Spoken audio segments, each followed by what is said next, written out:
I'm sorry.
Hello everyone. It's me. I'm the game room director. I'm hiding behind this chair because mistakes were made. I'm doing a video game speed run of this great video game called Mega Man Zero, but it's in Japanese because I'm at an anime convention, so we just want to make things, just nicer or something.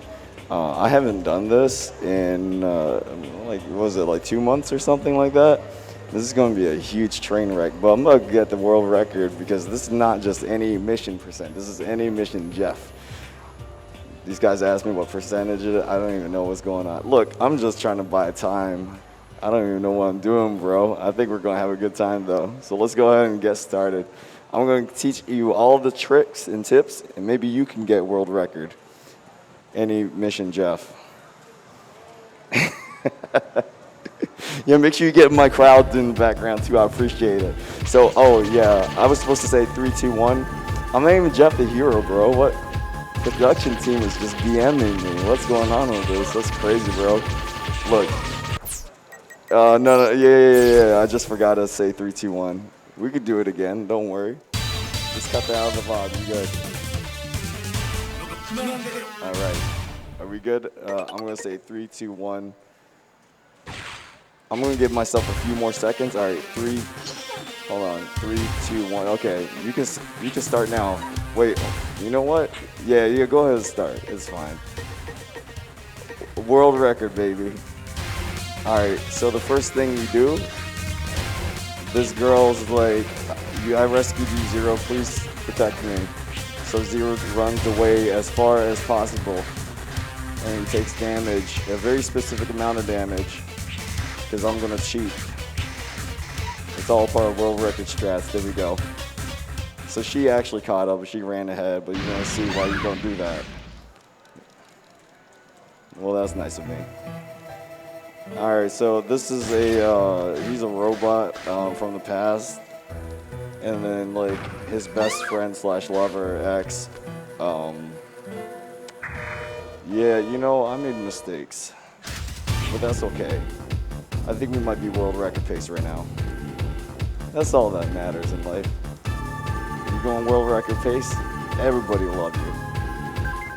All right, so what you do is, I forgot the button to switch it. All right, what? Oh, I'm definitely gonna die here. Oh, okay. So I'm actually hitting her instead of the robot. There we go, all right. So the reason I did that is every time you hit her, every frame, you get like 1 experience point. And I need to unlock a bunch of these. It's like a good thing. Now, you know, there's like safety strats and stuff that you're supposed to do in this game. I totally forgot them. I don't even remember what buttons I'm supposed to press right now. If I was definitely doing the speed run at home, I would have reset it at least 3 times by now. But you know what? We're doing pretty good right now. So I gotta mash through all these buttons over here. So she's basically saying that like, I screwed up the world, I'm sorry, can you help me? And I'm like, I'm not a real robot. I'm a, yeah. You know what I'm saying? So I did not set these controls right. That is actually crazy. This is all part of the world record pacing here. Oh, there we go. Okay, all right. All right, here we go. All right.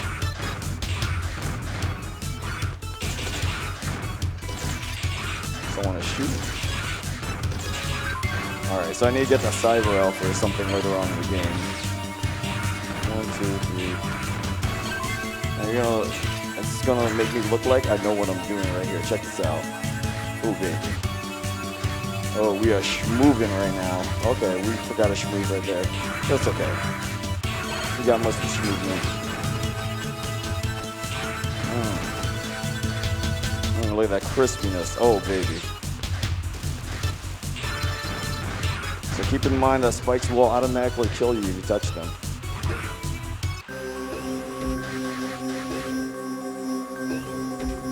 Alright, and here's the first boss. He's like one of the other bosses, like pets, which is really weird actually thinking about it. Now I'm trying to convince myself that I remember how to do this. There we go. Alright, this wasn't such a terrible fight. He had a pretty good RNG pattern there. Now there's a lot of things you could do to manipulate RNG in this game, such as like pressing buttons at a certain time or like kicking smoke off the wall. I'm not gonna bore y'all with that. I promise you, you don't want to hear any of that. I'm just gonna pretend that I know exactly what I'm doing. Alright, so we were making pretty good pacing over here. So I gotta equip that cyber elf that I got a little bit earlier. That's gonna be used near the end of the game, if I make it that far.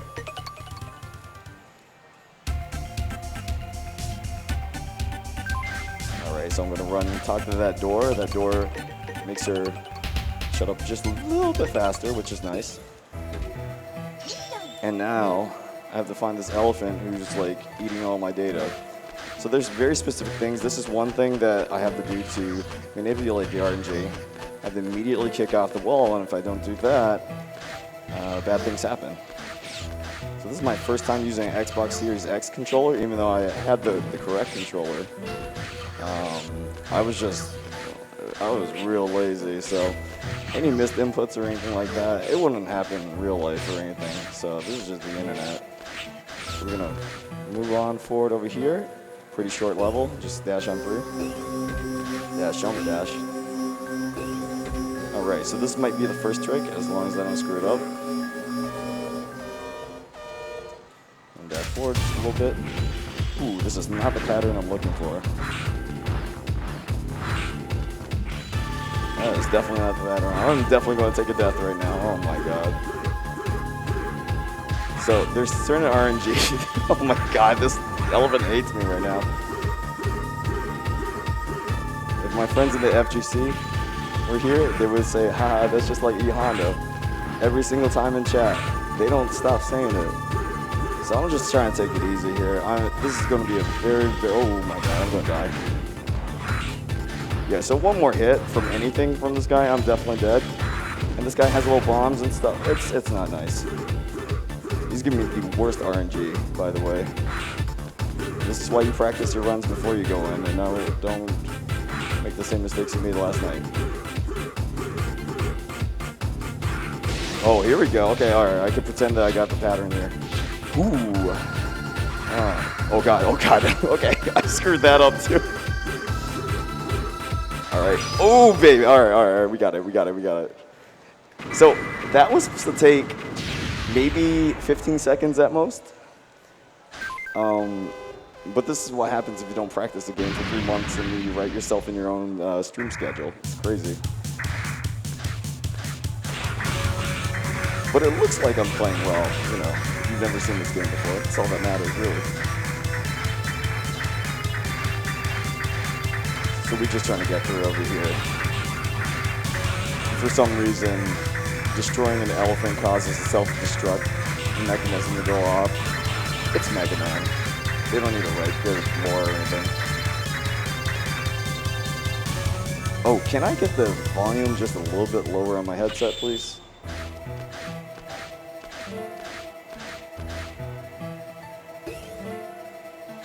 Oh, this is beautiful. Alright, there we go. Bro, I am not remembering these buttons. There we go. So I'm playing on the ZX collection or whatever it is. So the buttons are a little bit different. So me mashing this stuff ain't working as well as I thought it would. But that's okay. So by killing that elephant, it gives me access to the other weapons that I have. But if you end up actually failing that, what happens is the... Ooh, there we go. Let's grab that. The weapons end up being locked for the entire game. So you can actually play this game and beat it in about 15 minutes if you just fail like every mission immediately. But that's not fun. That's why we're doing the all missions objective thing. I forgot. I can't read this language, and I totally forgot. Where am I going next? It was the elephant, and then oh man, Anubis? Yeah, it was Anubis. I think it's this one. I don't know. I don't read. Oh no, I went to the wrong one. All right. So I can't quit the mission, otherwise I fail it, and then it's just like over, and then you can't call this any all missions. So I'm gonna have to make do with what I got here.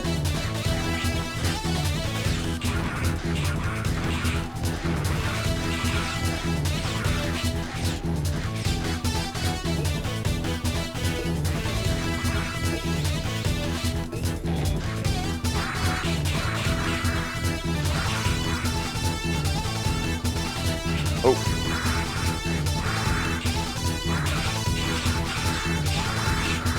Alright. So, there is a cool strat in this game where if I actually knew what missions I was doing, I would have selected the right one, and I would have a shield that allowed me to kill it in 1 second. But unfortunately, we are not doing that well with that. It's all good. Mistakes were made, and I'm paying for them. 1, 2, 3.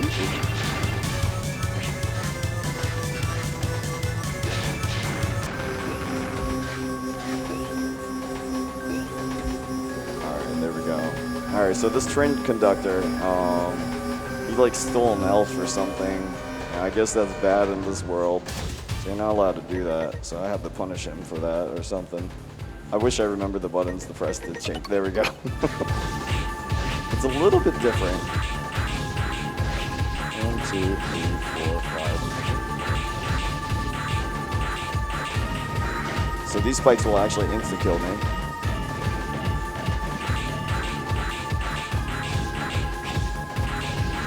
There we go. Okay. All right. So the fire that you see will do 4 ticks of damage, which would have immediately killed me. But if I run into his mouth for some reason, it does 2 damage. So, and then I get a lot of invincibility immediately afterwards. So that's why you do that. Let's go ahead and get to the next one here. All right. So, oh, you know what? I forgot everything about this. All right. All good, all good. We're still in world record pace, as you can tell over here. If I didn't have the mask covering my face, you see the smile on my face? That's the smile only someone with a world record would make. All right, 1, 2, 3, 4, 5. Oh, I went the wrong way. All right, that's cool. You know what? Actually, that was for RNG manipulation. I'm also checking my phone every 2 seconds here, because I am running a convention at the same exact time, or at least in the game room. All right, here we go, here we go, here we go. All right, so we're gonna switch back to our normal weapon here.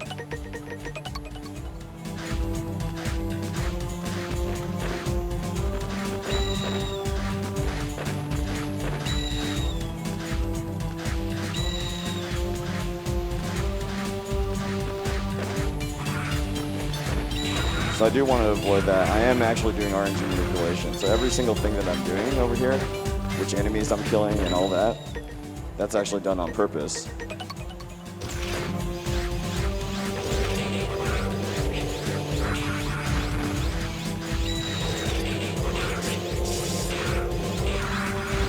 Alright, so whatever RNG I had, that's definitely not there. So we'll see how this works out. So I gotta pull out my pokey stick over here. This allows me to, I'm gonna relearn that. There we go.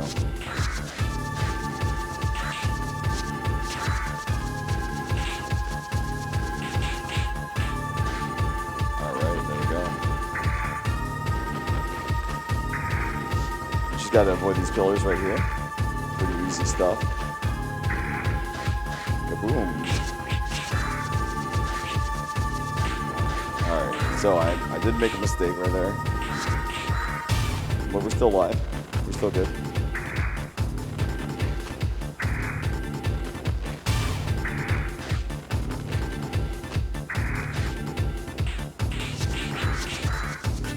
Oh god. Am I actually gonna die this boss? That's crazy, bro. I feel like I'm missing something. I don't remember what it is. It's a legitimate issue for me right now. Oh, right.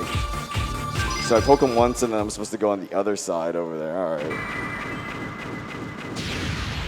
So like, depending on where your positioning is at the very last pillar that comes up, he'll either appear left or right. So after that, that's when you actually press the buttons.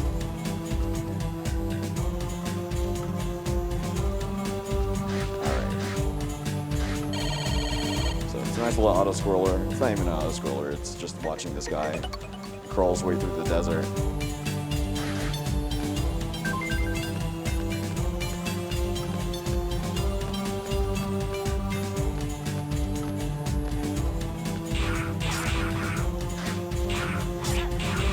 Alright, so this guy actually takes damage every single time. Totally forgot about that, and he will die. If you give him enough time, he will die. All the damage. Also, he goes off stage, as you see like that. I have to kind of go back and rescue him a little bit. He just decides not to follow Zero anymore if he gets off screen. You know, I'm only saving for your life. There we go. Alright, alright. So you just have to trick all the way back through the level. All the normal enemies respawn. All the weird enemies like the tornado and all that, they end up disappearing and all.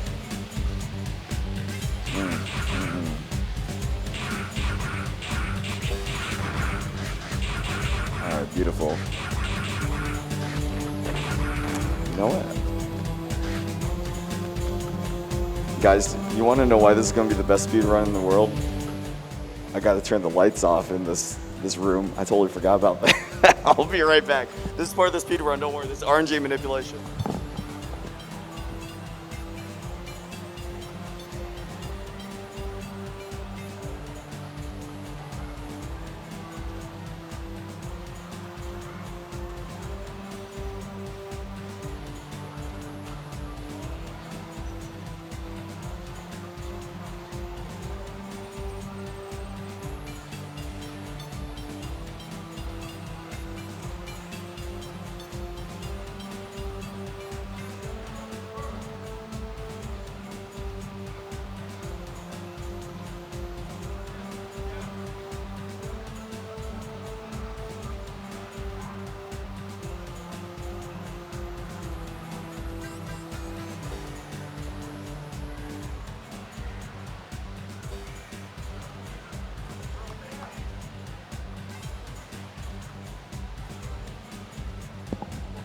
Alright.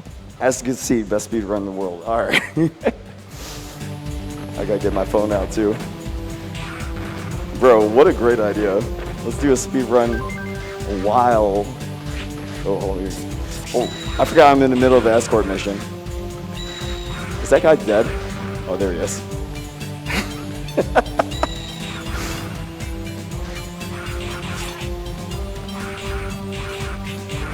There we go, there we go. So he might die if he takes a little bit more damage, so I have to be a little bit more careful about that.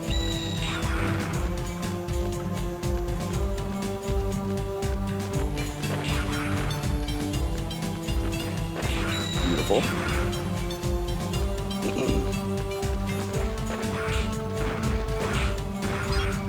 Not gonna lie, Zero in this series has some of the best looking moves in the world.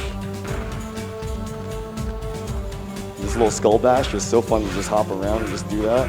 Kick some sand in his face. There we go. Alright, so I rescued their guy. They're gonna take him out back and execute him for failing his mission. But my mission's completed, and that's all that matters. And there we go, world record pace, baby. Oh man, I wish I remember what these missions were.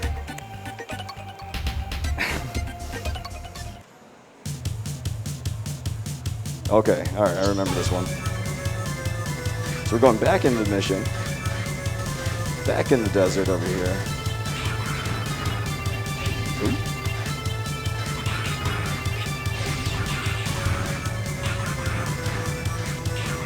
There we go.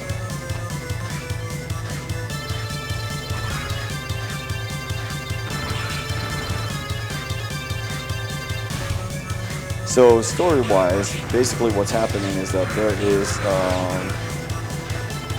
resistance that I've joined, and my former friend X is trying to kill all the resistance over here because they are seen as inferior and all this other crazy stuff. So it's my job to make sure that the world is at peace again. Oop. 1, 2, 3, 4. 1, 2, 3. 1, 2, 3, 4, 5. 1, 2, 3. Oh, there we go. Okay, alright, alright. And that was Fafnir, one of the 4 guardians of X. Alright, here we are with the intermission. This is actually crazy. So I actually don't know what missions are going to go to what, because once I messed up that order there, like I can't recognize the text or anything. So this is kind of fun. Alright, so basically what's happening here is that the enemies have found the resistance base. This automatically triggers later on. We're going to toss this. We're doing something called jump reversal. You essentially just jump into the air, spin back and forth over and over again. And every single time I do this, it actually hits it over and over again, which is great. This is what we want. Perfect. Just like this.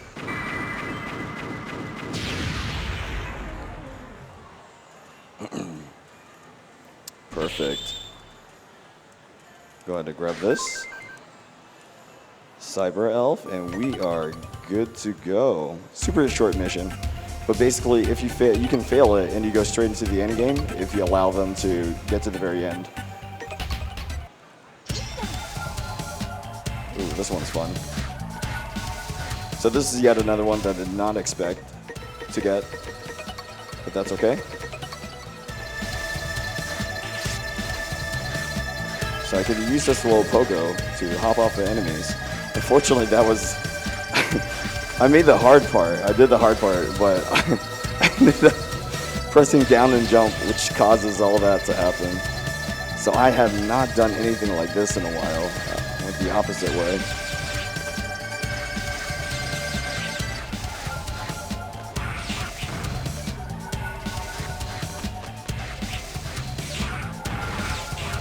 I'm so glad there's not an audience right now behind me.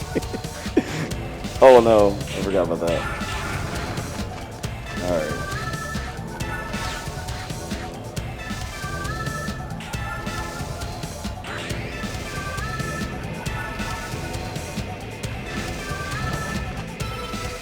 Alright, so I can equip the Cyber Elf that I had before. It allows me to skip most of the levels just by jumping all the way down here. Just like that. Making sure I have the right weapon out. We're having a pretty wild time this game. I'm surprised I didn't even take a death yet.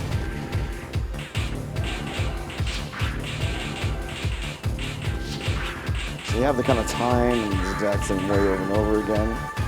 It shouldn't be too tough here. Oh.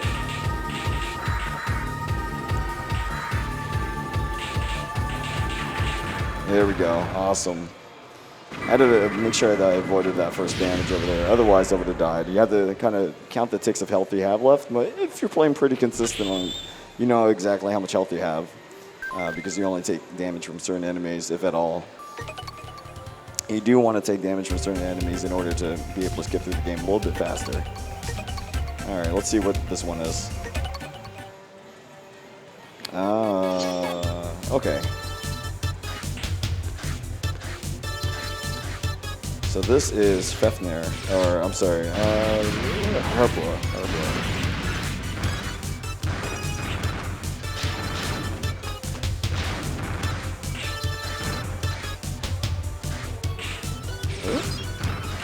It's a pretty dangerous part if you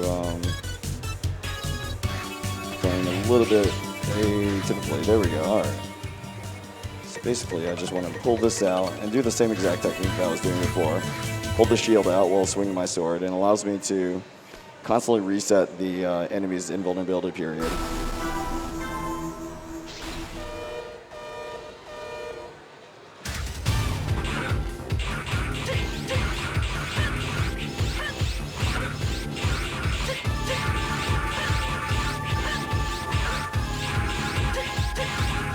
And there we go.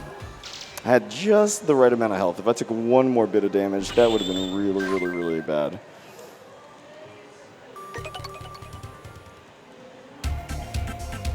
And we're doing it in the completely wrong order. And honestly, that's kind of cool. Which one is this? Oh God, which one is this? I actually don't remember. Oh, okay. This one is I have to rescue people from down below here who have been kidnapped. Right. So I gotta pull this gun out instead. There we go.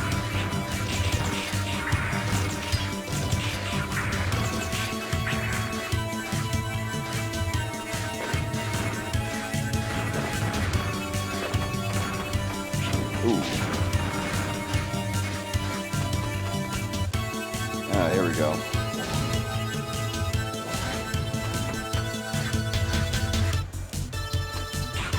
All right.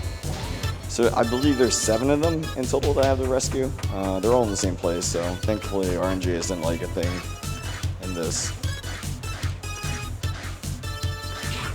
So I just want to smooth move, do everything I can to be able to get one place to another. These guys, if I allow them to spot me while they're not being stunned by my shots, they will cause me to lose a lot of time by locking down this place. So there we go.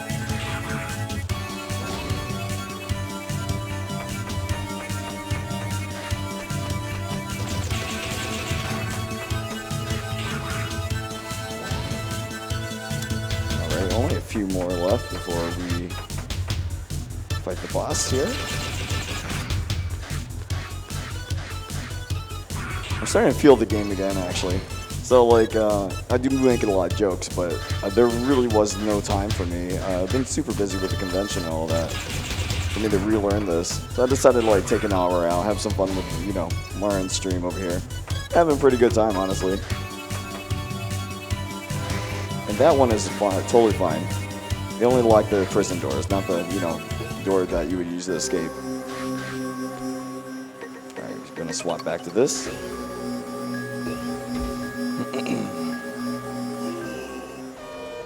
Alright, this guy's a pretty easy boss, as long as he gives me a good pattern here.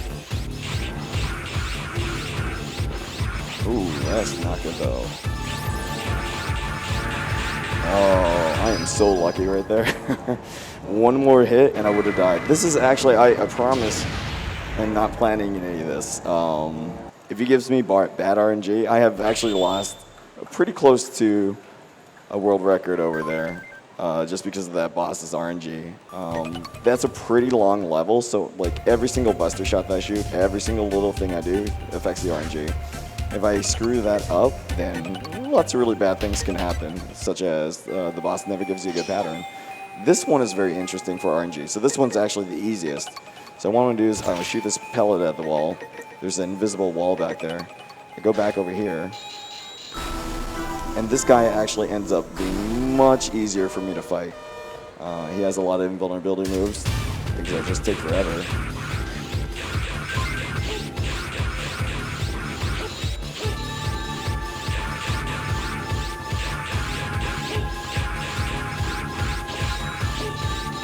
And he just basically gave me the easiest pattern in the game, so that was good. Thank you. I didn't know I had an audience behind me. That's crazy.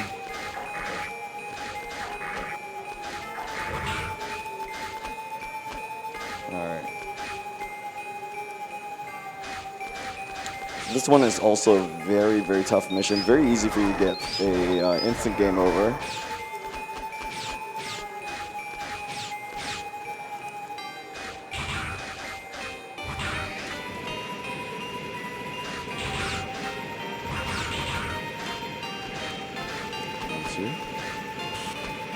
Why did I do that? So that could have just killed me. There is nothing below here.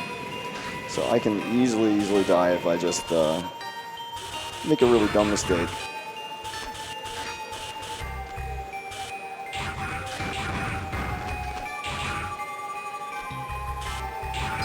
Now, as soon as I cross this, I'm an idiot. As soon as I cross this, I have... I almost missed that, but we are good to go. Oh, alright, so the toughest part is definitely over with right now, thank God. Also, I've done runs where I just totally forgot where the bombs are. If I don't grab the bombs in time, I totally forgot to explain. Yeah, basically, that guy set a bunch of bombs off, and if I don't get it within that time limit, I end up losing. Thankfully, you know, I played this game once or twice in my life before, so I know where the bombs are. Alright. Is this stop the hacking? It is. Okay, this is the last mission. I can't believe I'm already here. Until the end game. God, I've been playing this game for so long. It still feels like new to me. Like, it's still really, really exciting, just constantly getting, learning about more mechanics, and there's just so much to this game that is just really, really hard to explain all in one speed run. I actually just started playing Mega Man Zero earlier this year, and when I was younger, I played this game, and I was like, this is way too hard. I'm just going to play it when I'm older and I understand video games more. And I never got to it until like, what was it, like 20 years later, some ridiculous number like that. All right, so what I'm going to do here, I am waiting for the ship to get to the bottom. I have the pogo hop. It's a little bit tough to do, but oh, it is. Oh, no backup strats either. Okay, that's cool. We just wait for the next one here. Oh, there we go. Okay, that was a tough one.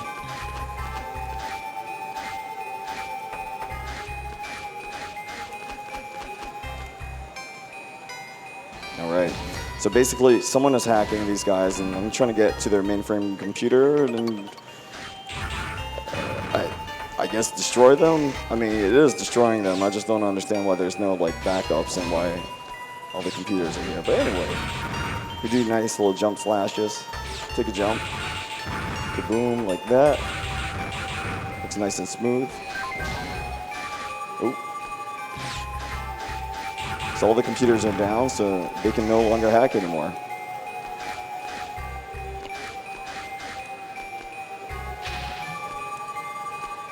So let's go ahead and pull the right weapon out there. There we go. And here's Leviathan. So this is the last of the X-Guardians. So all of them are getting away every single time that I defeat them. Oh, okay, hold on. Well, this is going to be tragic. All right, let's go back to my normal strat here. Totally forgot how to fight this one.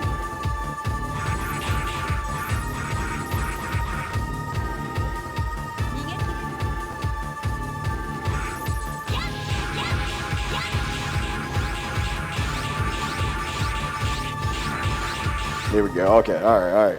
We got backup strats for days. So basically, I had to manipulate her to get into the corner, and that made the fight way easier because of that. If you end up not getting in the corner, pretty much the right pixel right there, she'll end up just flying around, and that fight can last for like 3 hours. So, and now we are in the end game.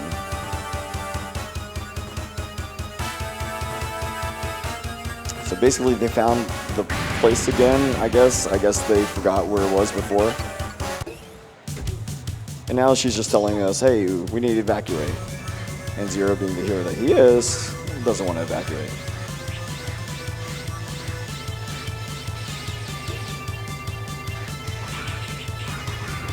So we gotta save this guy from early death.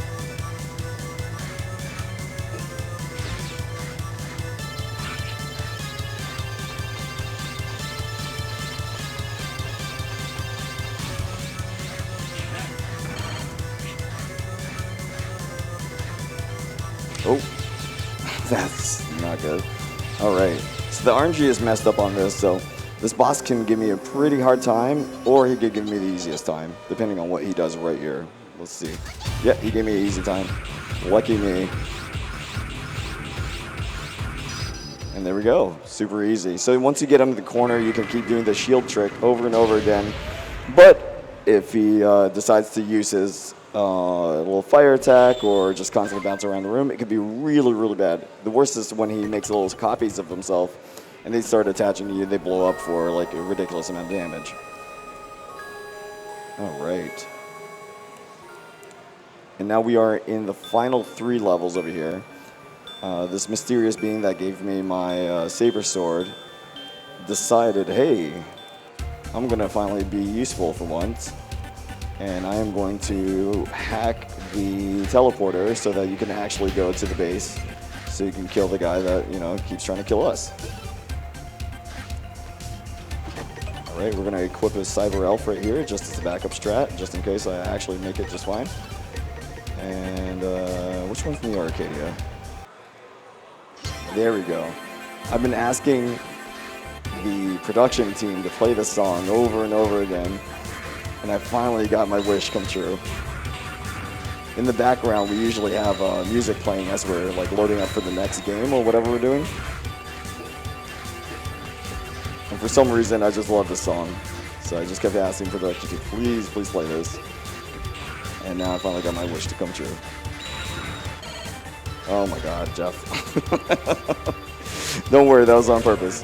RNG manipulation, baby. World record pace. Alright, so this one is the trick that I wanted to show earlier.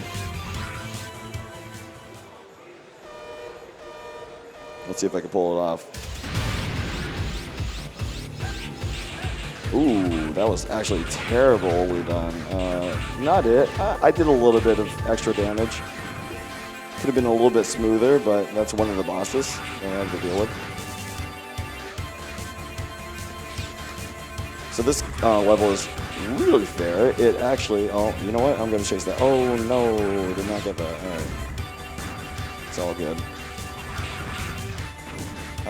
This level is really fair. If I take any game, or not game overs, if I take any deaths, I have to start from the very, very beginning of it. This game is incredibly masochistic.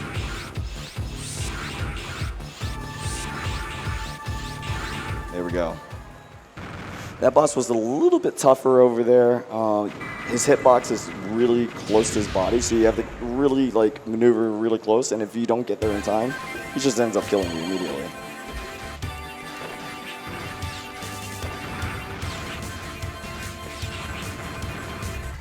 Alright, so I'm going to go ahead and equip my Cyber Elf, if I can find out where it is. There it is.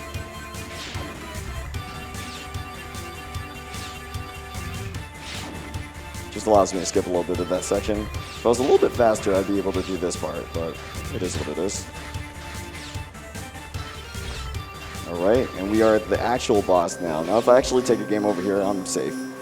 I can just redo over here, but hopefully I don't take any deaths. We'll see how this goes.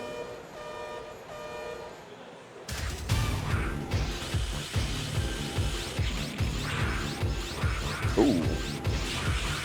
So if I walk and I slash, I actually do a ton less damage, or I give him a lot more invulnerability, which is really, really bad.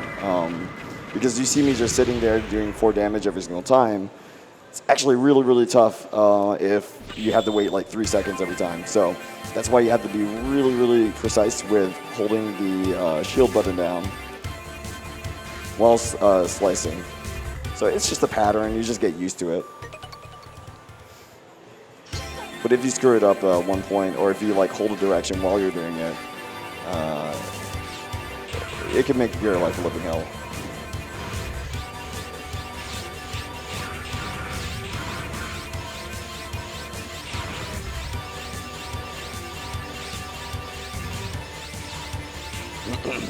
There we go.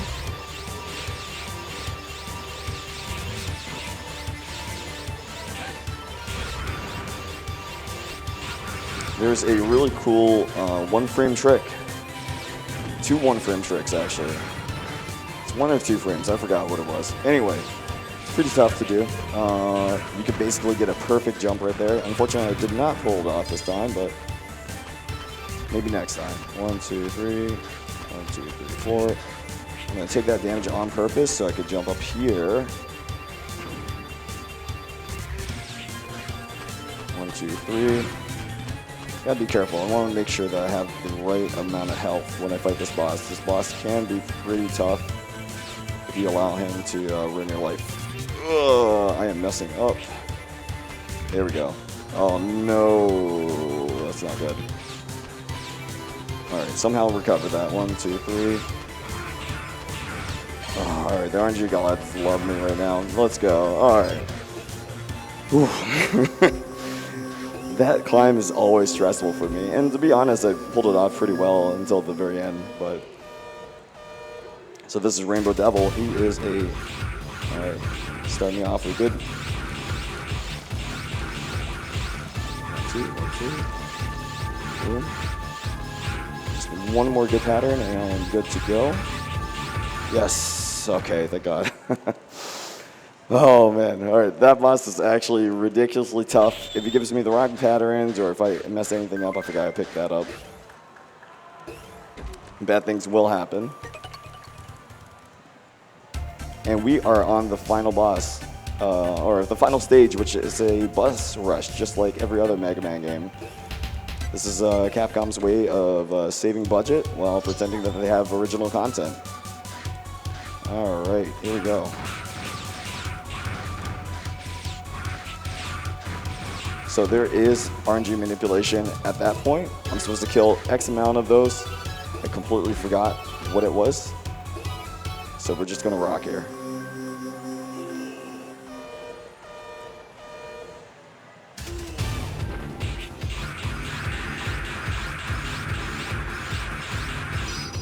All right, cool. Gave me the good RNG. I think I might be on the right pattern right now. We'll see.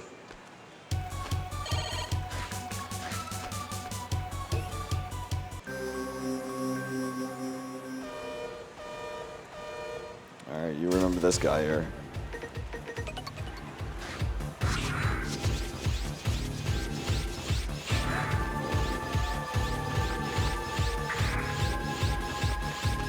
Yeah, I definitely did not go for the RNG strats here, so.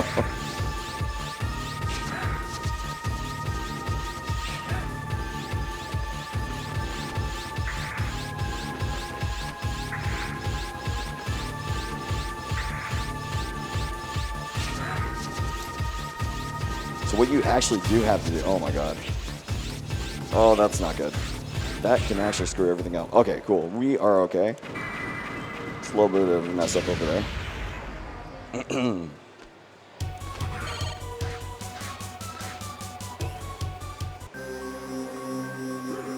Here's my favorite elephant here. So I don't get to use the strat that I wanted to use before. That's okay.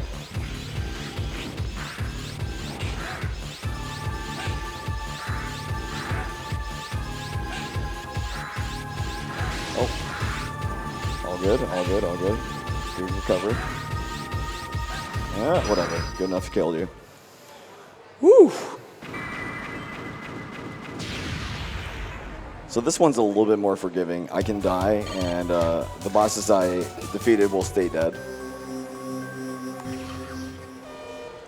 And it's the same old guys from last time. This guy is not threatening, thank God.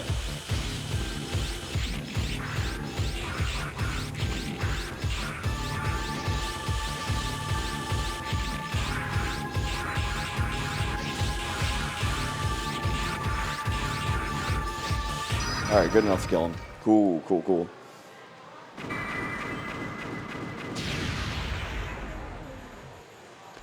All right, and that is the first boss rush. Get to a pretty cool trick over here. All right, that is not the trick. Oh, well. Good old days. I used to screw that up all the time, so just reminded me of that.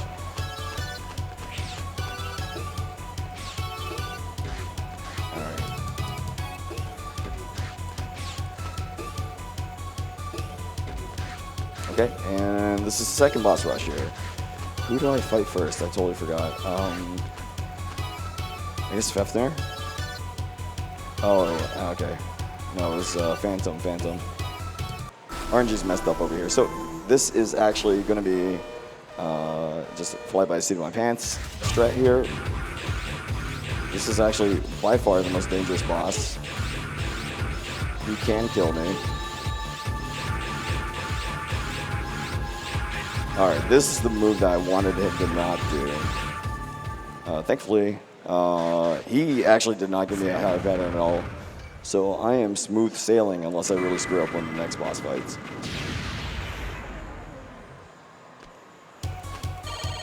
There we go. Okay, Leviathan next.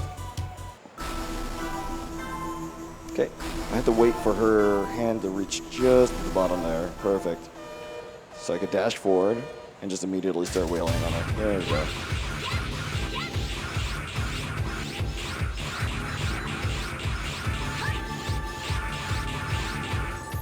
All right, baby. Got that. Love seeing that come together.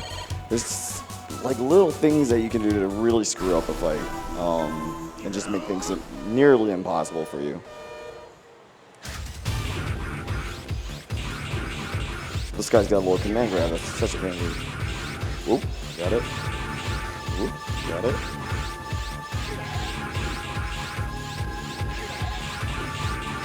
All right, cool. Flawless fight. Could have been a little bit faster there, but that's okay. And here's my favorite guardian. I just like the way he looks, and so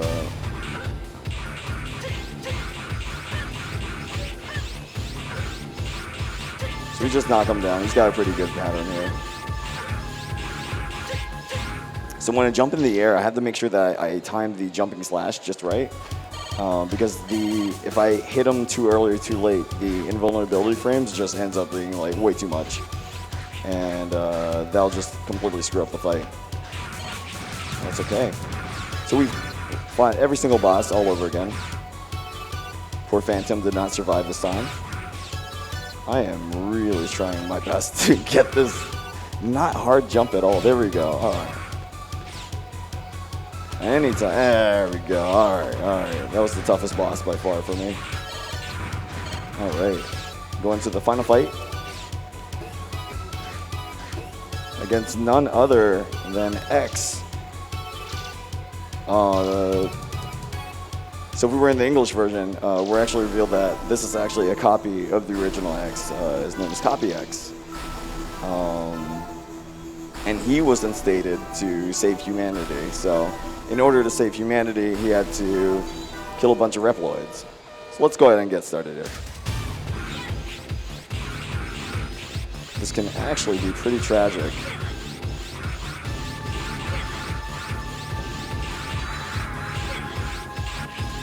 Oh my god. Yep, all right, my first death.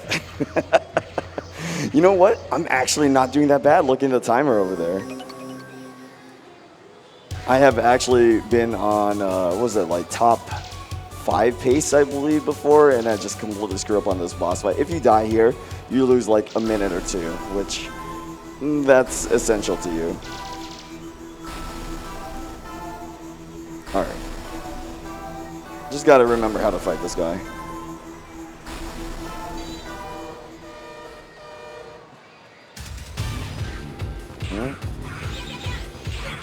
Here we go. This is what I want. Ooh. Accidentally let him go. That's okay. He's almost dead.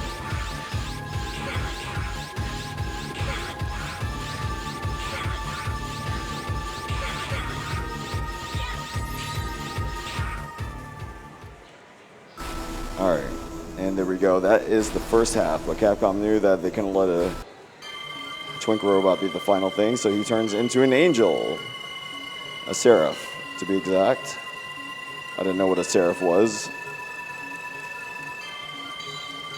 So I played this game, and everyone called me an idiot for not knowing what a seraph is. Well, look who's laughing now. I'm doing speedruns or something for a living. Alright, so we are going to switch to this. And a quick slash up here. So this guy does so much damage. Oh, get ready to stop on time. Oh my god. Oh god. Stop. Wow, that was sub 50. I had to turn the lights off in the middle of my run. That's actually not terrible. I want to look that up online or whatever, but that might actually be top 15 or something. That sucks. I made so many mistakes that were not good. But yeah, no, that's Mega Man for you, and he's dead. Yeah, he just blew himself up. What a dummy. And yeah, and then 3 more games followed afterwards. So the story, I did not explain it very well at all, but you know how like an original Mega Man is just like, oh, I'm gonna get you, Dr. Wily, and he waggles his eyebrows and goes off in outer space. Things actually progress in it. It's actually kind of cool. But yeah, I guess that'll be for another time. I just really wanted to show this game off because it's really fun for me, and it's just a good speed run. So thank you all for joining me. Up next, wow, it is actually not bad at all. Yeah. Up next is Mega Man X3 or 2, something like that. I don't know what's going on, everyone. Thank you all so much. I love y'all. Have a good one.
Hello, hello, hello. Hello, guys. My name is The Sid, and I'm going to be running Mega Man X3 all stages. The reason I'm making the all stages distinction is I'm playing on the bafflingly bad port of the PlayStation 1 version, which is a port of the Saturn version, which has weird physics, a skip to the final boss stages. Oh, the music, there's nothing else to say about this other than wow. So I'll be starting up in a second here. Just wanted to let you guys know ahead of time. It's a pretty interesting route. I had theory crafted it in the past and came back to it and found out some of the runners that usually gave me shit for being bad were like, oh wow, this route's interesting, and kind of like optimized the heck out of it and got it down to like 36 minutes. I'm like, oh, it's crazy.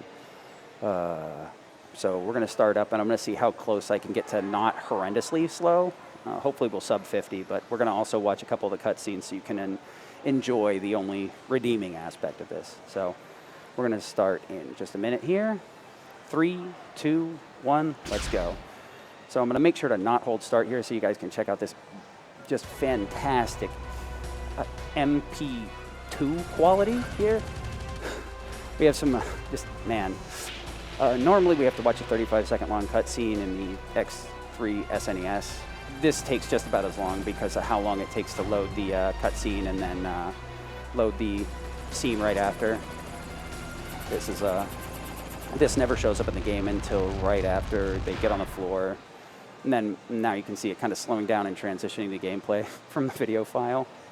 I might show off a couple of these if I accidentally forget to hold start, and we'll just enjoy them as they go. So we can hold down start to make the next dialogue display immediately. And now we're into the intro.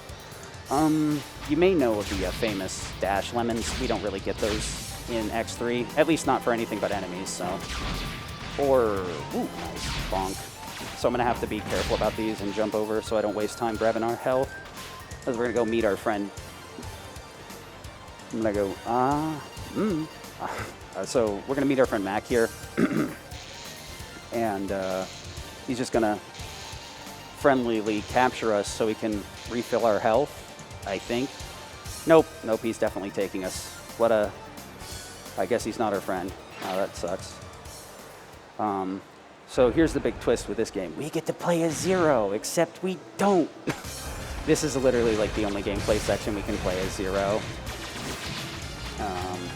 He's a bit tanky. You would think he's tanky with that huge health bar, but that's like, nah. He takes hits pretty hard, so that HP bar is nothing more than like a fool's gold, if you will. So Mac here is going to go down in a couple of shots. We basically have to hit him with anything plus Saber, so we just use the charge shot to kill him. And then we're going to free X here and get on our way. Wow, I managed to do it without messing it up too bad. So the only boss we get to use charge lemons on, or dash lemons, is Maho here. I wouldn't recommend it unless you're at like Louise's level, or Hetfield, or something like that, Akateru.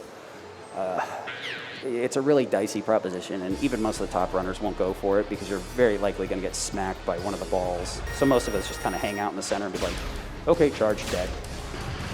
Charge shoot. Charge shoot. Yeah, really simple boss. Thank you. And that's exactly why this boss sucks. Oh, cool. Guess I'll go for...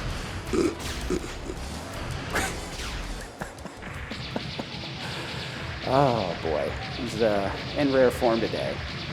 I don't think I've seen that many center strikes like outside of resets. Plus I get one block lower, so that's a little bit of a time loss, but not as much of a time loss as literally getting hit by the chains like a billion times and losing my charge shot like 3 times by being hit by it at the same time.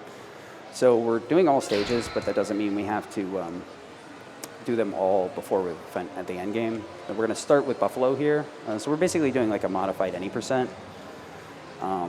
So I'll give you the first couple of cutscenes, but I probably need to save a little bit of time. But yeah, this is like really the cool, unique part about X3, PlayStation 1, is this. I mean, I guess if I show you all the cutscenes, I can blame the cutscenes for having a horrendous time, right? Yeah, that sounds good. Let's do that. So this stage is pretty straightforward. I believe any % always starts here as well. I'm not just talking about the PlayStation 1, I'm talking about the SNES version as well. Unfortunately, I run 100%, which is what scared me off because Tunnel Rhino is a rough stage to start with. That stage. Okay, so we're just going to get a little bit of movement here going. So one of the things you'll probably notice, you may notice right off the bat, is X seems to be really floaty. There's this mechanic called, that we kind of refer to as a slope jump. If you're heading down a slope and moving in that direction and you jump, you gain a lot more height than you should. The PS1 basically has everything is a slope jump, so we get that ridiculous height out of like every jump, regardless of whether we're moving down a slope or not, or ice or anything. This game is weird. Also, X seems to like climb walls really quick. The mechanical explanation of that is really weird, but there's like this concept called the 7-pixel wall kick. If you kick out off the wall like as far as possible, if I remember correctly, you get what we call a 7-pixel kick, which gives you a lot of height and speed. But because of this, oh god, oh, okay, I thought I was gonna miss that. And, you know, to be straight and honest about it, everybody misses that. It's just a matter of how often you do. Yeah, movement on walls is really hard, so things like Iceless involves kicking off the wall twice at a certain position is nearly impossible in the PlayStation version unless you've like learned the PlayStation version because the physics are so weird. So we're headed into like the easiest boss that I always manage to let loose somehow. It's a pretty surprising and terrifying endeavor when you let Buffalo loose. You're like, how did I even manage this? Because like micromanaging a Buffalo is literally just managing your charge and jumping when he turns around. So the game goes, oh, you're trying to get over me? Yeah, no. I'm like, no, I'm not going over there, but that's cool of you to ask. Nope. So I could do a much better route of this that involves like charging your shots, moving away, and then buffering a lemon at max distance, because you can kind of see how his iframes disappear here. That's a after effect of me doing charges. He runs out of iframes a little bit earlier when I hit him with a charge of just any shot. So if I buffered at a distance away shooting a lemon, I would be able to charge in the right amount of time, so I can up my damage to basically my DPS by like a half. So it speeds the fight up a little bit, a couple of seconds. It's pretty hard to do until you learn it. Let me see here. Yeah, crawfish. Oh, no, actually, I don't. Well, I guess we're doing crawfish route today. I've actually forgot my route notes. It's been a while since I've done this. I guess we're doing crawfish instead of tiger. There goes all my safeties. Actually, no, I can fix this real quick. No, this will take a second, though. Normally, what I'm aiming for is I'm going to have to death warp out of the stage. It would either be that or reset, and I don't have a password easily available. And on top of that, I'm pretty sure the PlayStation would take longer to load the game than it will to death warp here. It's going to look really bad, but at the moment I got done with Buffalo, I was like, wait, I don't have my route. Oh, no. And then I remembered that Tiger is the optimal route, because I used to run any percent of this, which would go to Crawfish for S-Blades. I will come back here first. He'll be the first boss I kill to get S-Blades off of him, because it'll make stage movement a lot easier. That's not the optimal route, but it's what I'm going to go with. All right, there we go. Should have just looked at the route notes instead of taking the death warp. Would have been faster. Oh, now I'm skipping the cutscene too. Okay, calm down, buddy. We can do it. I swear we can do it. Tiger is quite a rough boss. He's not the easiest, but his weakness will make him drop off the wall over and over again, and it'll be pretty slow. So I'm going to take my first baby steps here. We're going to grab the sub-tank off of this guy. I could get this in Rhino, but because I'm going to be doing Vile soon, in his sub-stage there's up to 4 big weapon health drops, and I would like to get those into the sub-tank if I can. It's not guaranteed. Oh boy. You know what? I was like, oh no, I might die, and then I remembered I want to die here. You actually want to take a couple of deaths if you can before Vile's secret stage. Okay, that's because it's optimal to fall in this pit right here. So if I was optimal, I mean, I would have already reset for going into Crawfish early and started again, but there's a death pit right here that we can use really quick to death warp. Normally, you'd probably consider grabbing that health, but since I'm going to die anyway, to speed up Vile's secret stage a little bit, I'll take one of the deaths here, and then I'll go do Doppler before I do Vile, because there's a pretty decent chance I'll die in Doppler as well. So, trying to make my life a little bit easier by, even if it's a suboptimal death, at least like taking, you know, not losing lives in a bad order. So Tiger is kind of a pain. The stage isn't that bad, but I'm really used to using drills to move through stuff. Tunnel Rhino has a really cool item that really like doesn't have anything really unique about it right off the bat, but the drill can be pretty useful. It actually has this weird property where it will remove enemies' hitboxes for a little bit, so you can slide through some enemies that you normally wouldn't be able to. Could you? Okay, please, PlayStation controller. I'm not good enough at this game for you to be bad. I need you to be a top form controller. Please don't. Okay, so we got Tiger here. I almost made the mistake of coming in with a charge, which he would have just blocked anyway. So we're going to do a strat of mashing plus charge shots. Okay, please don't. Oh, that's awful. Could you? So the reason you want to mash is when he changes phases, he'll reset his iframes, so you can cheese out an extra 2 damage real quick. And that's why you don't shoot him with a charge shot. This is going to be a fun one, isn't it? Nope. Am I going to get no slashes? No, yeah. Okay, I'm going to need to reset the charge cycle for this. Oh. Okay, I got no slashes, but I managed to make the fight look as bad as possible. Sounds about right. The main thing about all stages is the very beginning is super challenging because we're going to fight a secret boss like really early on with very little tools at our disposal. And we're also going to go into the Doppler stages extremely early, so we'll be basically unarmed. So this is where the pressure's on right at the beginning, to be perfectly honest. Once I get through Doppler 2 and get Zero Saber, even if I die before I go to Volt Kruger and kill that boss, I'll just start doing the other stages to get some power-ups and stuff and make sure I don't get roasted. The only stage that will be slightly difficult is Catfish, because I'm going to go out of my way to grab the armor. Because Sigma hits really, really hard, and I'm really, really bad at Sigma. And I probably won't be any better with the pressure on in front of people and a big audience. So we'll see if I can survive. So Doppler.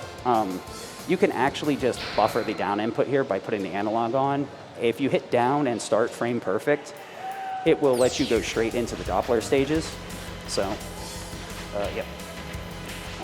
Normally, the reason I do Catfish because I have S-Blades. Like I said, I'm gonna die. Could you please stop? Holy crap. Okay, I'll take that, thank you. I'm gonna play this a little bit safe. Oh, or the game could try and kill me, that's cool. That's not cool, please stop. This room is way harder than it needs to be, and I made it way worse by using Ice Spike in that room. Okay, why did I do the way I did? And like I said, I'm gonna die here, so hopefully I don't get punished extra hard for being a little bit too weirded out. We're just taking that hit from that. What is this nonsense? Please, there we go.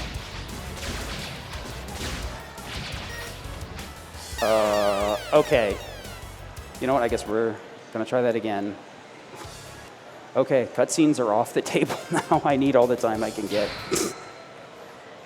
Doppler stages are very rough. I guess I'm a little bit nervous. A couple of these, that last one was the game giving me a freaking health drop, which paused my inputs, and to the point where I jumped into the spikes. Getting through this room, you optimally want to use you want to do dash jumps like that, not air dashes. But there's no other tools I can get other than going to Crawfish ahead of time and grabbing S-Blades to simplify this. But honestly, a lot of these are just my mistakes because I'm getting nervous. I am actually surprised the silly ways I'm dying here. It's Kind of sucks because in my practice runs I really didn't throw this hard, so maybe I'll just go to Vile first and then come back. Since I seem to not be able to do this and just take a short break.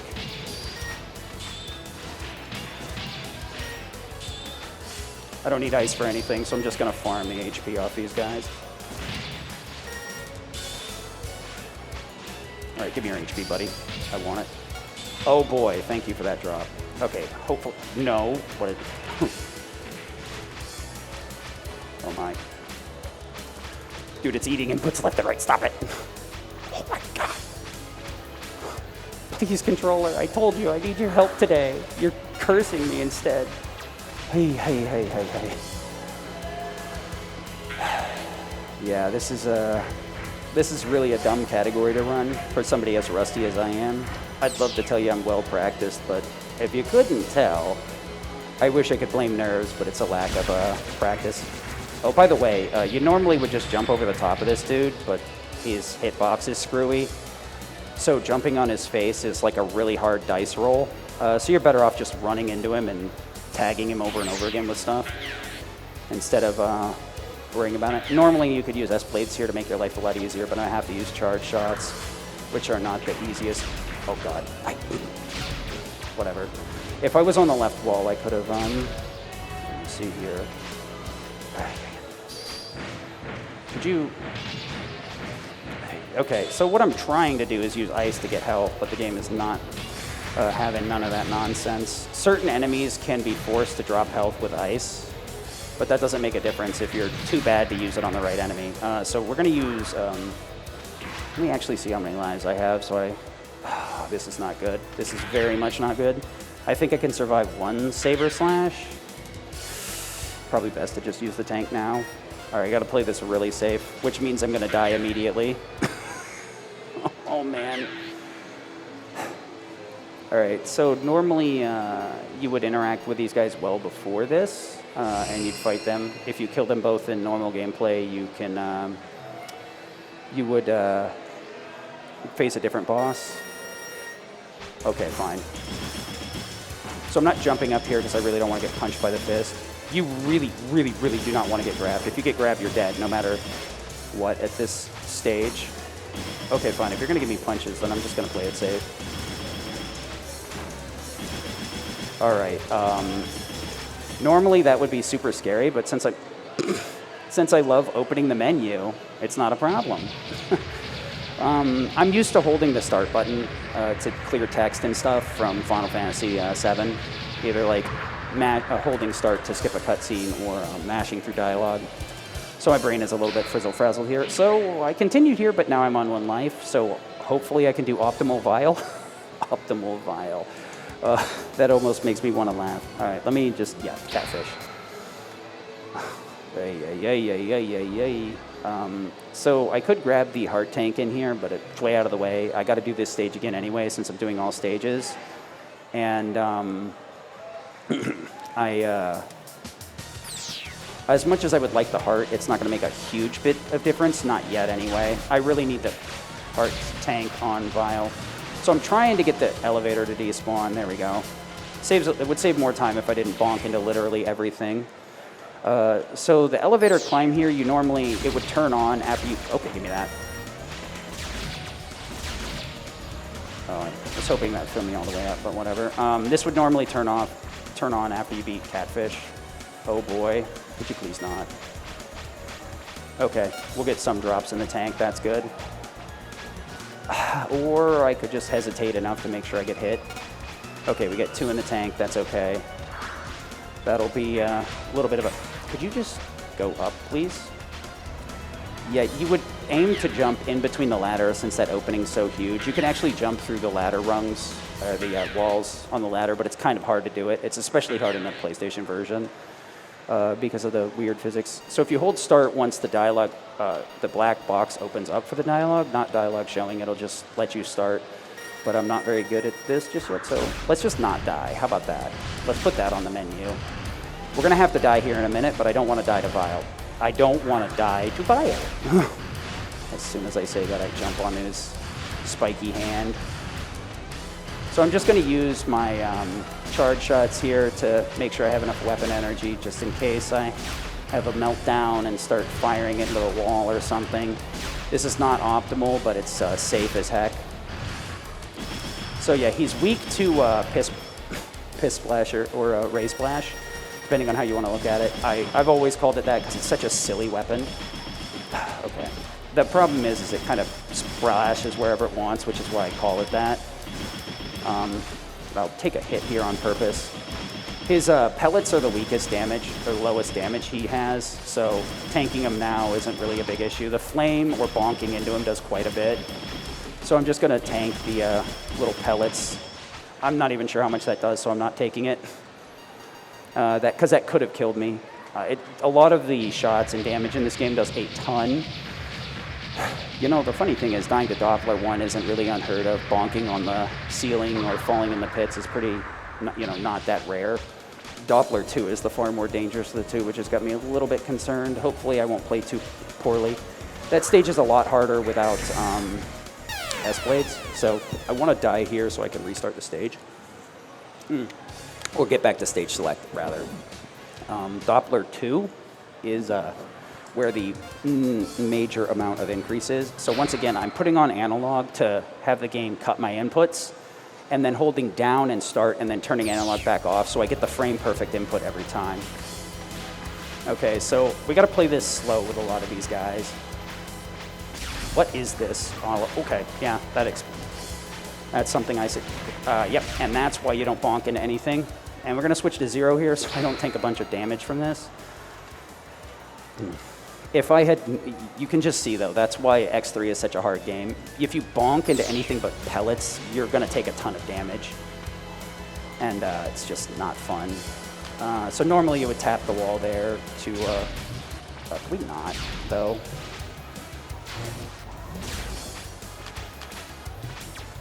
I'm gonna go to this wall so I can have some time to charge. Okay. So I need to hit this guy with the saber and a buster shot, so I'm gonna try and not get grabbed like an idiot. He ate my laser, huh? Could you... There we go.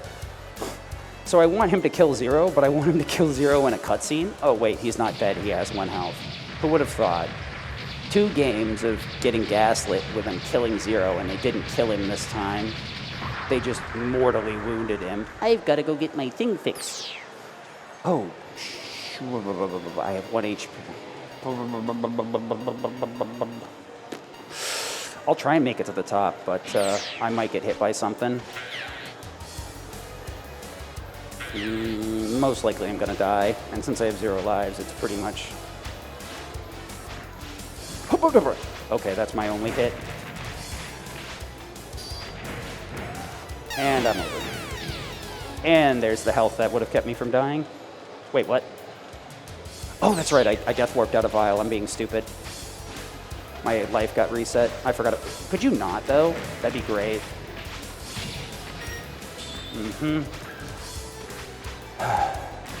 Okay, yep. So, I do have to do a little bit of a baby strat here. Okay, fine. I'm gonna farm some HP by spawning this guy on screen over and over again. Want to make sure I have a decently filled sub-tank. That should be enough. Even though I did burn some of the other ones. I shouldn't need this sub-tank until this boss, possibly. Hopefully not. As long as I do it right, with full HP, I should be fine. So we're gonna take the baby snail ride, because you need a lot of saber neons in here. I'm very impossibly bad at saber neons. So the way saber neons work is you charge, and then you can double... I deserve that.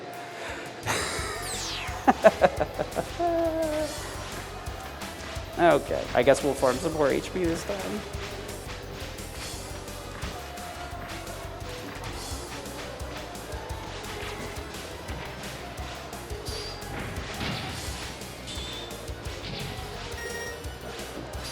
Wait, what the hell did I get hit by?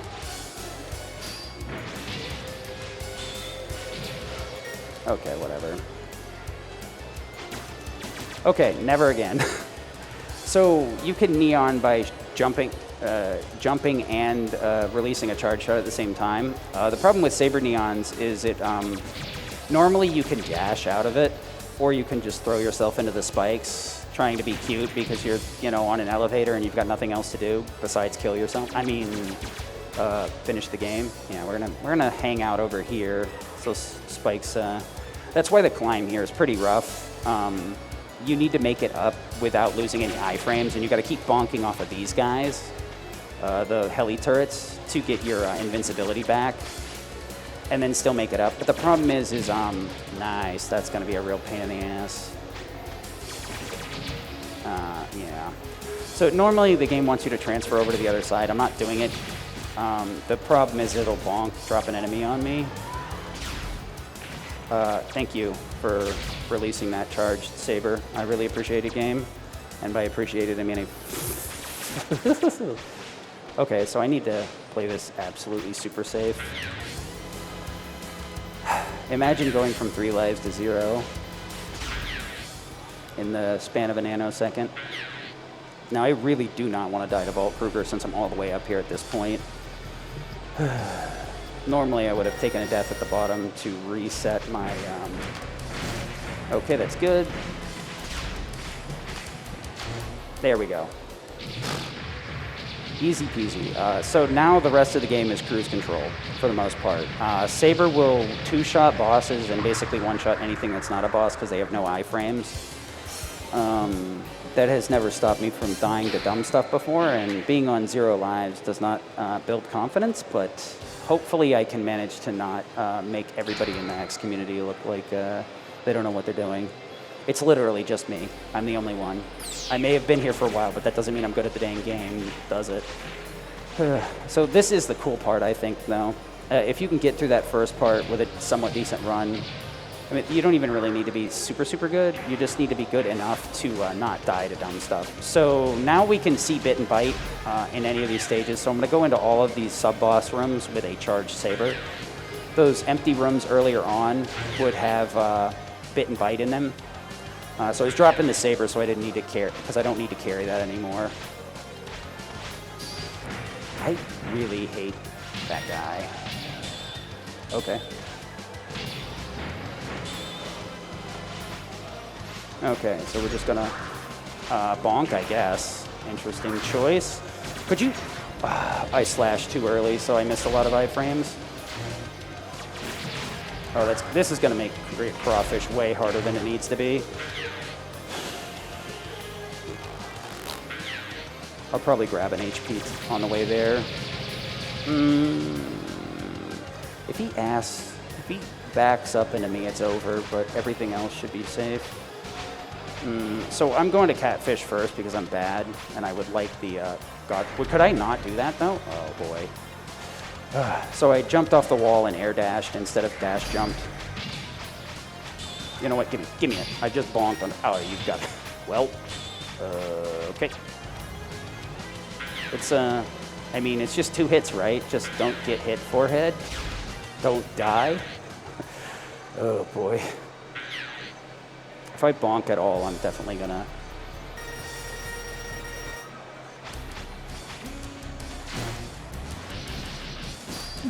I was mashing start to open the menu and the game said no. Cool. I guess we'll do that again. It's a cool stage, right? Let's watch it this time. I swear my practice runs didn't go this bad. Wait, maybe that's just because I reset them. Did I gaslight myself into thinking I was okay at this? Once we get S-Blades, stage movement will be a lot less obnoxious. Although we'll probably run into bit. Every time you touch one of these mini boss doors, there's a 50-50 on whether the bosses will show up or not.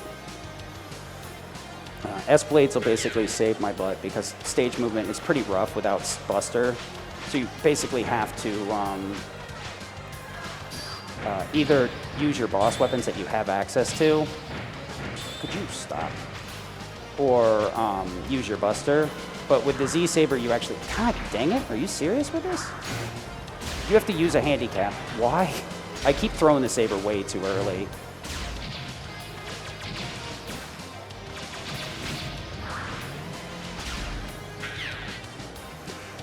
Okay, I guess I'll go cut this thing with the sword, even though that's absolutely not necessary. But yeah, I suck. Please send help. Louise, where are you? I need your help. I need you to finish this run. I'm sure you could do something with this garbage. No, nobody could do nothing. I'm making a mistake right there, too. Yeah, how about... I freaking hate this enemy. It's, like, really weird. Do I even... What am I doing? You know what? I do want that, though. Oh, wait, I died. I have... Okay. I can be more aggressive now because I have all my lives back. The plan is usually to not die, and I haven't learned Crawfish's patterns. I forget he short stops on the first one, so... I think all you have to do is, like, jump up. Get off me, dude. Oh, my God. Stupid boss. Stupid player, not stupid boss. These patterns are pretty consistent and easy to deal with, but this just shows how Rust, several years of Rust can bite you in the ass.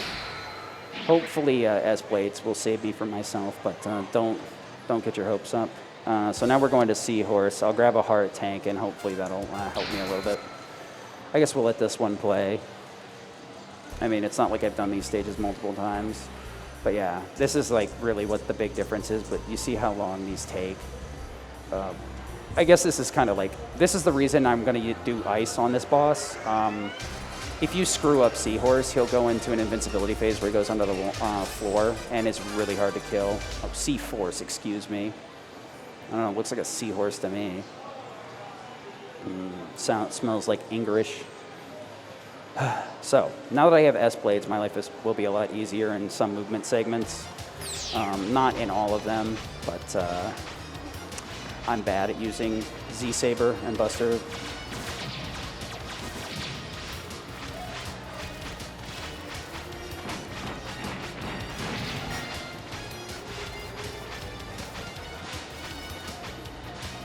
Oh yeah, I forget the acid. Why would I grab that?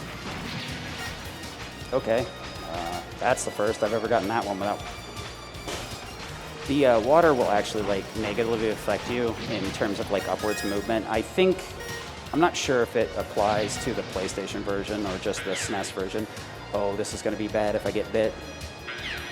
I'm probably gonna get him too. Oh, I didn't. PP.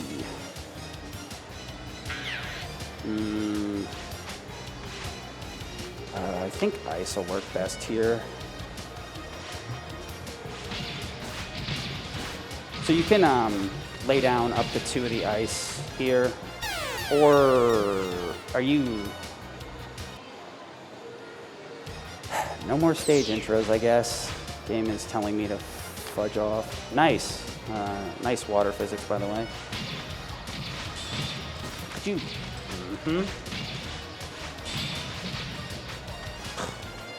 I'm like mystified as to how I'm playing this poorly, but I guess if you get tilted early, you end up playing pretty bad if you're not really well practiced. Kind of had to emergency bring this out. Because initially I'd offered it, and they're like, I don't think I can do this, and ended up on the schedule anyway, so I'm trying. Yeah, give me that. I'm gonna probably need it. I would have needed ammo, probably would have been better though for the ice. So I'll most likely screw up Seahorse quick kill, and I'll have to bonk him around all over the place.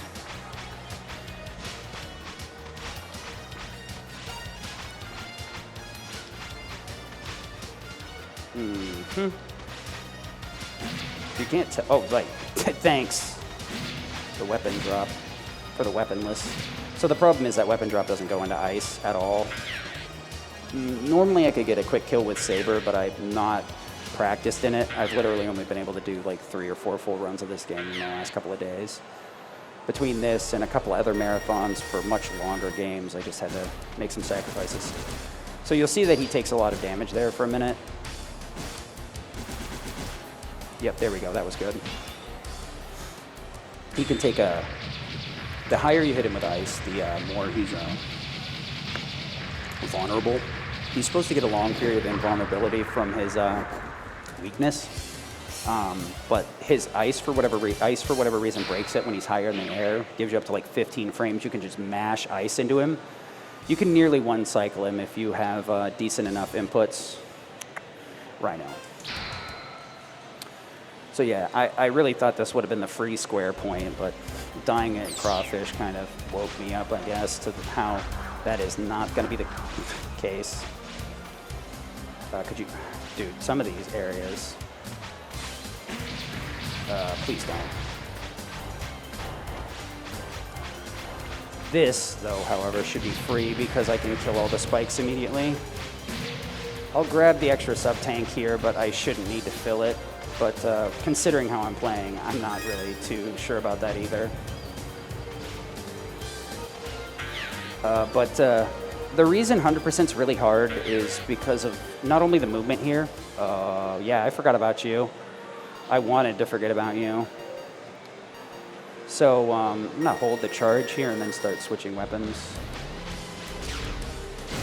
So you see that, 50-50.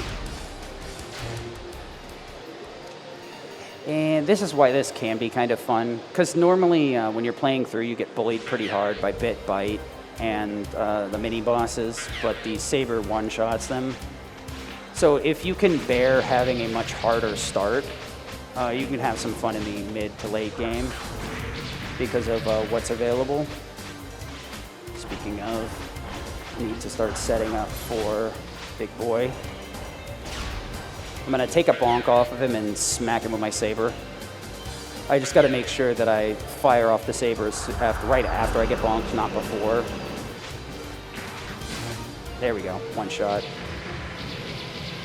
Normally you have to do a bunch of mashing to get rid of Drill Boy here, but why would you need to mash when you do 16 damage every frame? Sure, hopefully I don't die on something stupid, but I've been hoping for a life here to help make my... What am I doing? That's not correct either. It works, but it's not correct either. Not for my route. Okay, I guess we're gonna bonk on the drill. Sure. Air dashes are illegal in here. Fun is illegal. Good music is illegal. Good gameplay is illegal for me too. I'm gonna grind this out more later. Unfortunately, just did not have the time to do it with this. And this is one of those things where you can give yourself a false positive of how good you are with the with a few resets. It makes you get a much faster time, right? When you can actually reset the clock over and over again when you die a couple of times in a stage in silly ways. I think that's one of my worst flaws is I get a little bit frustrated and then I die and I start to get nervous. That's why I find RPGs are a little bit easier because you kind of have a bit of downtime to some extent in some places, so you can have a chance to bring your head back to level. Catfish, beetle, and hornet. Okay. So we're coming back here, and I'm getting the baby mode on. Actually, give me my S blades. I want those. Could you not though? Actually, I want ice. I'm so used to doing this with ice, I think S blades will mess them up. I really shouldn't have grabbed that, but whatever. Never stopped me before. What is it? The main appeal of this category would be picking up a lot of these, getting some really optimal movement through saber neons. But the problem is you got to swap to a weapon to get movement after the saber neon. So I don't even think I need this heart tank, but I'm gonna grab it anyway. Same thing with the sub tank. I'm gonna try not to fill that up unless I'm really getting bodied by Sigma. I'm gonna try and only do that one set of fills, but the armor here will be really helpful. I would do the transfer to the other side, but considering how I've been moving. Holy crap on the first try. So yeah, you need to swap to a different weapon to be able to regain control of X and not just drop like a stone. Normally I get really fidgety there and bonk into the spikes. Which is really bad because you have to come all the way back up here. So this is a good beginner tech to save you. But the thing is like the earliest you could get it is after Doppler 2. So like it's not that good. Actually, I need to make sure I'm ready for Big Boy. He's probably going to show up here because he loves bonking me in the face. Hey, I called it. So bite here. So the only way you can avoid that mini boss is by killing them with their weakness. This guy's drill. The other one is, all right, fine, come here, buddy. Oh, you can't, you're allergic to beam blades? All right, sounds good. Get out of here. So yeah, I'm gonna snatch up a little bit of HP here because I'm really bad at this hallway, so, okay, Normally I would just use charged ice through here, but okay, yeah. I'm not gonna get sub-tanks out of this, so I might as well just move on my way.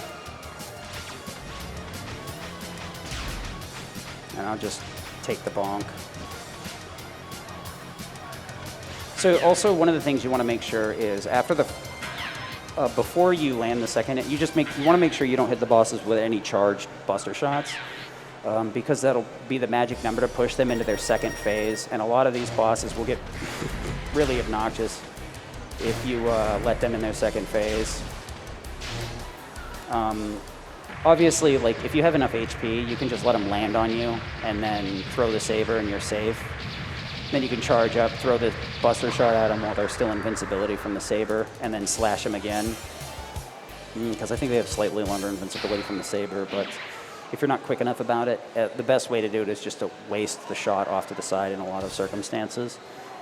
So Beetle. So after we get rid of Hornet, we're going to have access to the Final Sigma stages. My brain is just like so programmed to use the buster in a lot of these areas for neons and stuff that it's so hard for me to like not have bad movement or like hesitate on switching to a specific weapon. Okay, we're gonna switch over to drill here because it'll make my life a little bit easier. I'll show off hopefully show off what I was talking about.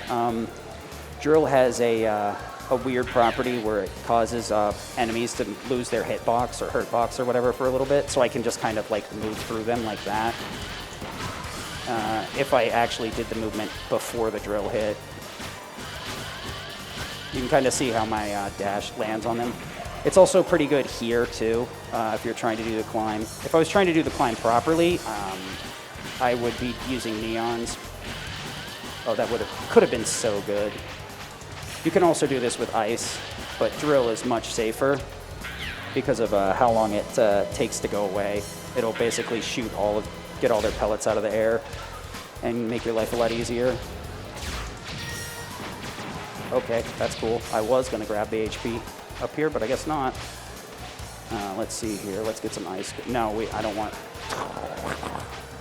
Normally, I'd be doing a lot of these corner jumps with neons from the saber, because it would be a lot faster. Because the main thing is with the saber, you can get double jumps out of it.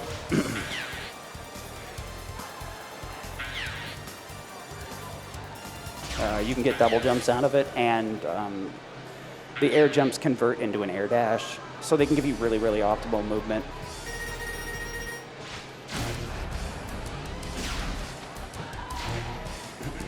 I didn't turn the right way before I shot that off, but whatever. Luckily, I got a good pattern. And the beat bot here can give you invincibility, and then you have to wait for him to dash across and then slap him again. All this HP is mainly for Sigma. I would have liked to have this much earlier, but unfortunately, that's just not how this works out. I could have grabbed the heart tank the first time I went into Catfish for a vial, but I would have had to go way out of my way instead of just grabbing it on the way by like I did. I still had to waste some time because I didn't go for the Saber Neon to cut it off. So now we're on the last boss. We've got pretty much everything we could possibly need at this point. That's the one nice thing is I can grab some upgrades here and there. I have a pretty excessive amount of HP. Honestly, like, even towards the end of being, like, really, really bad, if you can get through the first couple of stages, the odds are you can I please not? The odds are that you can get through the Doppler stages. Wow, wow, wow. I'm just off my game today altogether. Just not even close to playing decently. Well, that's how it is some days. Love to make some excuses, just not playing well. The first set is pretty hard, and if you get tilted at these stages, you can very easily just lose momentum. and stumble around for quite a while, and that's really hard to deal with in the... Okay, that's cool. I was trying to do a setup I'd seen Choco do in one of his runs where he shoots, jumps, and then slashes. I think I jumped too late or too early. Or well, I think I slashed too soon, actually. So we're going to go over to S-Blades here and make my life a little bit easier. Normally with the SNES version, you have to manage lag because these enemies will cause the game to lag out. S-Blades is good, but it also causes an extra blade to be on screen because only one of them will break when it kills an enemy. So it's good on the PlayStation version. It's really strong in the Super NES version, but it causes a lot of lag. So that's the one nice thing about the PlayStation version is it's kind of idiot-proof in a sense, where like you don't have to do any lag management. The management is just like playing the dang game well. I guess S-Blades gives weapon drops, huh? Didn't realize that was the one. Could have sworn it was another one. So we're just gonna wander in here and make sure I have my Buster charged all the way before we run into Hornet. I'll walk forward a little bit to try and get his targeting to be a little bit... Okay, I guess we could do that too. Okay. Huh. Interesting pattern. All right, so now the boss fights were so good, we're just gonna go to the end game and do them all over again. If you are interested in this category, my run is pretty bad. I really don't have a good PB with this yet. I've just been kind of feeling it out real quick, and it's all stages, gives you a little bit of safety for the final game, makes it a little bit easier, allows it so you don't like spend 15 minutes on Sigma, as awful as most of this has been, trust me. Other categories, like any percent, will end up with you spending quite a while on Sigma if you're not prepared. The first phase is pretty easy once you understand his pattern, if you're willing to let him to dodge his fire and then hit him when he's up in the air. But that's how a lot of these bosses should turn out. I think I will grab... Do I want to grab a life up, though? I guess I might as well show it off. So this pillar you land on can give you drops. There's no way to, like, enforce it, so, like, ice won't give you health or anything. But a saber will always give you the life up. So if you have the Z-Saber, you can always do it.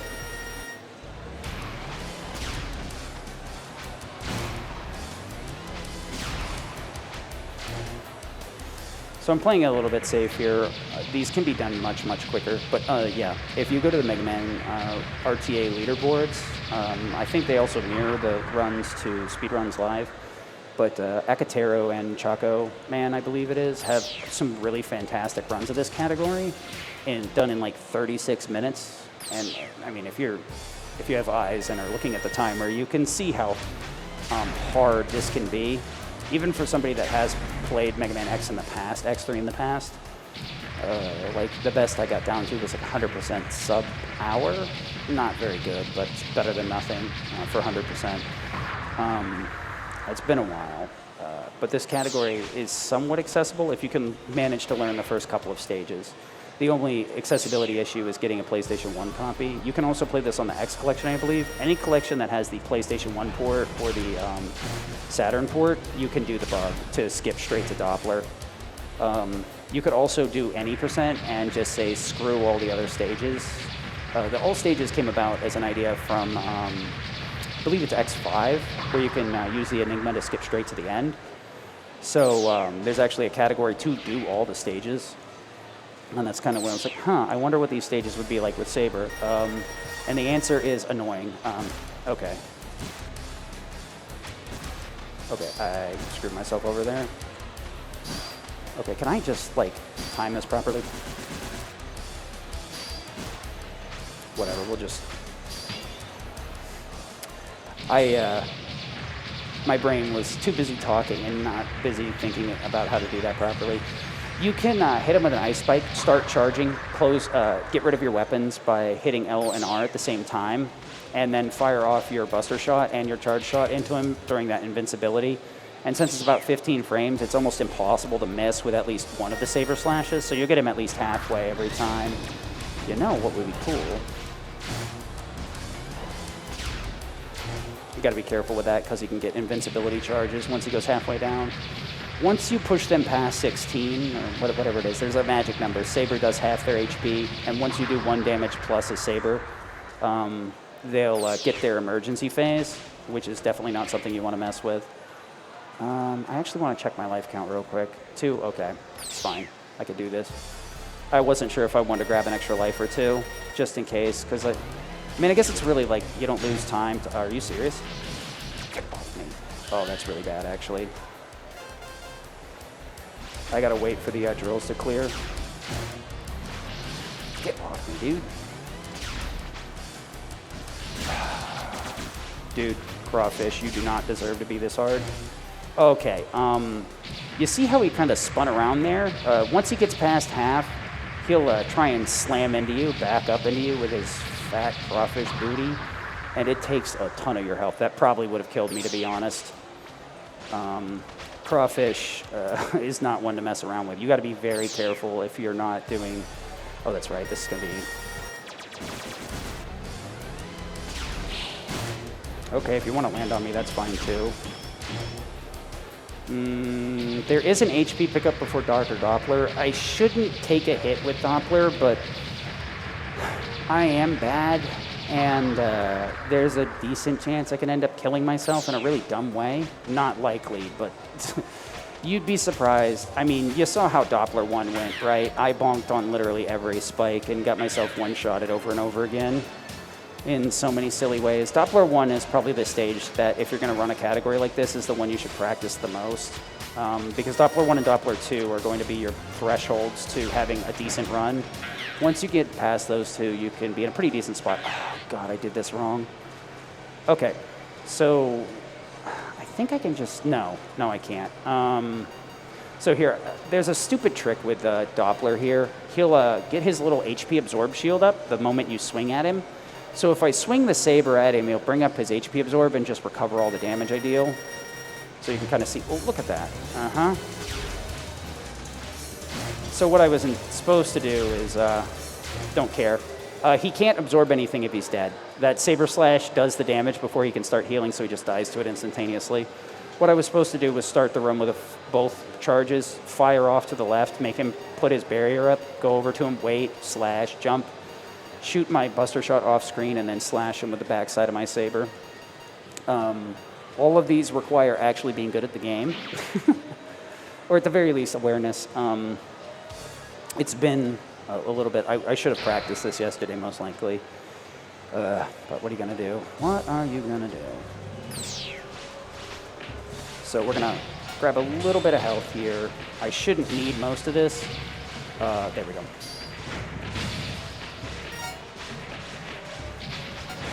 Okay. I shouldn't need that.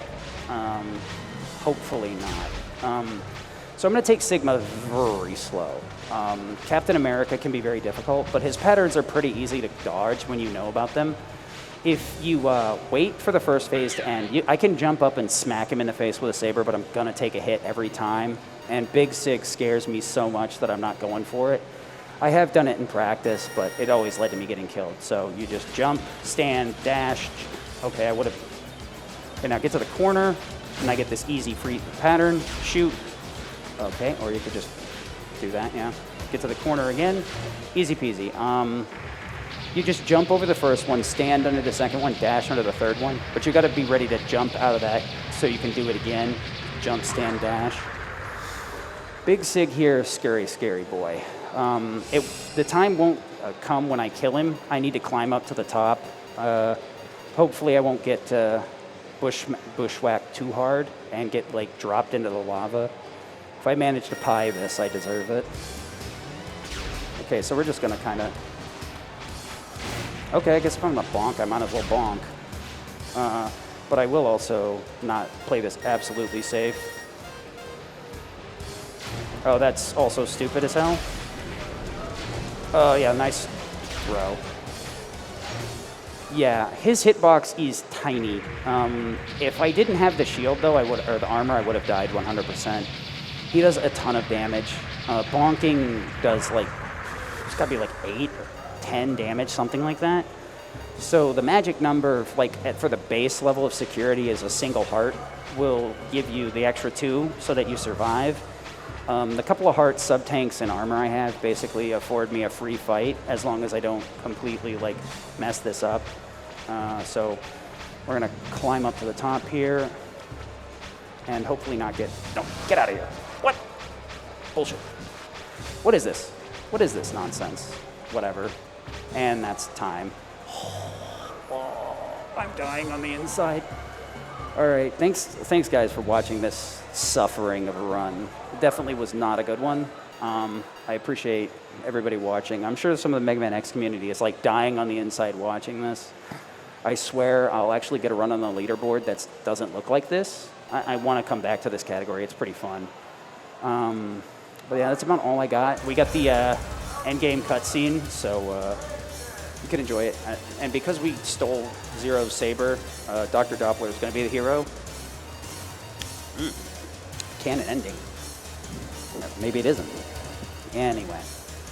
So we do have like the ending highway walk, and that's about it. So there's nothing else I can show you guys other than just letting the credits play out. So whenever you guys are ready. I've been the Sid. I'm awful at this game, and I usually do Final Fantasy VII Remake stuff. I'll come back to this, though.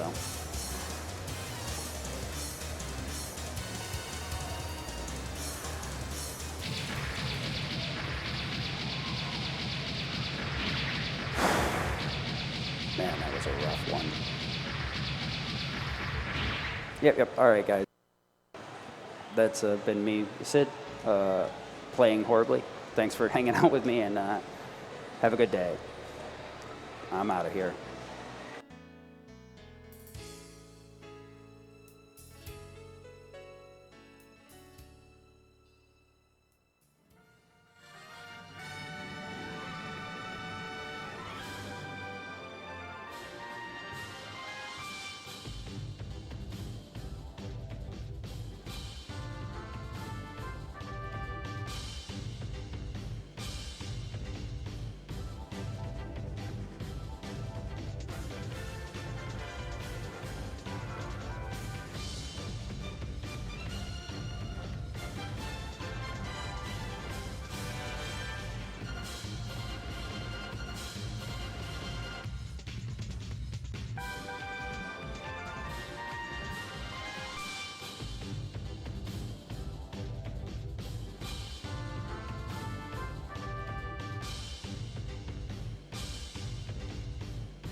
I forgot how to play.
Select stage. Cell Games Arena.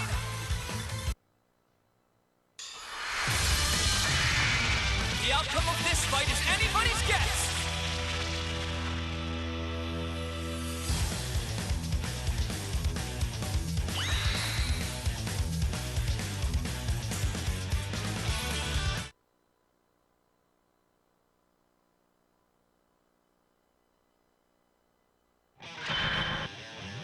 Are you ready?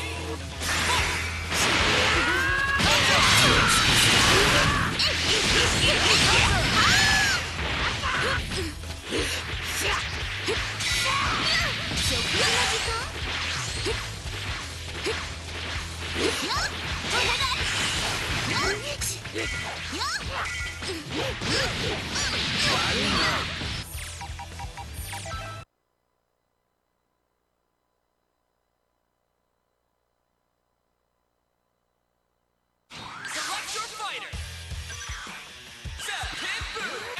21. Kangaroo. Gogeta.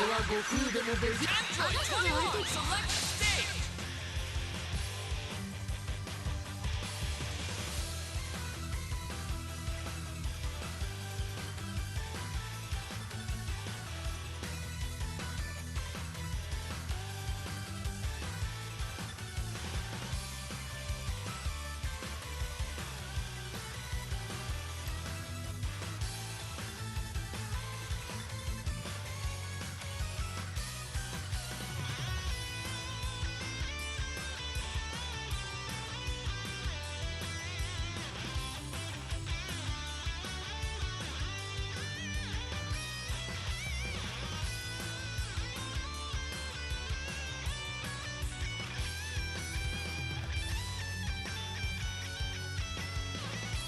Cell Games Arena.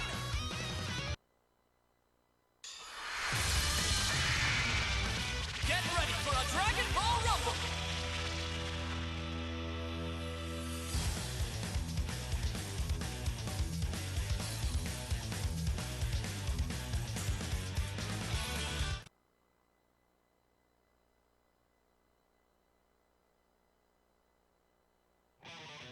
Are you ready? Go! Maximum power!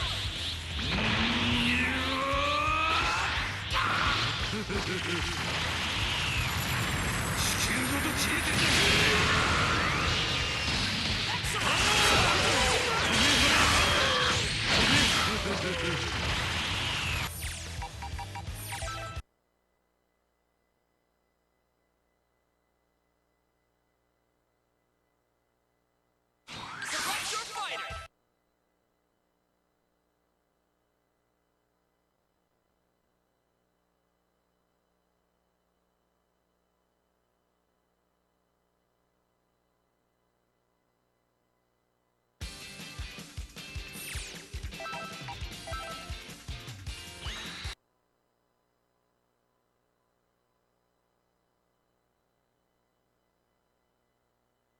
Select your fighter!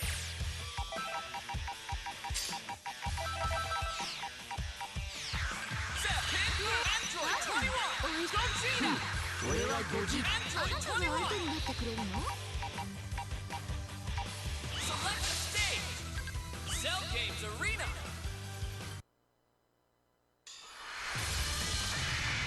Get ready for battle!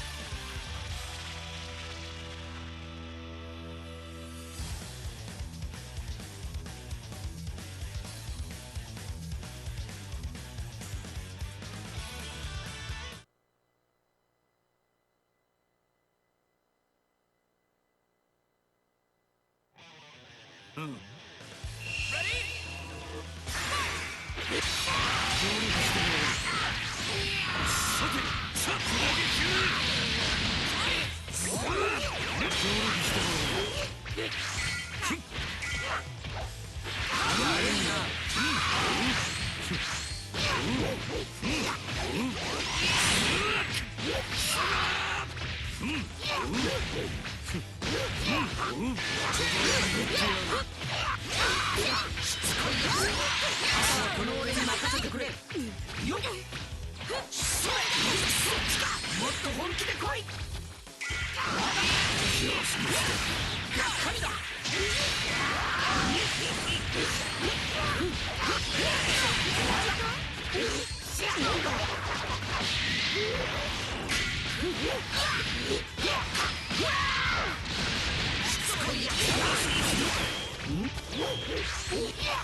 美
味しいわね。どうよ私の力。同じバイオ人造人間。 Get ready!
こ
貴様の攻撃など私にとっては蚊に刺されたようなものさ。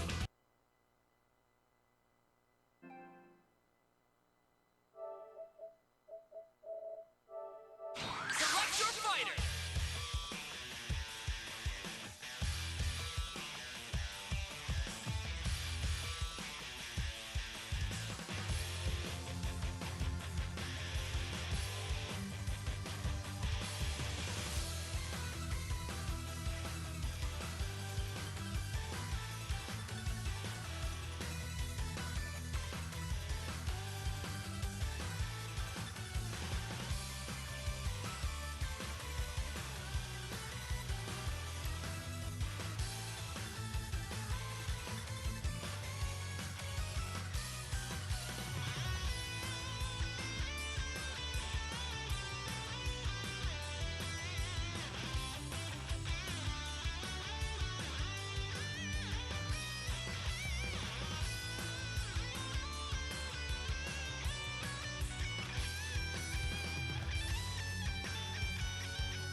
Select your fighter!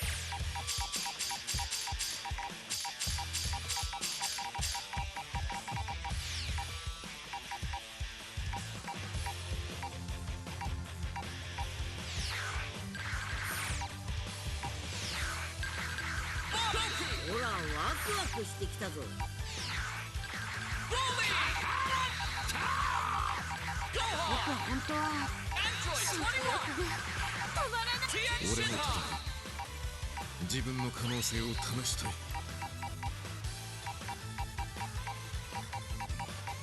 Select state!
All right, holmat 2021. Yes, sir. That's crazy. All right, so this is your boy on commentary one. My name's King Kai. Nice to meet y'all. And co-commentating with me, it's the legendary. You already know. It's Dice, your favorite holiday Matsuri MC on the mic as well. Yes, sir. Killing it on Skullgirls. All day, every day. Killing it on Melty Blood.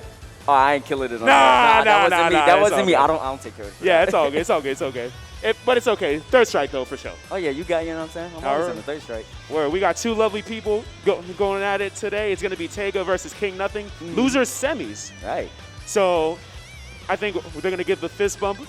See where we're going. Cell Games Arena, one of the best stages in the game. Right, starting off real good. One of the best arcs in Dragon Ball. Absolutely. Me personally, I'm just saying. Tega known as an all-around player.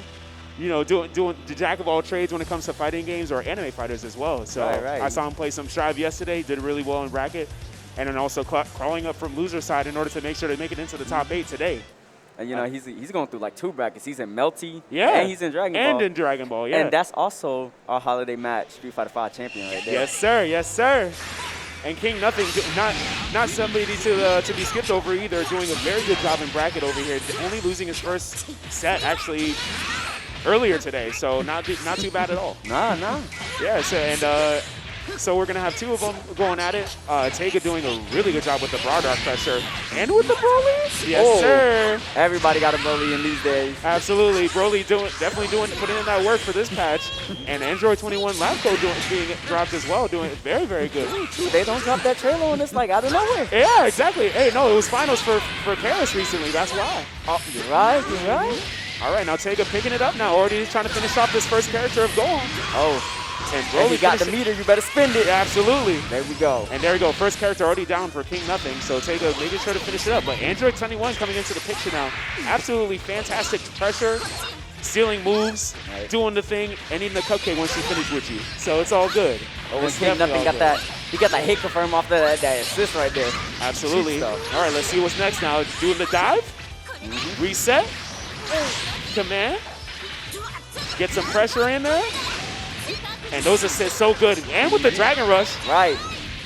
And 4 bars suspend over here and going up to 5. Definitely, oh no, and dropping the combo. Oh, Tega's trying to get Blue Goku out there. He don't want none of that. Honestly, it's still a good idea just to keep him in the background, because if you send him out too late and you get rid of that blue bar for regenerative health. Oh, but you weren't blocking your head there, so you're going to take all of that damage. Can Tega optimize these? Yes, sir. Yes, sir. And now picking up the combo. Get some loops in there.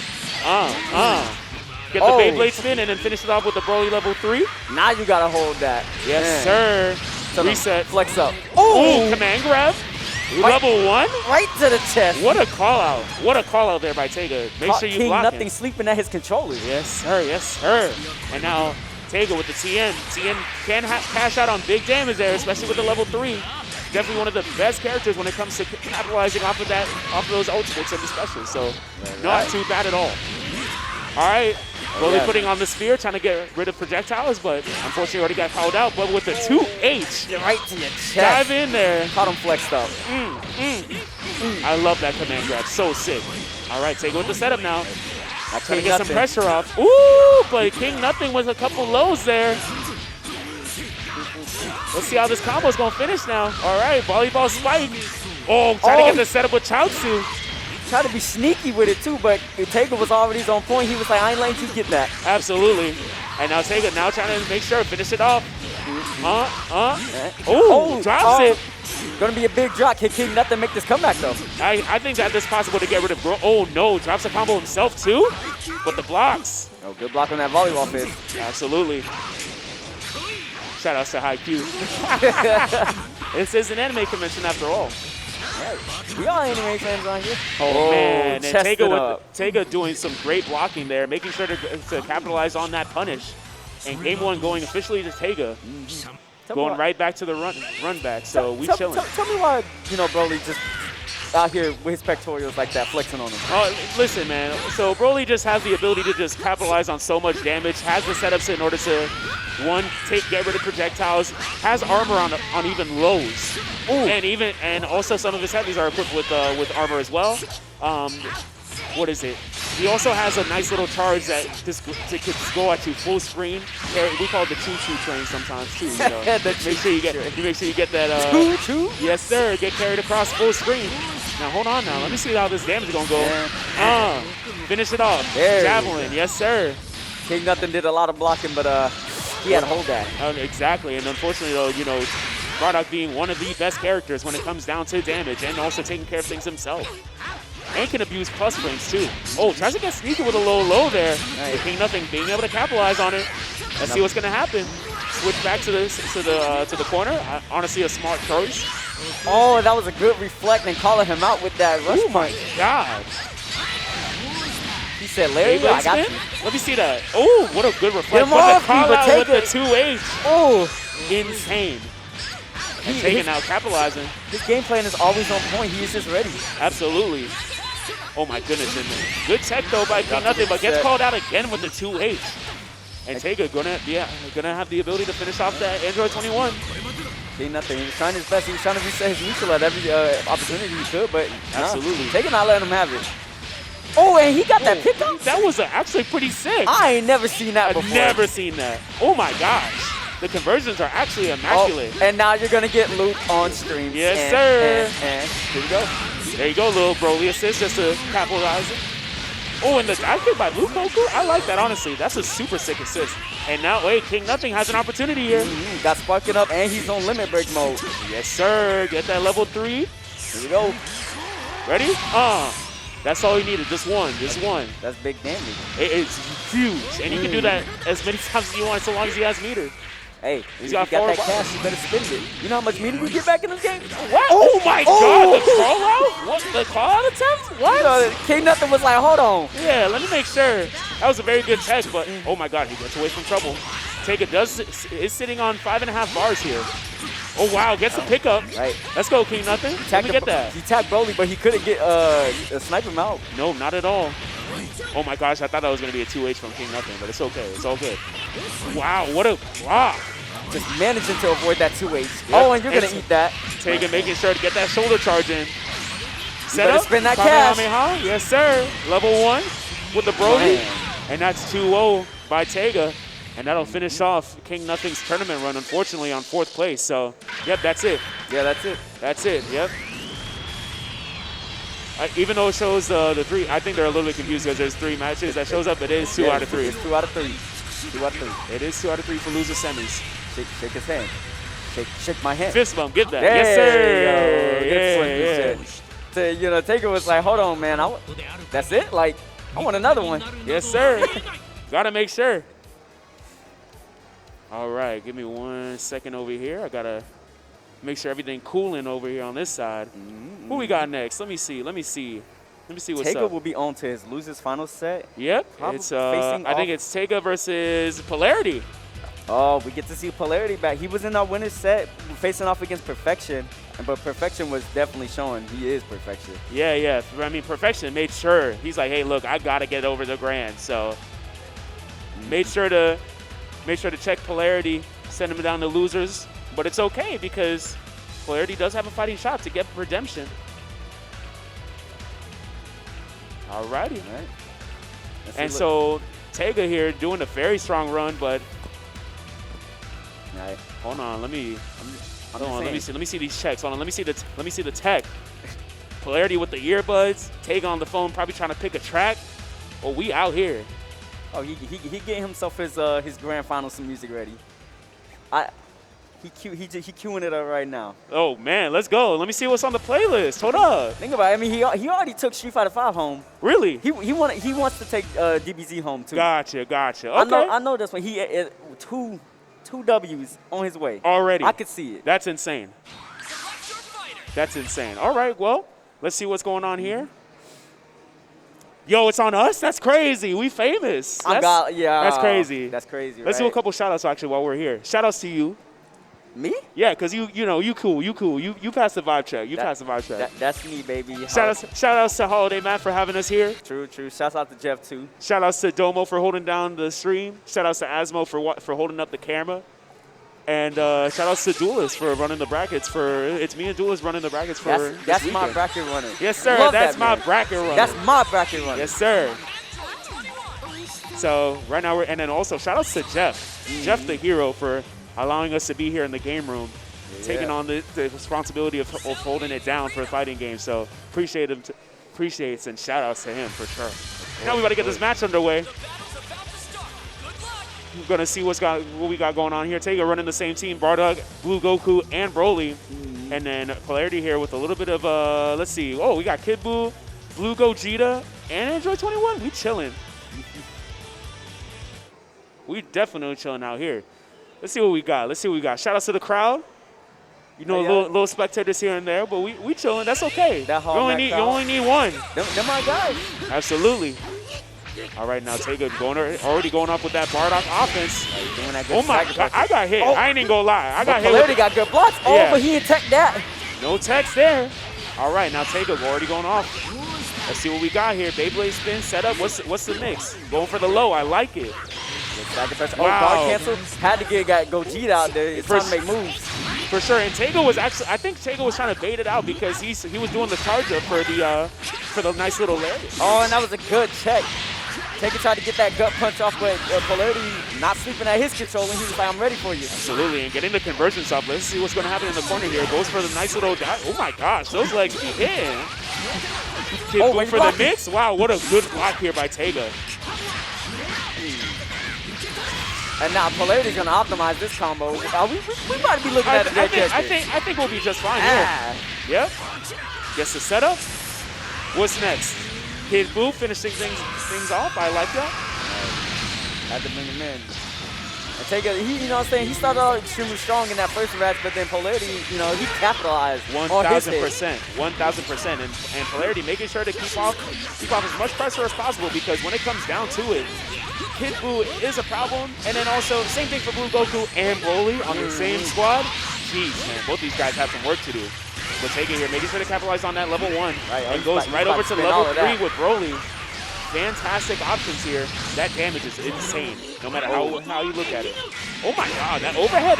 Oh, and not the clashes? Those clashes were sick. Calm it down. Absolutely insane. It's the Losers Finals, and this set is already hyping up. Already going crazy. And fantastic switch there by Polarity in order to get the Kid Buu out of the way, save it some health, make sure it's good.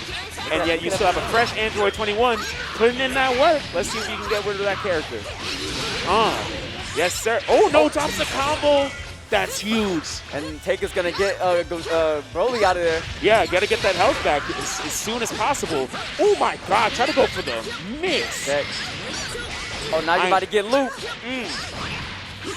Oh, man. Drops the combo as well. Taiga's got to pick that up. Both these guys do, really. Oh, man. I thought he was going to go for the overhead, but really nice conversion on the low there. And Taiga's keeping that pressure up, though. He's not too far down behind. He's realistically only maybe about a character behind. For sure. I mean, honestly, it's still not that bad of an idea to just make sure to get rid of as many characters as possible. I mean, it is the point of the game, but still, like, Broly having that type of damage, you got to get rid of him fast. Yeah. Same thing when it comes to Kid Buu in the mix. Absolutely insane. Just like that, Taiga already pretty much made this match right about even. Almost, really. Like, it's actually insane. Oh, throwing that kick at him. Yes, sir. Oh, let's see the pressure. Oh, good sparking opportunity there. 2H is the assist. Gets the conversion. Oh, wow. I love that Goku assist. That's sick. Tries to use some armor there, but a Polarity getting away with murder. Wow. I like the fact that Taiga backed off there in order to get some neutral space. That's actually sick. Oh, okay. Vanish, conversion, let's see it. Yes, sir. Finish that combo, baby. Oh, I thought you're not blocking your head. That's crazy. That's crazy. Watch your cabeza. Taiga making sure to keep it on the low pressure, and then also sending out the Broly to get the overhead. You nasty. You want something. That's that cheat stuff. We like that here. Hey, it's okay. That's whatever it takes to win the game, bro. And Kid Buu with the level 3. Let's see the setup. All right. Not going to be a dead character, but he's going to have to guess for his life. That's fine. Wow, what a beautiful tech there by Tega. Oh, but you're not blocking the other way. That's okay. Yes, sir. Like I said, just spin finish that cash if you got it. Make sure you did. What an intense first game. That was only the first game, by the way. That's crazy. That's absolutely insane, especially for a losers finals. These people making sure they get their money back. what am I telling you? Oh, wait, but these entrants are free. Hold up. I'll tell you, Taker, he wants to take home himself another W before the holiday mat ends. I don't blame him. He's making sure that happens. I don't blame him at all. Beautiful block pressure. Oh, good. Peeping out Taker's stagger pressure, and he's just going to throw reflect at him. Yeah, and honestly, Polarity doing a really good option of just oh my God, what was that? Oh my God, and still gets the tech off of that? Jeez, bro, these guys are really on something else right now. That block pressure is insane, and picks up on the low there. And that's that good pressure that we like to see. Oh my gosh. Not the other way. Polarity having another opportunity at pressure here. Lets it go. I respect that. I honestly respect that. Wow, the Dragon Rush by Tega. Let's see how much damage he's going to capitalize off of. Tega's like, you're blocking a little too good here. Let me open you up real quick. Let's get that Kai. Okay, hold on. Yes, sir. All right, just spends a couple bars here. Didn't have enough for it. Polarity's sparking up now. Here you have to spark up too, because you need to save as many characters as you can, especially against characters like Blue Goku, like Broly, like Bardock. Bardock still got the model combos, so you gotta watch out. Wow, just run up, make sure they push towards the corner. Beautiful tech. And they've always been 2 for 2 on those techs right there. 1,000%. Oh, get that out of my face. Wow. Oh, wow, and drops a combo. Oh, caught him sleeping. Now this is going to be some combo. We're going to see the loops. No, they're getting looped on screen. Yeah, just a little bit. Just a little bit now. Oh, drops a combo again, but hey, this is an opportunity for Polarity now. Come on, Taker. You got to finish the loops, no. Man. You got to finish your food. And now Broly coming in. Oh, wow. It drops a combo, too. A lot of see that armor, bro? It's disgusting. He's like, get that out of here. Yes, sir. Let me get that commander dab. Let me get that. And yes, sir, that's going to be guaranteed. Actually, no. Is that that? No, I don't think so. Not yet. It's close. It's close. If he had a little bit more meter, though, he could have cashed it out. He was trying to get the shimmy there in order to get cheated with the low. I like that. But Polarity making sure that Blue Gogeta gets a little something. Yep, got to get that damage. That damage is so good. This super is so good. Okay, no, he's going to switch him out. Yeah, you got to make sure. Spend that cash. That is going to be a deck. Whatever it takes. Get rid of one of the problems that you're going to get rid of. Like, it's just going to be insane if you have to deal with more Blue Goku after this. But you must forget, we facing off against Taker's Broly, his tried and true. That's honestly facts. And you know what, though? We just got to hold that. Oh, my gosh, the Sparking. Sparking is saving Broly a little bit on damage, but it's going to be expiring pretty soon. Oh, wow, that low was so really quick low. Oh, my Didn't know God. he was blocking. Disgusting. And now Polarity having an opportunity here. Yep, do that level 1. Another level 1. And another level 1. Another one. Wow, what a call out. Sniped him out of here. Absolutely. Get that out of my face, bro. Oh, my God. Polarity with the side switch? Like, not blocking the other way. He's going to make it happen. Oh, my God. Not that drop. Come on. Finish that food, bro. Finish it. Wow, the respect. Just holding it off real quick. And then, just get out of there. Honestly, hey, I respect it. I mean, when you're invincible on frame 1. Yeah, exactly. Oh, my gosh. And Polarity stealing the game here, tying it up 1-1. I love it. I love the back and forth. You know, something definitely is waking up in Polarity right now. Honestly, though, let's take a bet real quick. Let's take a bet. We're going to do... Okay. What do you think, game 4 or game 5? I'm looking at game 5. I'm going to look at game 4, Tega. I would say I'm gonna say game 5. Yeah, maybe I can say Tega. All right, game cool. 5 Tega. Let's see. Like let's see it's if Polarity, going down to the wire. Like look at how Tega's performing right now. Yeah, absolutely. But I want to see if Polarity will prove us wrong. I do want to see a game 4 or game 5 for sure, just to make sure that we gonna get some good content out here for Holmat. Hey, but prove me wrong. Yes, sir. Oh my goodness, that pressure is so good with that dive kick. That's insane. Oh wow, let's go. A little Dragon Rush. Hard sleeping. Tega's like I understand you can block forever. Yes, can sir. you check these throws though? Oh my goodness, and Tega has the pressure with blocks, but unfortunately drops the combo. Wow, there's an opportunity with that cheeky low, and he gets it again. And you're gonna get looped. Hey. And with the Broly to finish? The Broly assist, and then Blue Goku making sure he gets a little something to say there for the Tega didn't exclamation have to point. spin no meter there. And look at how Always. much bar he's sitting on. 7 bars for free. Look at that. Oh, wow, but Polarity having a chance here. He does have 5.5 bars, almost 6 bars now. Toss it. And Right. let's get a cupcake. Let's get a cupcake. Eat him up. Oh, we got a little. That's Ooh, what they call hold that, on. a parfait? Yeah, that looks like a parfait. I'm not healthy though. I lost a lot of weight, but I didn't eat either one of those. I need to eat some of that. That's probably got Greek yogurt in it. Shout out to Chobani, And Tega making sure to establish that pressure. Get rid of that Android 21 because it will be a problem. Right. And we're looking at about half health here disappearing. Just like that, It's only Broly damage. That's only Broly damage. I thought he was gonna go walk up for the command grab for a second. I was holding my breath. I ain't gonna lie to you. Nah, he decided he wanted to take a step back in case that sparking came out, which it did. Absolutely. But it's you know what I'm saying? These two players are so good, he's delaying sparking so that he don't get hard punished for it. Yo, that Android 21 tail putting in work though. Let's see what we got. Level 3. I like the decision. Make sure you get the hard knockdown. I think he's gonna go for overhead. I'm calling it. Overhead? Ooh, I got it. Let's go. I got the block. He did the overhead, but he had to guess same side. Absolutely. Because that cross-up will be a problem. Oh, my goodness. Oh, you're eating that. That overhead is so good. Big, meaty claws, boy. Yes, sir. And Toss watch, him away. Broly's going to just flex Level on him. 3. Got to get it. Oh, he did the slow one. You're going to eat all this damage. Absolutely. Get that Do Dragon it Rush again. in conversion. Do it again. Yes, sir. Level 1 with the Javelin and the Kamehameha. I respect that. Tega going up 2-1 right now. Yeah, Tega, he did not like how that last match went. And he Did not. He did not definitely want to give up that You know what I'm game. saying? You can see the anger in him. Yo, I'm I telling think you, I he see a wants couple the arm W. veins on him. I see it. Oh, no. Uh-oh. Grabbing the phone. He said, let me get this cheat code real quick. Let me get some frame data on Android 21. Oh, we running it back to the character select. I agree with the decision. Take your time.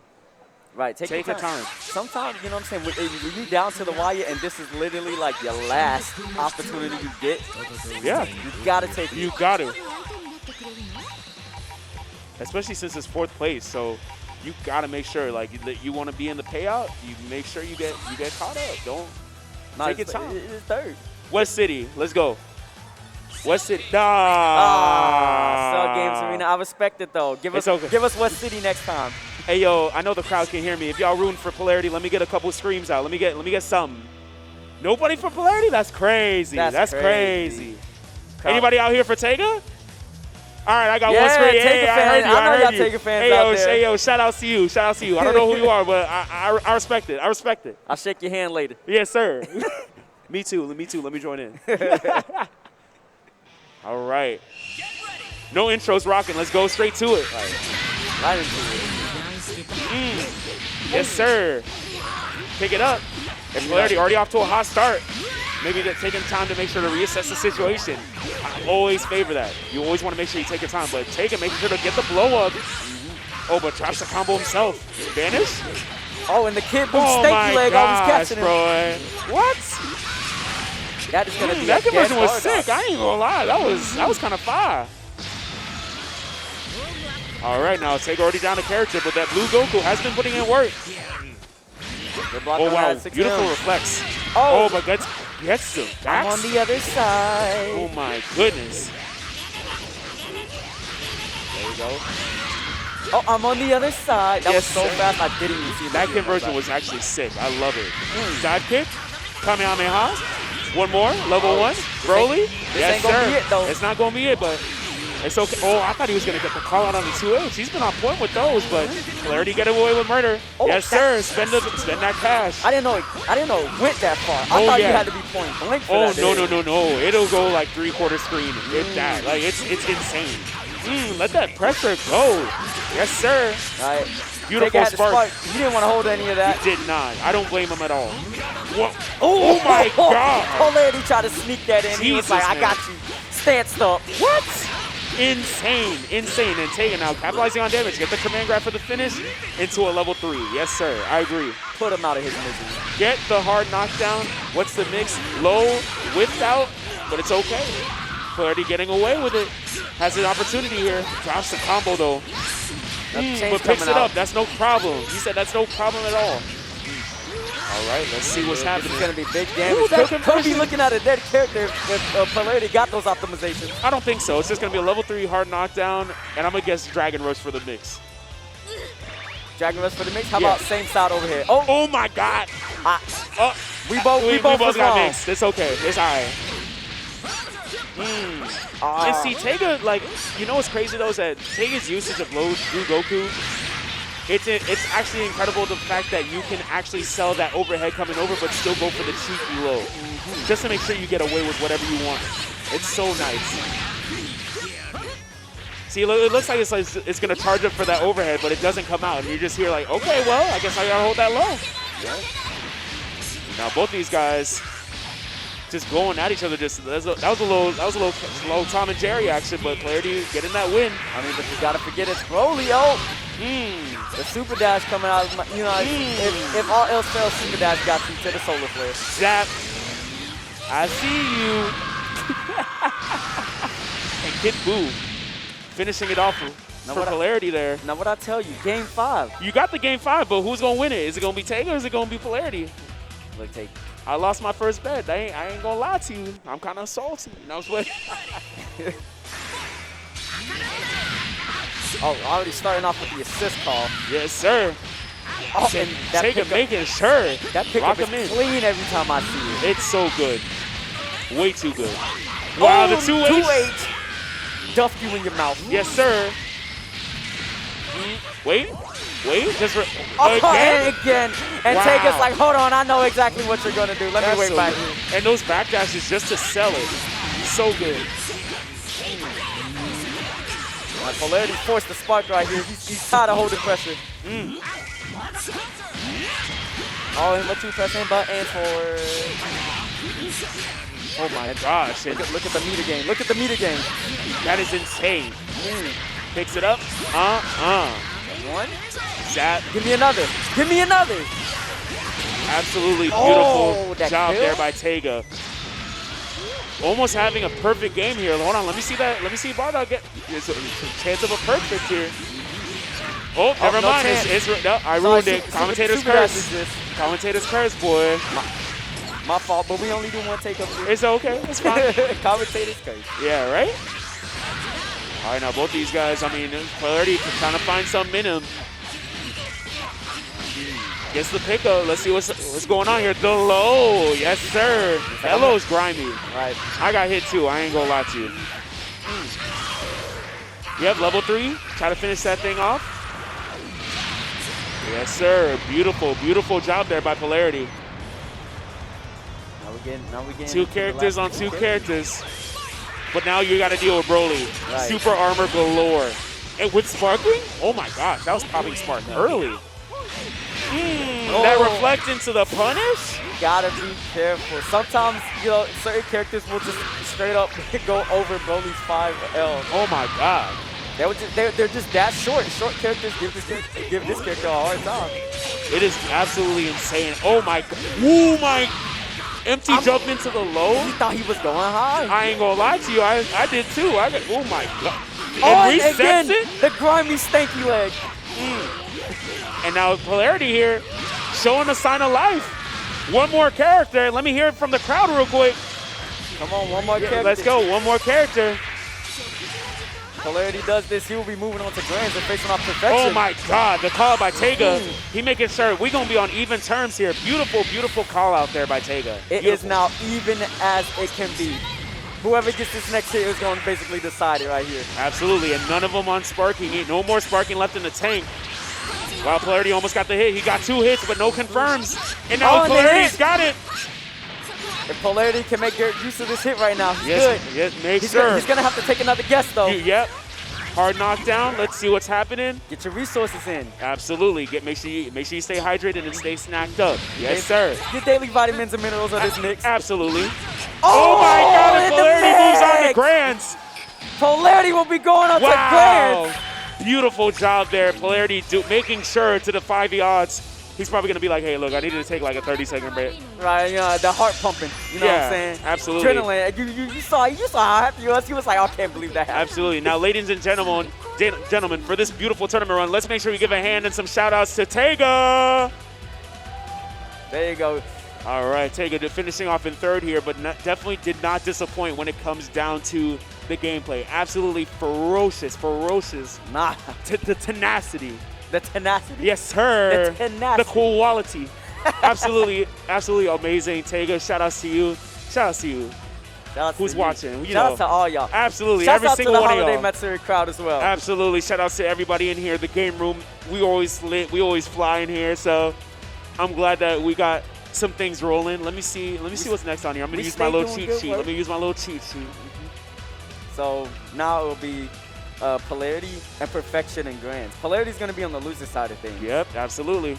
And Perfection, let's just say, oh, hold on. my bad, I got distracted. They're Anime Rock Band, they always doing their thing. Yeah, right? Hold on now. That Backstreet Boys be hitting. I ain't going to lie to you.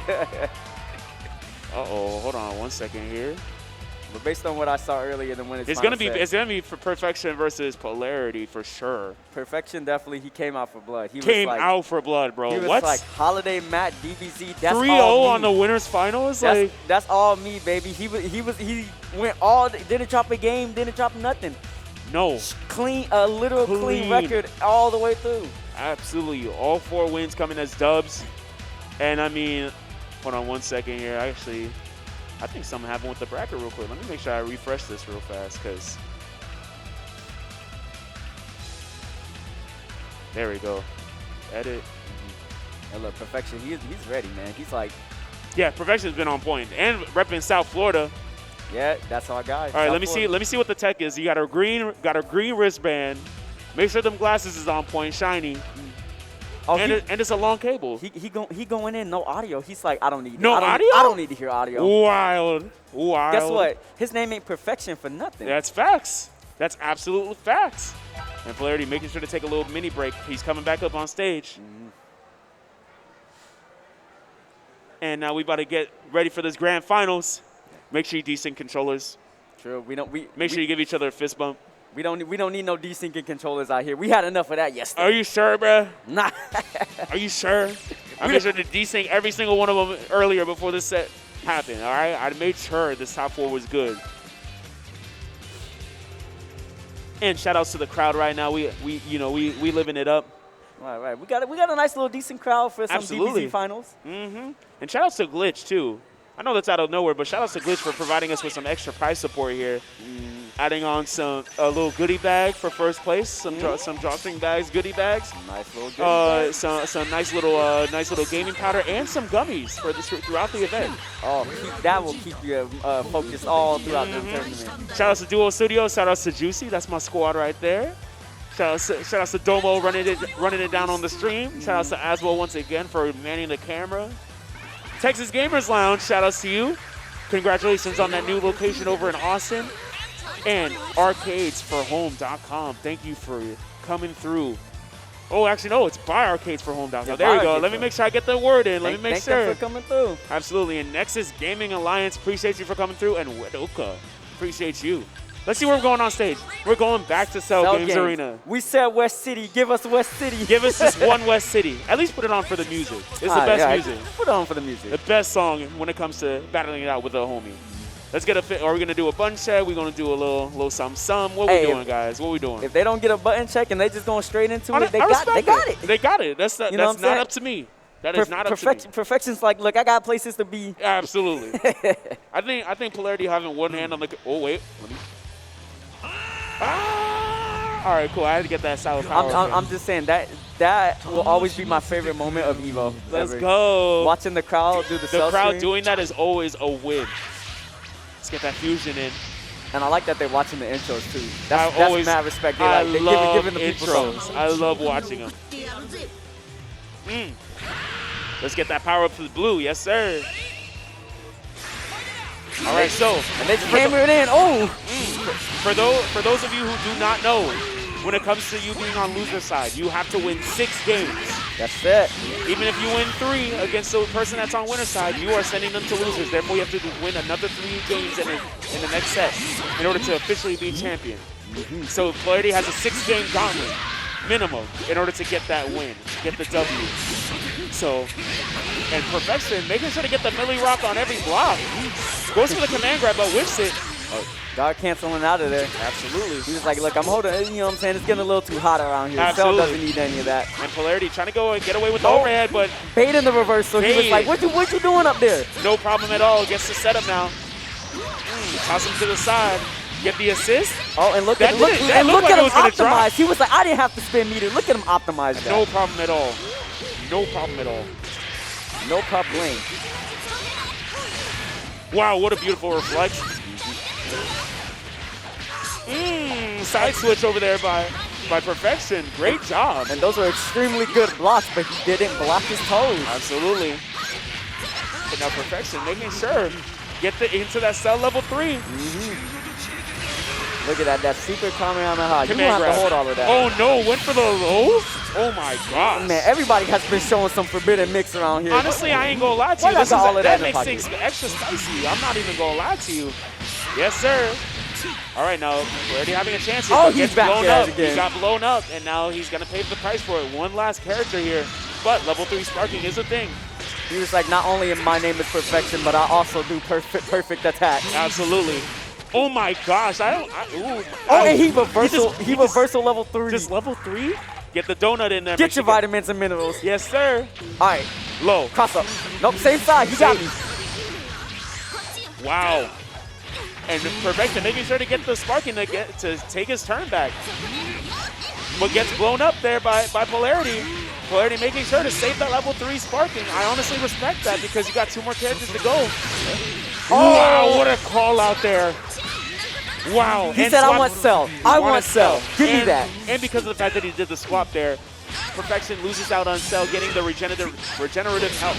So anytime you see blue health on a character, you do a swap, you get rid of it, no health back. That's godly. But now Perfection making sure. Look at that damage. Oh my goodness. Low. Oh, he went overhead? high. Oh my gosh, bruh. Knocked you upside the noggin. Beautiful, beautiful stuff here. You got no meter to kind of finish it, but It's honestly, it's okay. It just takes one call out. oh, and Sparking level 3 look at all finally that health getting coming back. activated. I think it's too late, honestly. Wow. Making sure to stay on the ground there. Goes for the dive, gets called out on the air to air.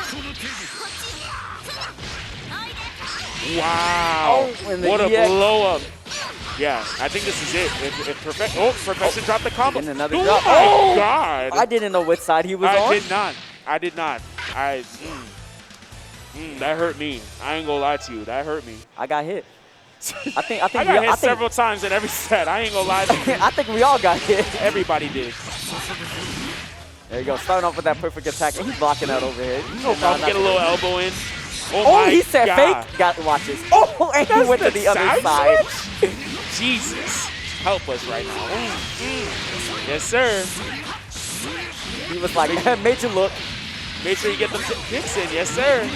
Those kicks are so good when it comes to Oh, pressure. and give him the Give bear the hug. bear Oh, hug. you. Yes, sir. Sparking. Does Perfection have these? Because if he does, that's it. Let me get That's a his Millie dead Rock. Yes, pivot. sir. Get the conversion. Oh Yes, my sir. God. Look at He the optimized damage. those. Yes, sir. Level 3? Level 3? I think that's it. That I think so. maybe? Oh, just a little bit. Just a little bit, but Already has a sign of life here. Sparking. Gets a block on but it. just think about the optimizations he was doing. That was absolutely beautiful by Perfection. Really did a good job there. Oh my gosh. And those are also some great blocks. Oh, but he didn't block that one. Can't block them all. Wow, gets the reset. He dropped the combo, but picked it right back up. That's okay. That's another opportunity for Polarity here. Get those kicks in. Yes, sir. Now you get level one. Level 1. What's next? Another level 1. And another one. And a level 3. Now that's is a dead character. That should finish it off. Yes, sir. Kid Buu making sure to prove that he is not to be messed with, not to be trifled with, if you will. And that's how volatile these matches can go. Absolutely. While it can look so much in one favor, but all it takes is somebody to basically capitalize on your mistake. 1,000%. 1,000%. Wow.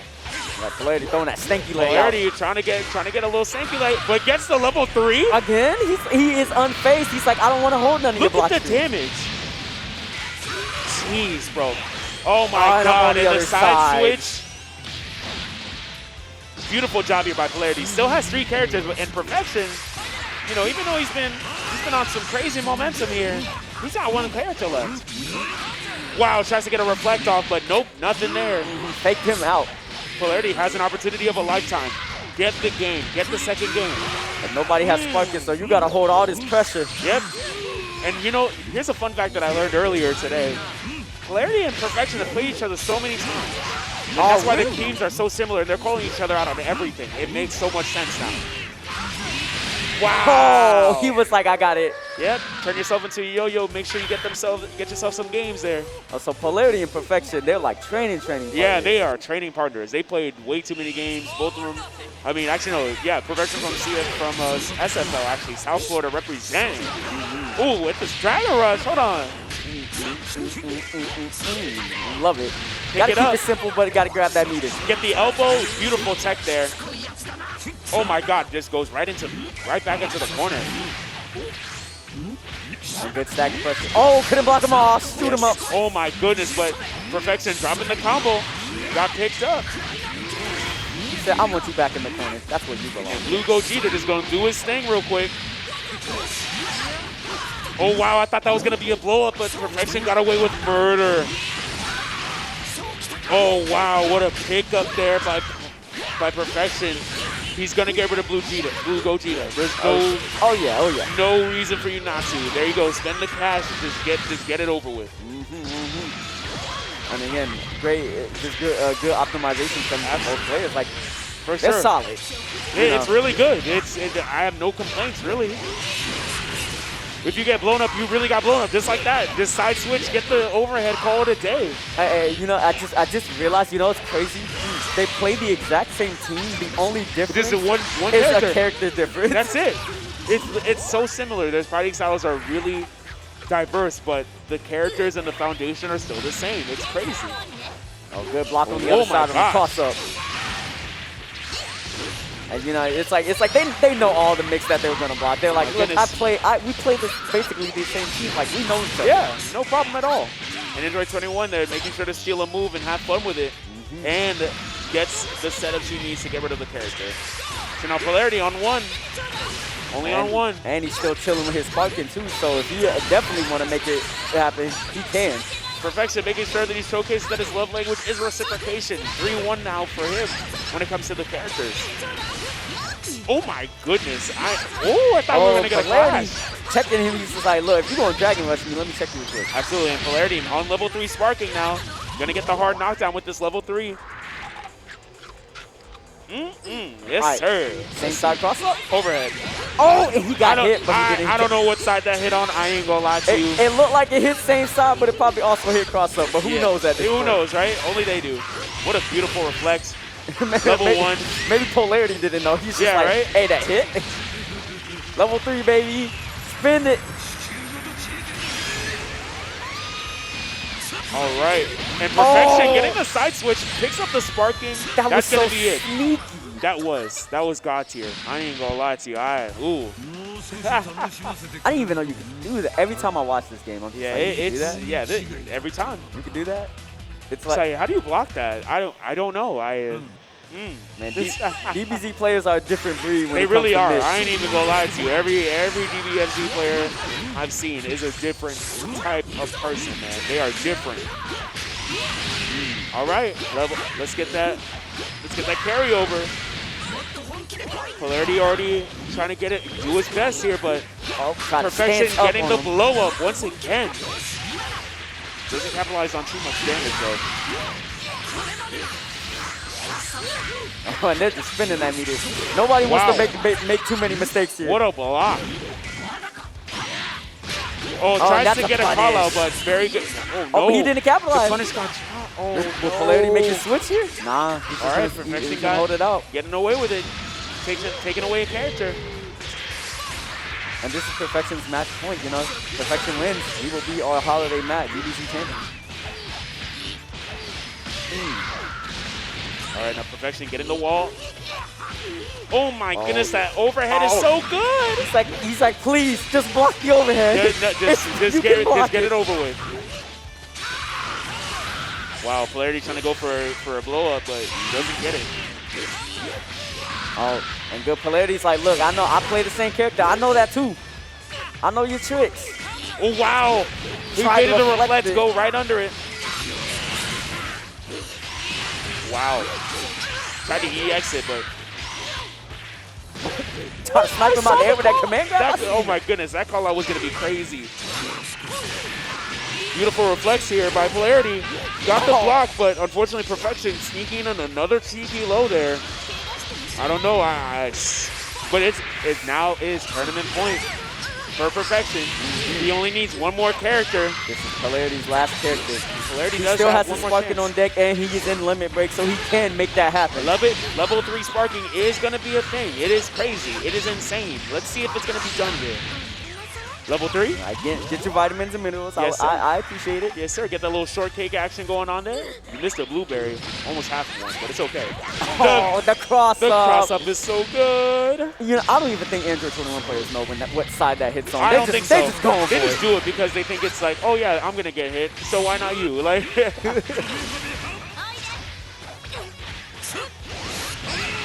Oh, perfect attack. No pickup though.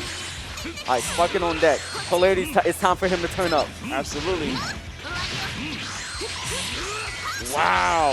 Both these guys just doing a little skirmish here. Man, he's just Bear trying to snipe hug. him out. Oh, All the right, sparking. is this it? Oh, he dropped it. I know that was going to be the game Oh winning my one. goodness, the command grab though. Hold on. Let's see what Polarity's got in the fuel tank right now. Let's see. Wow. Goes for the overhead. Low pressure. Keeping his patience up. Oh, and the hit. what a blow up. And that's going to be it. Perfection is going to be your Dragon Ball Fighters 2021 Holmat champion. Shout out to Polarity for holding it down. Make sure you guys give each other a little fist bump at the end of it. All right. Make sure you let each other know you appreciate the games. Make sure you desync controllers. Have fun with that. Please desync. Please desync your controllers. Hey, turn off your controller, Yeah, Perfection. I see you, Perfection. Perfection, I I see see that you, blue Perfection. light. I see that blue light. You better disconnect it. Hey, bro, how is he just going to walk away? Look at him. Look, hey, still Like he's on. got swag. Look at that. Shout out to Shout Alex. out to Alex. Look at him. Look at Alex looking cute. Yes, sir. Yes, Yes, sir. Give it sir. a nod. Yes, sir. All right, and hold on. Let me see what we got going on here. Oh, yeah, it's top 3 prizes. So, Top 3 prizes. yeah, so Polarity's going to get himself a nice little glitch tub in the middle of that box. Show it to the camera. what Show it to the flavor? camera. What flavor did you get? What flavor? What flavor is that? Show the camera. Show the camera. Let me see that. It's blurry. It's blurry. It's No. blurry. Ah, damn, bro. Hold on, It's all hold on. good. Hold on. Wait. Wait. Hey, cherry Cherry bomb. Let's Let's go. get it. Let's go. Shouts out to Polarity, man. He being a good sport up there. Absolutely. And Tega should have gotten his placement already, so I think he already got paid out. Look at the cash. Hold on. Hey, yo, so Alex is looking for a controller, but we're going to go back to us real quick. Thank you, Dice, for coming on with us. Hey, it's always a pleasure. Appreciate Holmat 2021. Thank you for coming through. Shout out to Domo once again for running down the stream. And then shout outs to Asmo for holding the camera, Geoff for holding it down in the game room, everybody inside the game room, the crowd, the players, everybody. Thank you so much. All right, and we're going to switch off to Melty Blood, Type Lumina, coming up next. You like Melty? See you soon. Stay tuned.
セレクトユアキャラクター有馬美也子頑張ります鬼を呼び山から降りるとする有馬美也子頑張ります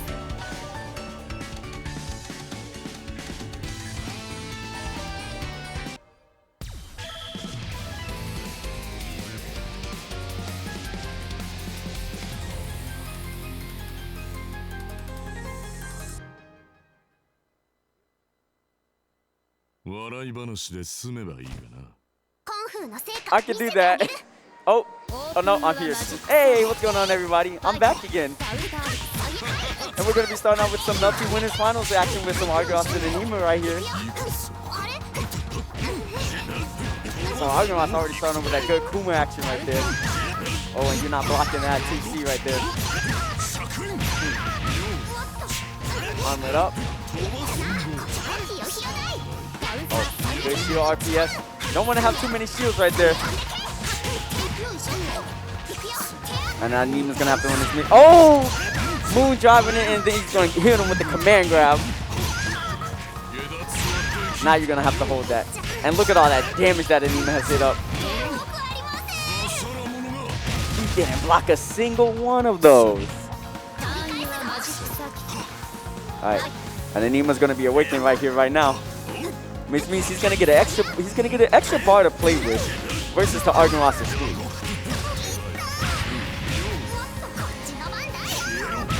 Oh, calling out the moon drive with that command grab. Oh, and then he's just... Alright. Finally getting out of there and hit a fatal counter. Oh, but that moon skill BC. Let's get it. Oh. I don't know what Argonaut tried to do when it came to that moon skill, but definitely he ate a chest for that.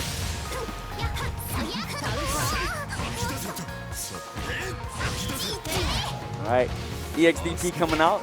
Anima's chance to finally get some redemption. And here's the throw. That's going to be it once he optimizes that. Good stuff. Already starting up the rounds right now.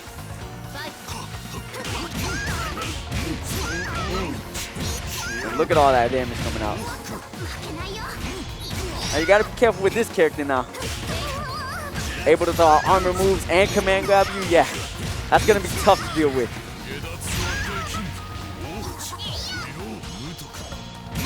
Oh, and that was an amazing shield calling out that DP. Argonaut was looking very, very solid in all three of those rounds right there. And they're just gonna jump back in, and they're like, no warm up needed.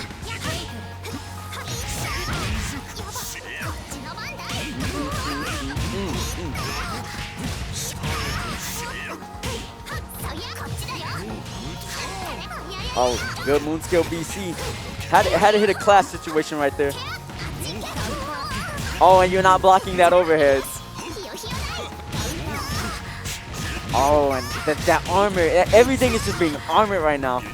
Kind of just blowing Anima up, doesn't exactly know what to look out for. But he is going to get an extra bar to play with. He's awakened now. It's time for him to fight. And Argonaut's pressure is already starting off really solidly and nicely here. Every hit he gets, he's make sure he capitalizes on it. Oh yeah, try to throw out the last start, but Argonaut was ready. Oh yeah, that's gonna be a perfect moon skill to the perfect. Yeah. Now this is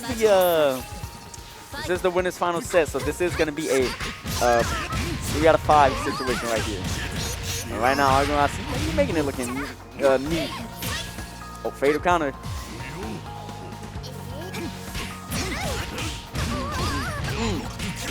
And look at that. Oh, and he just doesn't know what to block. That situation has been blowing him up. And the art drive.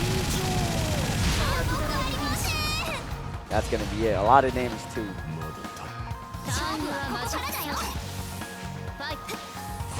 Right. Match point for Argonaut right here. Oh, and you weren't blocking the other way. Got hit by that Miyako shoulder.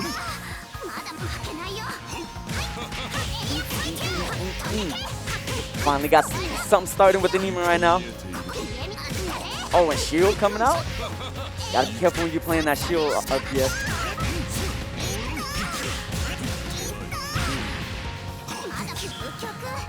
On the art drive. Oh, and Argolas holding shield BC just to get that punish off of it. Yeah, sometimes you gotta delay that shield if you don't want to get hit by it again.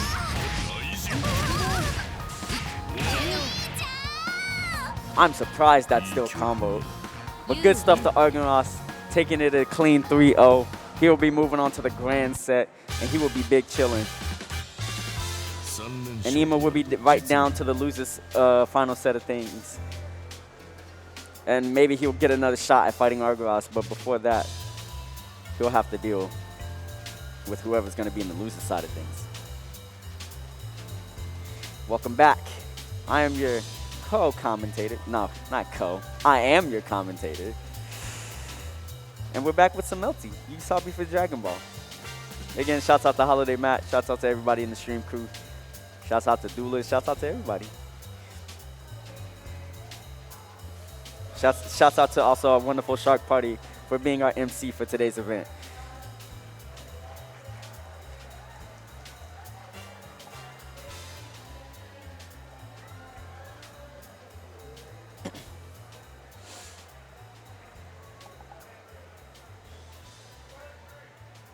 So Zentai and man, I looked at his name and I keep Zentai and Gear Dragon. They'll be coming up.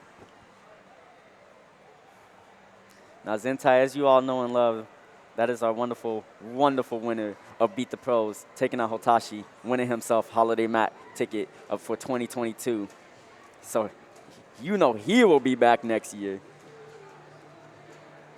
But now will Zentai be able to take a dub? He also got third in Guilty Gear Strive, so you know what I'm saying? Give him something for that.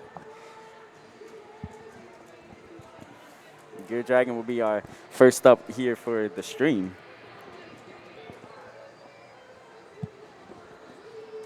And all the players, they're just gonna get you know what I'm saying? They're just gonna get their controllers and everything ready.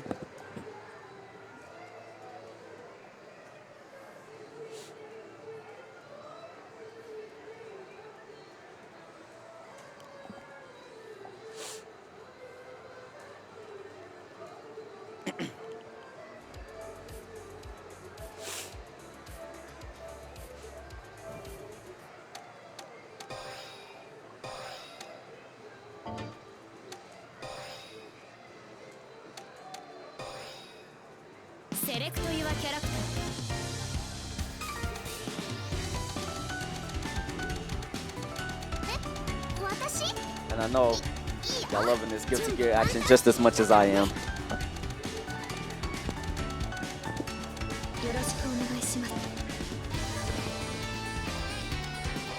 So Zentai, he plays Miyako. It's a lot of Miyakos in this tournament. A lot of them. I think Gear Dragon going for the Roa, that honest mids Michael, as everybody likes to call him.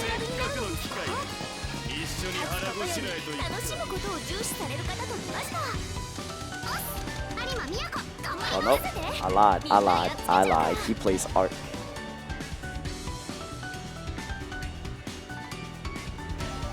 Alright, so they're about to get into this set right now. Hope everybody is liking that good old Melty Blood action.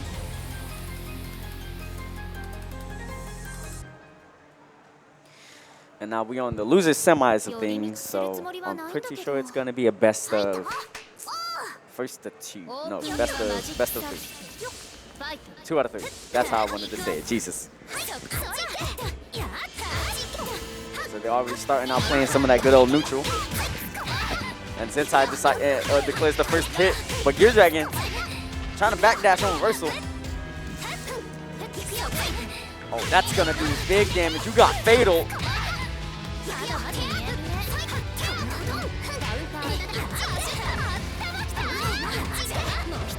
Dragon, moon dropping, trying to make that safe.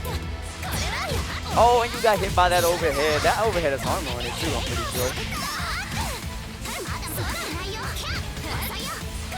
that was a good jump to avoid getting hit by that stomp.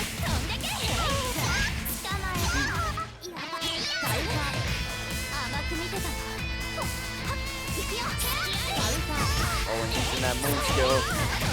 When you're using moon skills and moon drive means that you get armor on that unlimitedly. But even with that little pixel of health, Zentai clutches us out. He's staying up.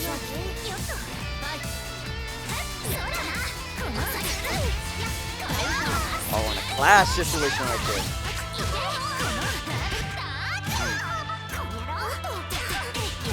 Dragon tried to go for the throw, didn't make anything off of it, but he will make something off of this. And back in the corner you go.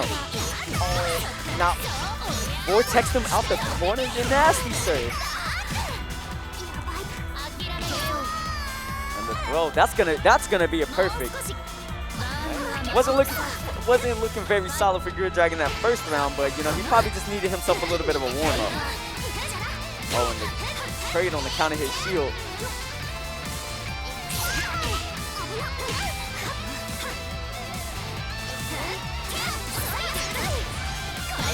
Oh, and again, another trade situation. All those active frames on that move, hard to contest it. Oh, Moondrop's coming out. And both characters, both players do still have a full stock of meter right now. So who's gonna spend it?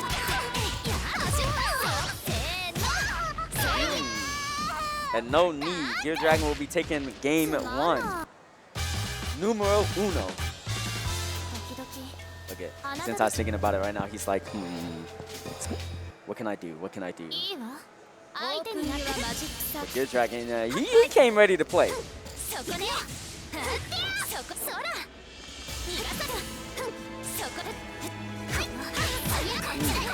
Oh, and the side switch shoulder.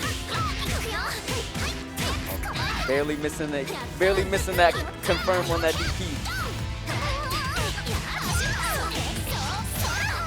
Oh, and look at the optimization. Look at that, taking you all the way to the corner.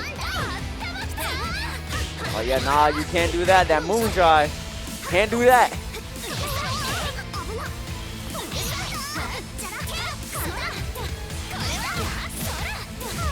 And a lot of those overheads just keeping Zentai alive. But with that full stock of meter. Oh, he is up now. And when you're in heat, folks, you will constantly regenerate health, and all your specials are free of charge. At least all your EX specials.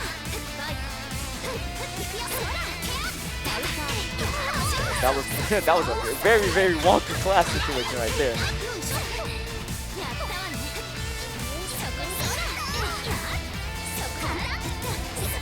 Stagger pressure coming from Gear Dragon. He's just trying to get a hit in. Oh, but that fatal counter is going to take it. Oh, and Zentai getting snatched up by low. And getting heat is up. Heat can be punished on reversal. But you're only in heat as long as you have the meter to compensate for it. Got no meter, you don't either have a lot of heat.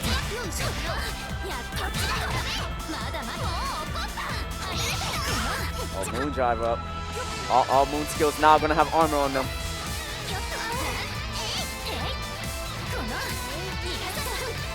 But look, with Zentai on his last little bit of life, he doesn't want to make any type of mistakes here. Oh, and that jumping C. Match point for Gear Dragon right here.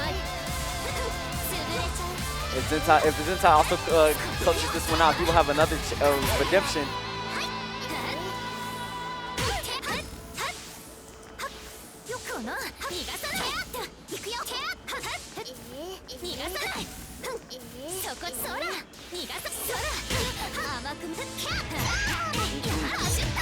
Playing that good solid neutral. Oh, and again, heat is up again. Going for an early heat too. Okay, stomp. Oh, and he's optimizing on that fatal hit right there. On the armor. Oh, and that was a great OS. Oh. And everything's not working out. This is the last game hit. And that's going to be it. Gear Dragon going up 2-0 over Zentai.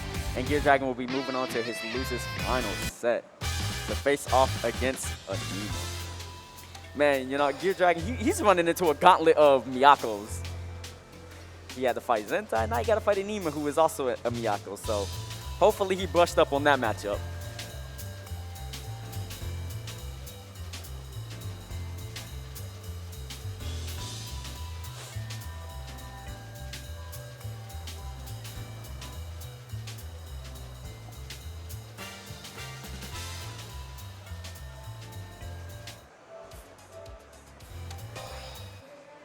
Select your character.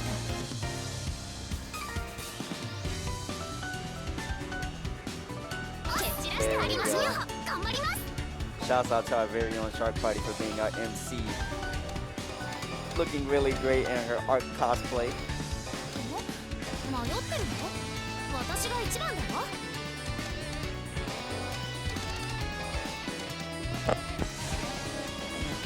Nah, Anima is all you know. He got second in our Guilty Gear tournament, while Hotashi was our first place winner. Oh, they're just jumping right into it. No button checks, no nothing. All right, let's get it. We're now in our loser's final set. Winner of this will face on to fight Argonos all the way over in the grand side of things. Oh, but Gear Dragon already starting off with that strong hitting combo.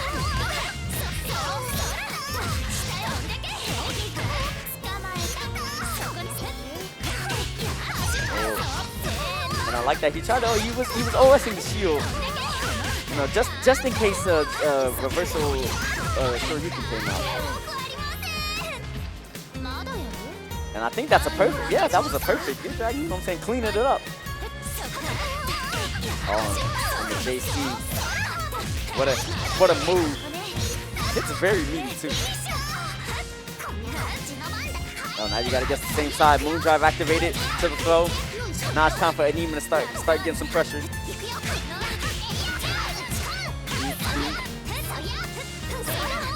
Oh, fatal.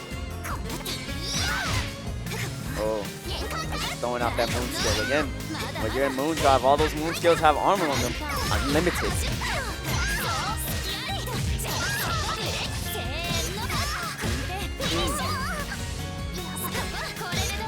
What a great shield to calling out the button press. And Gear Dragon will go up 1 point. Numero uno. Again, he came to play. I can tell. He was like Melty Blood, that's all me. That's all me.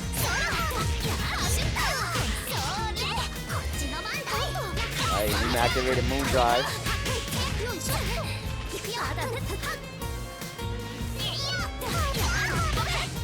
Oh, and that 2B. Always a killer. Oh, kept it simple. Just went for some two-way pressure.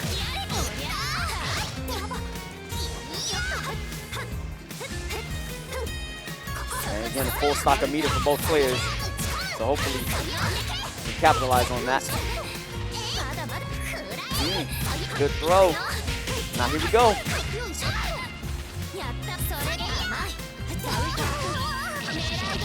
And there we go. Throwing off the EX skill.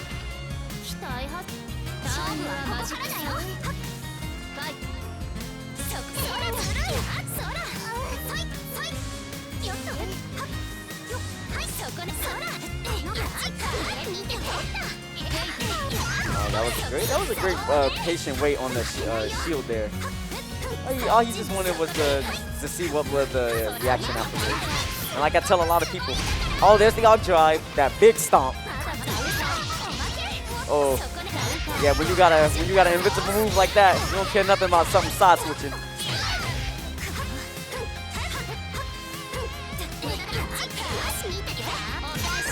And the shield A follow-up. Oh, he did the O-Res. Gear Dragon going for that shield moon driver was just to keep himself straight.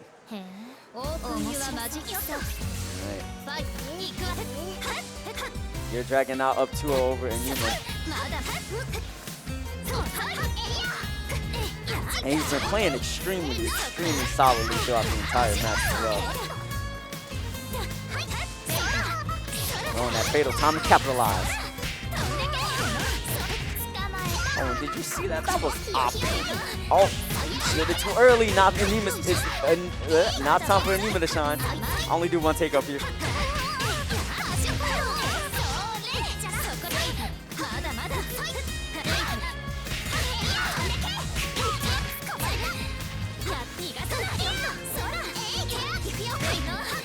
Fatal counter. No hit. Oh, confirmed.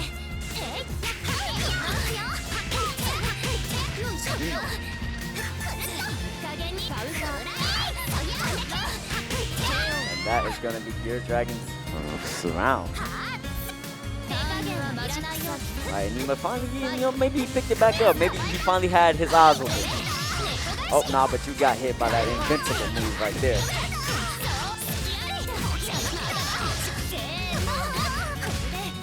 And there we go. Gear Dragon optimizing it. Oh. Invincible reversal. Oh, and that counter shield coming through.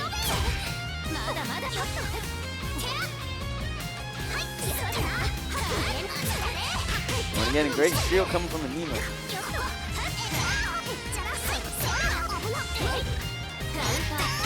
Oh, and that's a counter hit. Gear Dragon optimizes it. Again, he got that full stock on deck. That's going to be done.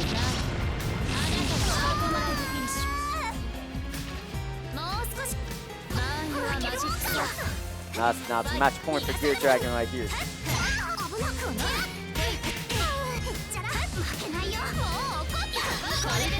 All in the moving drive to the shield. And again, Gear Dragon has been really good at picking his options, his option selects right there.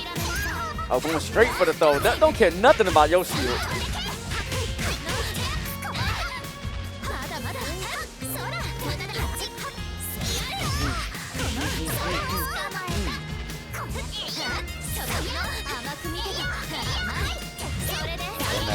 Oh, you know you can't press buttons on that. Oh, but Enima, he didn't optimize those. That could have been it. Gear Dragon now in blood. Oh, but this will be it. It will. Gear Dragon going 3-0 over Enima. Gear Dragon will be moving on to his grand set. Enima will be going home, our third place winner for Melty Blood for Holiday Mat. Congratulations, shouts out to him. He's been doing some good work over in that stride. Now Gear Dragon will be going off to face Argonross in the grand side of things.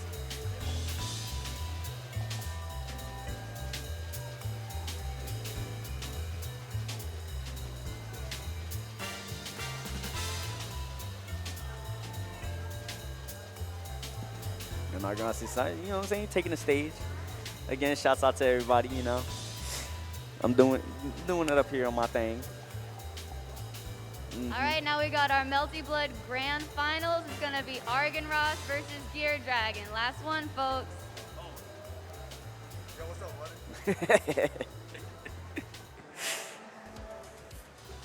buddy? And y'all heard it here, folks. This is our last one. Grand Finals. If y'all not for this Grand Final set, where y'all at? What y'all doing? I know y'all probably chilling over there and, you know, kicking it with the anime rock band. I see y'all. Shouts out to them people. They just having fun over there.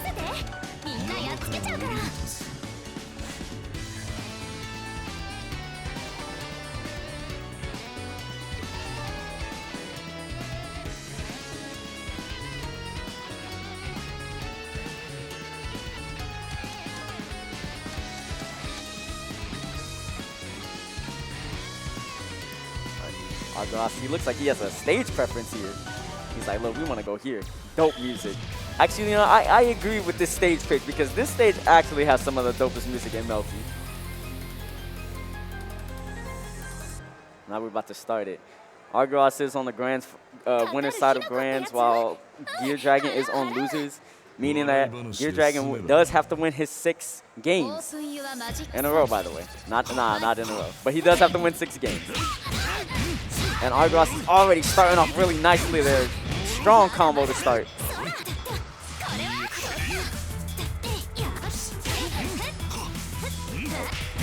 Get some more shield RPS coming around.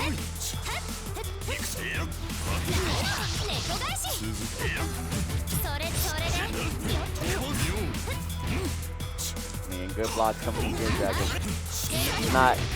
His defense isn't faltering just yet, knowing that Koma has the anticipation of a command grab coming. But Gear Dragon's ready. Oh! Bam. Armor's up. Oh, yep, got the armor up. He said, you know, when it comes to Argonaut, if he can get that armor up, he doesn't want to hold any of your pressure. You're not playing Melty Blood. You're playing Argonaut's game. And again, always solidly confirming off every hit he gets. Oh, caught him with the command grab, and now this is gonna be some damage. Oh, and Gear Dragon's still sleeping at the controller with that command grabs. Nice, invincible reversal coming out. Oh, and that's gonna be some damage. Oh, can it get the hit? Oh, good class. And Argonaut will be up 1. Numero uno, game 1. And he's always looking solidly and strong when he plays in any multi-tournament. Hopefully Gear Dragon will make his necessary adjustments so that he can pretty much make this comeback, because he's always playing really solidly.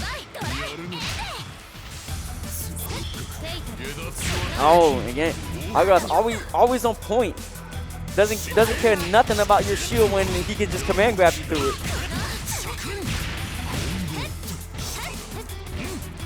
Alright. Gear Dragon not sleep. He knows the setups. He's like, I fought enough Komas to know what's gonna happen next. Oh, finally got a hit off.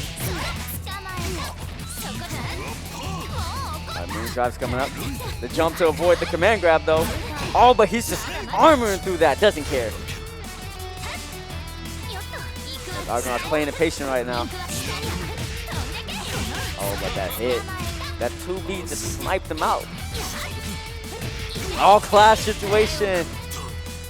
Oh, those clashes are always so hard to deal with, especially in this game, because it's always the freeze frame. I'm never ready for them.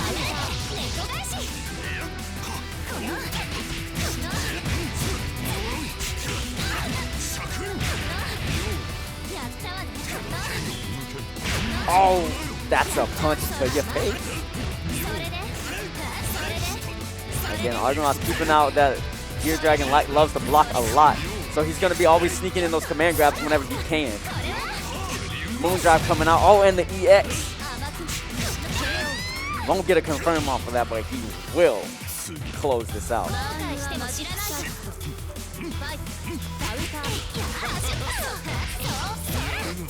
Gear Dragon starting off with that first hit right here.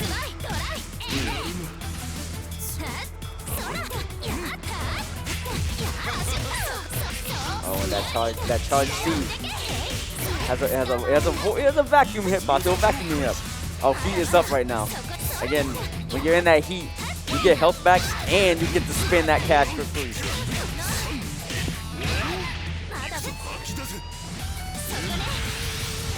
Oh, try to go for the arc drive. Maybe try to catch a jump going. Don't know if that was a misinput, but now he has no meter to work with. Oh, that was great. Knowing that the Moon Drive DP was gonna come out, and he actually sniped. Oh, Blood Heat is up. Now Argonaut has to be careful. Gear Dragon will get all this health back, but if he shields and Blood Heat, automatic last start, no matter where you are on the screen. And you just gotta hold that.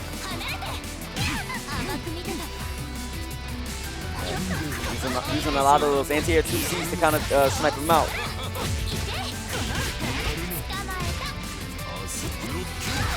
Alright, Heat is right back up on Argonaut's side. Just trying to get that health up back.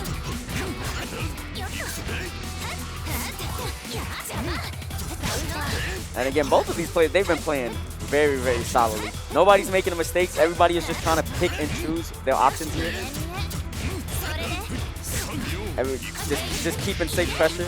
Oh, but Gear Dragon. Good check. Oh, and that's going to be it. 2-0 on Argonauts' side in the grand set. And man, that match went very, very slow. And you can tell when two players just kind of don't want to make a mistake and you are basically fighting for your life, you'll do whatever.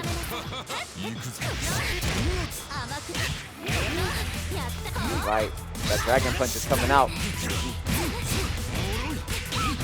And again, those optimal chroma combos that Argonauts knows what to do. And when he can make a kill here, yeah, oh, I could tell he optimized that one perfectly. As soon as he got that third bar, he was like, I'm going for my super. Look at him taking a patient walk. He's like, walk shame. But Gear Dragon, he's not done yet. He definitely is putting up a really good fight.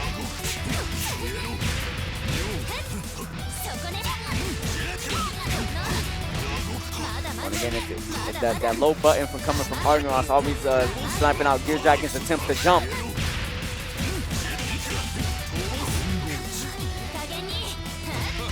Oh, and good jump on that command grab. With all that help, Gear Dragon has to make something happen. He's got now 3 bars. He can spin something. You can spin something. He's gonna EX. Oh! And yeah, those heats are punishable. Heat activation is punishable. Alright. No more bar up.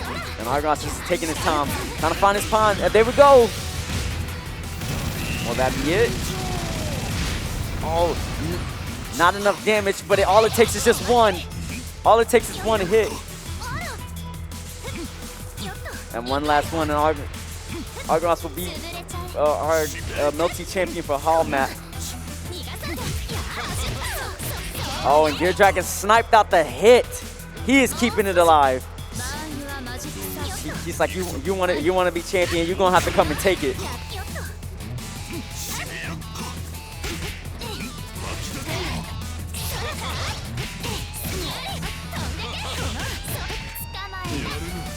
And like I said, he's not going down without a fight.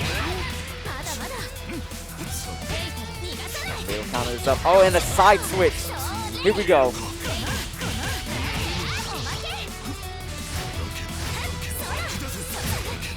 Oh, and that armored JC coming out. Oh, here's the arc drive. Will that be it?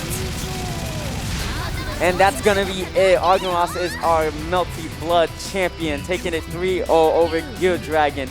I'm gonna need y'all to give him a round of applause for me, please.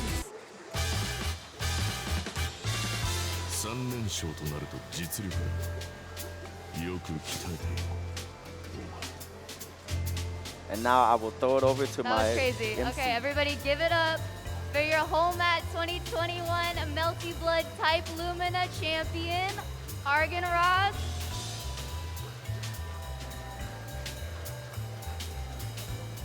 Do you have anything you want to say? I had a lot of fun, and thank you for letting us play Melty. Play Melty Blood. He Play had Melty some Blood. Play Melty Blood. Play Melty Blood. Please, we're lonely. Please come play with us. That is correct. Come play some Melty Blood. Come play fighting games. Even if you never played a fighting game before, come try it. It's fun. And you already know me. I'm Dice. I had a great time commentating some Melty with y'all. Again, shouts out to my stream people. Shouts out to Diamond. Shouts out to Geoff. Shouts out to Douglas. Shouts out to everybody running the bracket. Shouts out to also my MC, Shark Party. Shouts out to Geoff, too. You know what I'm saying? And it's also shouts out to all to the Holiday Mat crew. They doing some good work out here and all the sponsors. But anyway, you know what I'm saying? I'm Dice. I'm gonna leave it out. Y'all have yourselves a good one.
and I'm gonna be playing this game for you all. It's Bloodstained Curse of the Moon. It came out, I think, a couple of years ago, and it's basically a love letter to classic Castlevania games.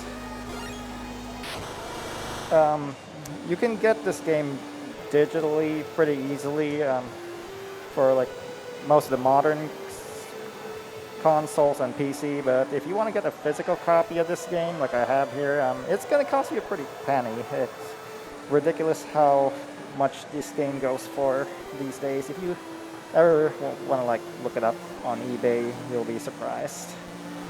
So I'm starting from a fresh file, so I've got pretty much nothing unlocked at the moment. So we don't really have a choice. We're going to go normal, and there's two styles of play. There's veteran and casual. I'm going to be doing veteran. It basically just means that you take some knockback when you get hit, and that's pretty much the main difference. I did learn this game for like a week last year, and then I hadn't really played it at all for a whole year, and when I came back to get more reacquainted with this game, I've only spent a couple hours, so I may be a bit rusty, but I'll try my best to give it a good show. Okay, so I'm going to start the mid, so 3, 2, 1, and go. Alright, so we have this guy to start off with. His name is Zangetsu. He's basically a swordsman out to cleave the moon. So right off the bat, you can see it's pretty much start off like standard classic Castlevania. You have a very, very limited movement range. All you can do is walk, you can jump, you can slice your sword.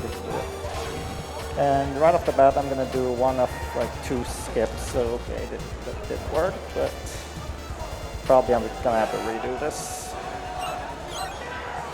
There's not that many tricks to do in this run, but that's one of them.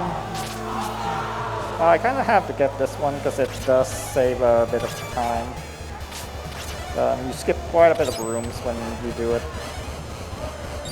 Like I said, I've only spent like a couple hours trying to relearn this, and some of it is still a bit hazy.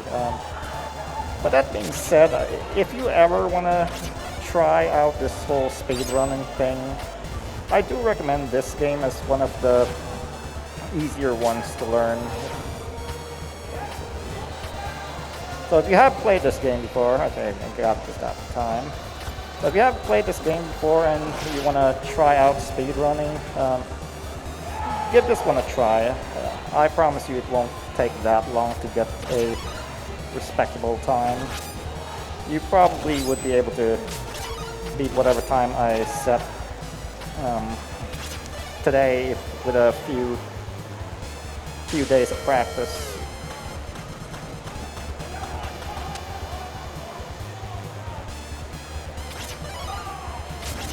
Alright, so there's sub-weapons just like in classic Castlevania, and there's weapon energy. So there's the whip, which I'm going to be needing a lot for most of the boss fights, and as far as these jugs of energy, they give like, the big ones give like 5, and the small ones give oh well, took too many hits there, but well, this is going a bit swimmingly. It'll be fine. The first few stages are pretty hard, and it'll get easier as I unlock more power-ups.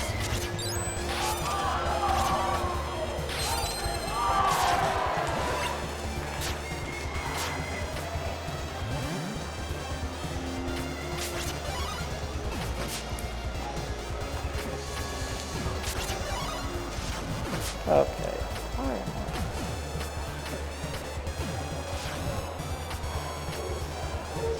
Alright, that's what I was supposed to do there. Well. I forgot about that rat. Man, this is going very, very nicely.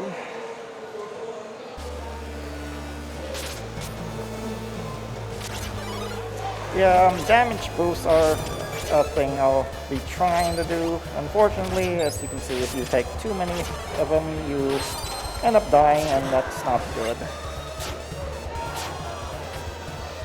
But hopefully, once I get past this first stage,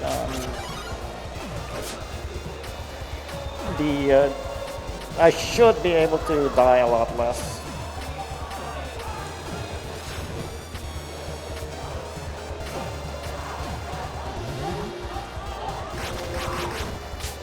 Okay.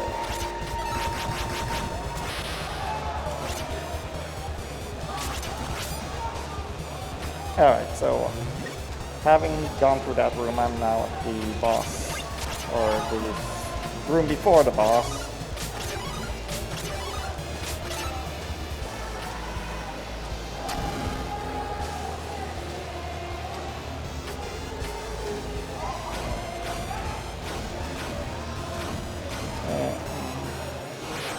And for boss fights, you basically want to like use your sub weapons to.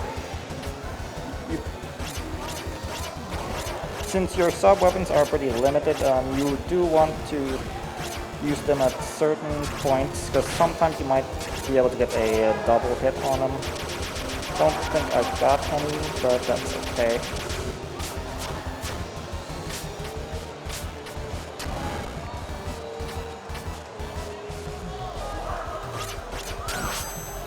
Alright, so that's that for that boss. Every time you beat a boss, they're gonna do this one last ditch move that doesn't actually kill you if it hits, but if you dodge it, you'll get a 1-up. Okay, that's probably the second hardest stage in this, just because it's you don't have very much to go with, but here you get one of your potential allies, but since this is Zangetsu only, we're gonna have to kill him. And doing that will give you a power-up for Zangetsu. Now we get a wider slash for our sword. That's gonna make attacking things a lot easier, as you'll see.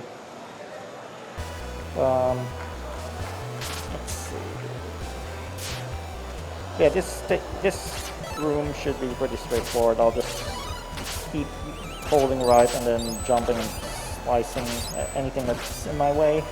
Also, this music here is pretty good. It's one of my favorite tracks in the game. Those guys with the shields, they alternate back and forth. Some of them will have spears, but when we get further into the level. But right now, we're just gonna jump over them. Okay, there's the ones with the spears. I'll just do the same thing I did with the other guys like that. Sometimes you just can't help but kill them once in a way.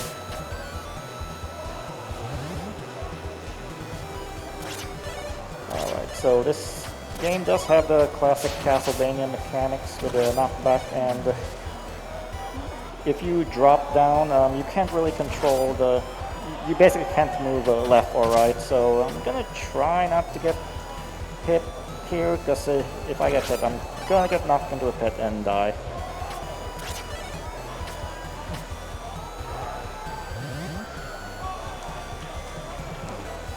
Okay, that was a bit close, but we're good.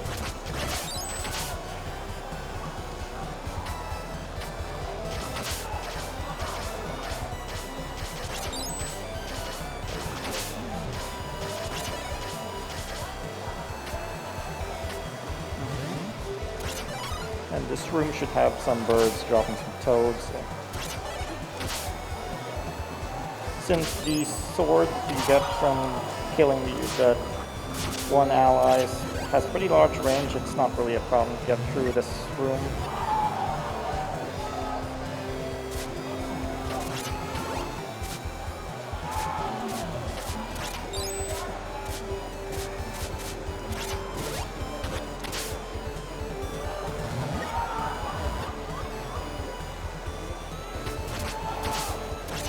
As far as the sub-weapons go, we got the whip, which I have been using quite a bit. And right now I have the talisman, which makes you drop like a talisman, and then it does some like some lingering damage wherever it lands. So that's the one I'm gonna need for the upcoming boss. I'm gonna use the talisman to get rid of this golem, and then use another one to get rid of this golem, and then we should be at the boss area. So there's a power up at the previous room, but I pretty much need the second character to get that one, so I'm not gonna be able to get it. There are some power-ups that you can get with just Zangetsu, which I will get. But to be able to get all the power-ups, you have to pretty much have all characters. Okay, so this boss, we're just gonna try to get up close to it and then try to hit it as much as possible.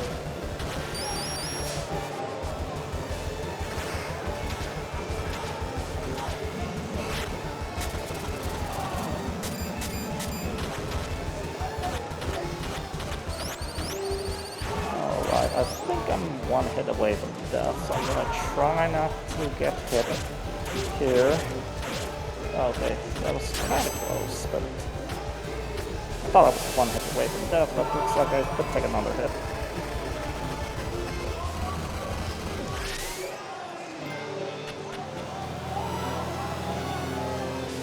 But yeah, the jump slash for this version of Zangetsu sword, sometimes you can get some double hits on the boss, and it's really nice when you get that to happen. So I'm gonna try to hope to get as many double hits as possible.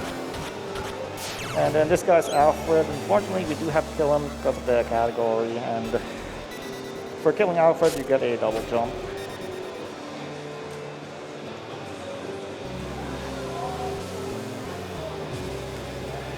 And for stage 3, I want to keep the talisman for the first part of the stage, because I'm going to need it to be able to enter a shortcut.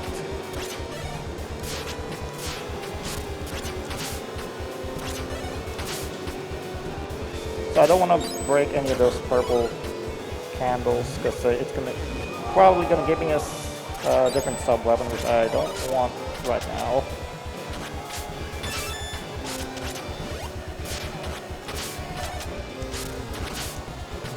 Okay, so that was a double hit right there.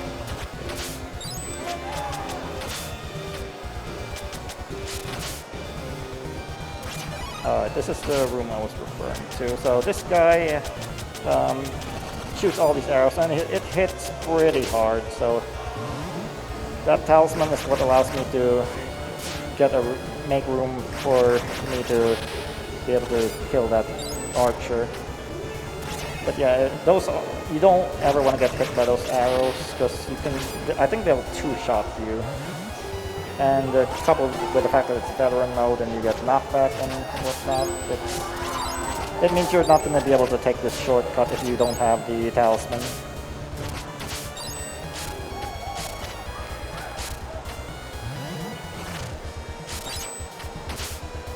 Yeah, the branching path is what makes this pretty interesting to replay several times. There's some paths that you have to have specific characters to get, but the game does have like a stage select feature, so you don't have to replay the entire game to get through it.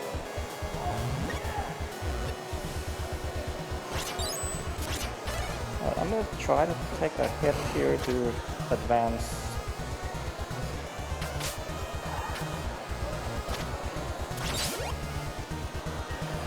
Then I'll just wait on this, because I definitely don't want to take too many hits.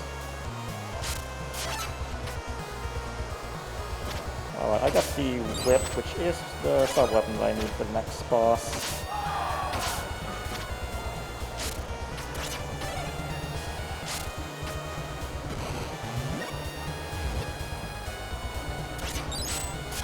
And then coming up is Heart Upgrade. It just increases your maximum health. And I'm going to try to grab it. There we go.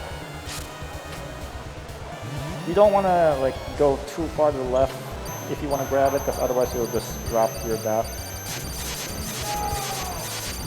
Alright, and this boss is probably the easiest boss in this game.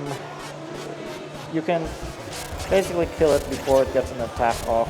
And this is, I don't really consider this an attack. Just create a bunch of gold tiles and then you just have to stand on them and then whack the boss in the head, which does more damage. This boss actually has a lot of HP, but you can actually damage it by hitting the gold piles, but attacking the head is what does the most damage there, and it's done. So I could choose to avoid all this gold that it's spitting out, and I'll get a 1-up. And that's the last of the playable characters that's come out. It's Geoff. He's like Alucard from the Castlevania series, but yeah, we're gonna have to kill him because, like I said, Zangetsu only.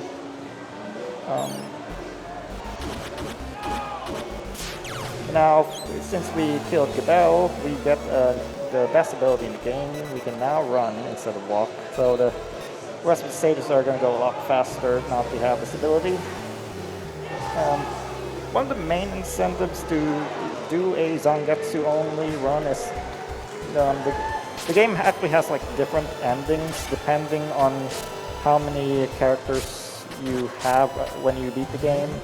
And finishing the game with Zangetsu only, it'll award you the ultimate mode, which is the new game plus mode, so to speak. And then I think if you beat the game with every other character, you unlock Nightmare mode, which is like a hard mode, more or less. You won't have Zangetsu, you'll just have the 3 other playable characters on Zangetsu.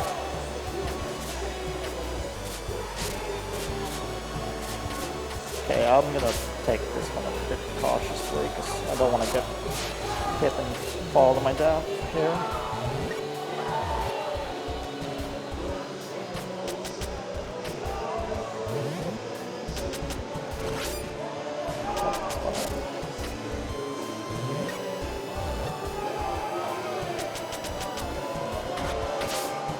So yeah, if you want to have a more fun time in this game, I definitely suggest doing a Zangetsu only playthrough.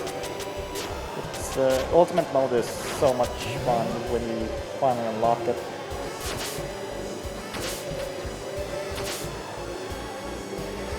But yeah, this is what most of the run's going to be looking like at this point. We're just going to be running through different rooms, trying to use the double jump to bypass platforms, and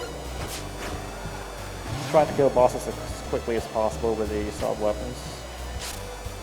So, yeah, there's many different other ways to access this room, but you would need the other characters to do that.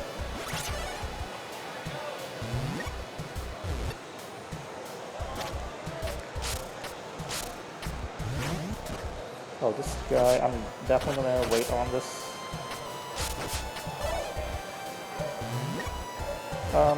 I should mention that veteran mode is harder than casual mode because of the knockback, but in some cases, I guess veteran mode is kind of more fun to play over casual in this instance because veteran mode allows you to do a couple of skips that you wouldn't be able to do in a casual. Okay, there we go. So that increases our max weapon energy, so now we can use our whip 10 times instead of 6. And we're going to be needing the whip for the next boss.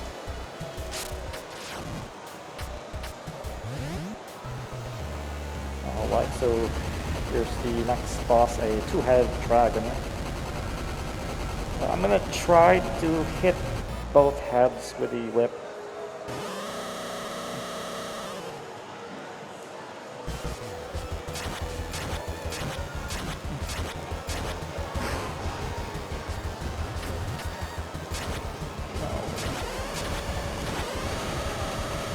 Okay, so that phase is done, then we're just gonna get one giant head to fight, and we're just gonna do jump slashes until it's done for.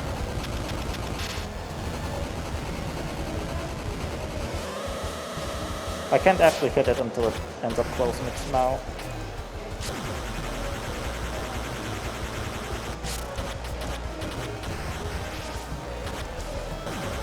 That's fine.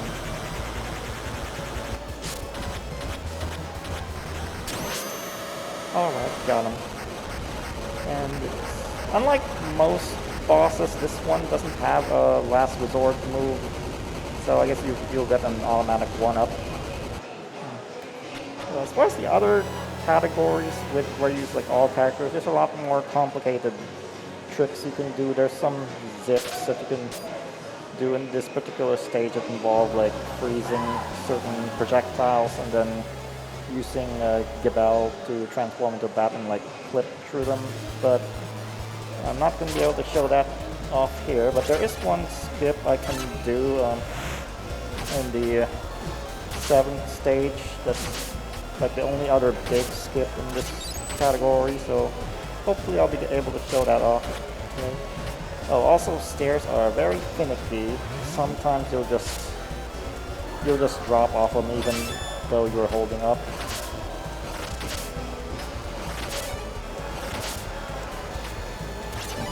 So you definitely want to be careful when going up against stairs because it's really easy to get screwed over by them. I should probably just skip this one. Oh yeah, these tentacle enemies. Normally they would take 2 hits with the sword, but if I use that power up, the sub weapon, I just use it. Powers up your sword damage, so it will only make them take 1 hit to defeat. Then we have one of the few mini bosses in this game. It's a painting. I have to hit it. I have to try to kill it before it does its special move, which is to try to imprison you in the painting. It's not fun because it's basically an instant kill. Obviously, we don't want to have that happen, but there we go. I think that's the only painting we will fight in this run, so good to have that out of the way.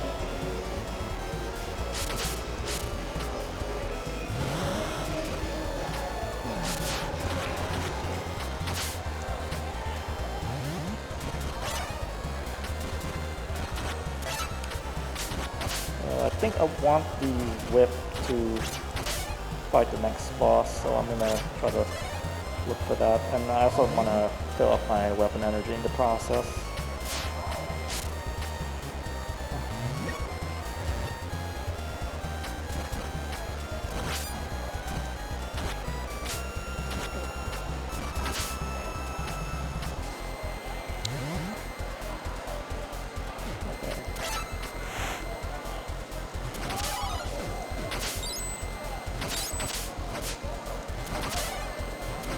Okay, well, a good thing I have plenty of lives to work with.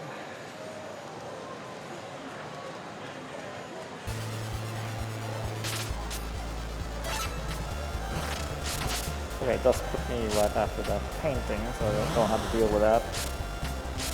Does mean I'll have to work a little harder to get back the weapon energy, because when you die, your weapon energy gets reset to 5, as you can see here.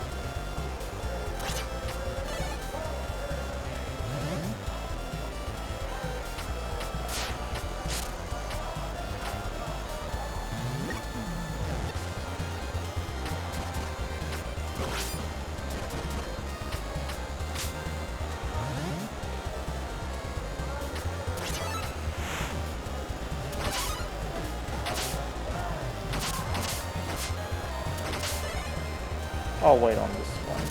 There we go.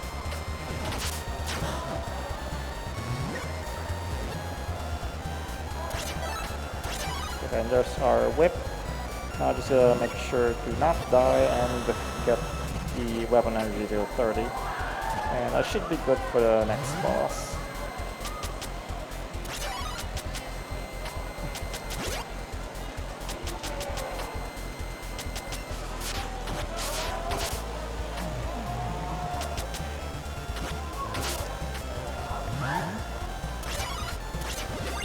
Alright, so I got my weapon energy to 30 and I should be good to go. The green candle is a special weapon for one of the other characters, so that's not really of much use to us. Okay, this guy likes to stay in the air a lot, so that's why we want the whip for him. And obviously the greatest danger in this fight is falling to that pit, so I'm gonna try not to do that. Otherwise, it's not an extremely difficult boss. And then you get to watch its desperation move in, which takes a while to do. But it's pretty cool looking, even if it doesn't really... even if it doesn't really like kill us when you get touched by it.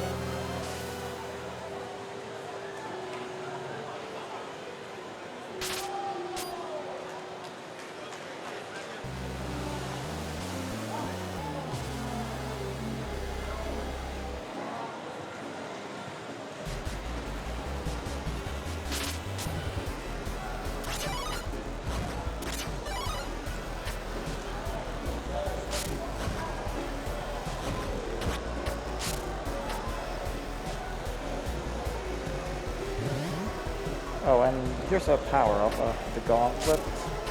It'll increase the damage that you do, so it's always nice to pick that one up.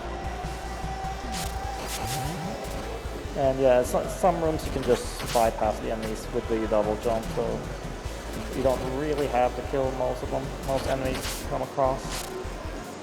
But those axemen, they took 3 hits to kill without that gauntlet, but now they take 2 hits, which is a huge upgrade.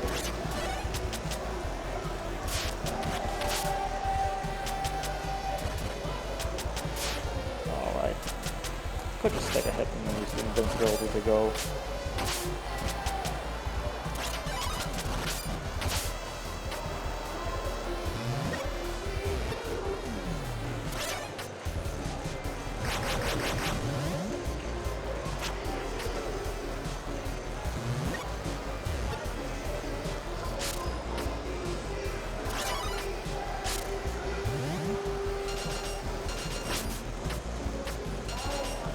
These guys you can just jump over as soon as you see them swing their, or raise their knives or blades, but it is kind of harder to jump over them without getting hit if you end up running, so it's just something to keep in mind.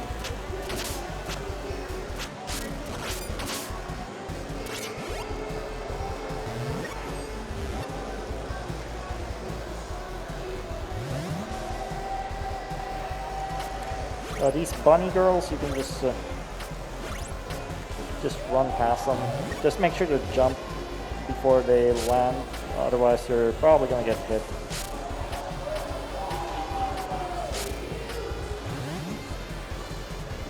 This should be the checkpoint.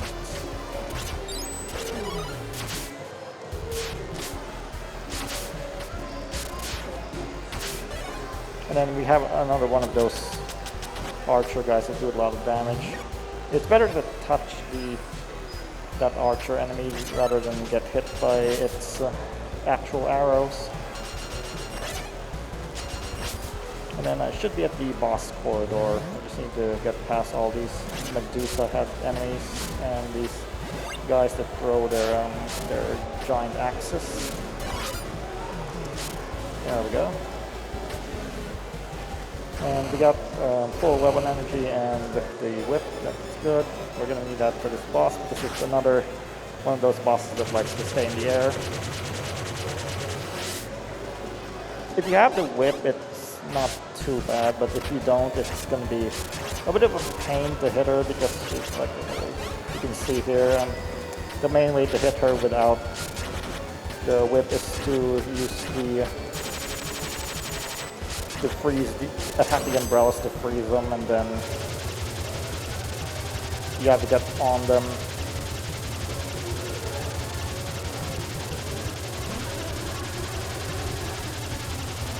And for her desperation, you just attack the head. And that's it.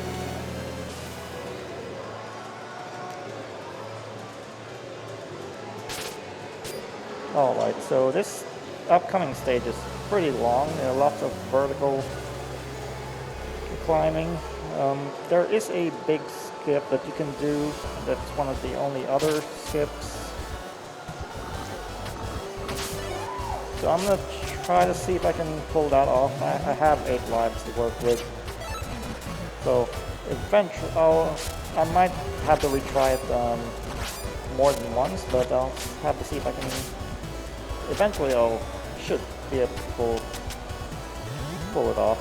And this is the armor, and you want to get that because it doesn't take that long to get, and it does reduce the amount of damage that we take.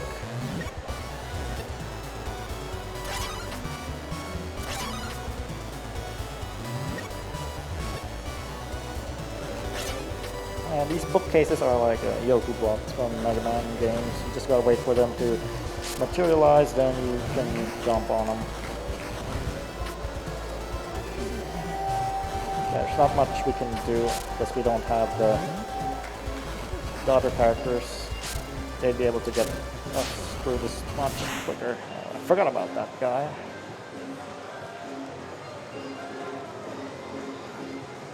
I'll have to remember that next time. Yeah, unfortunately, it does put us pretty far back. This room is kind of one of the reasons why. This stage is one of the reasons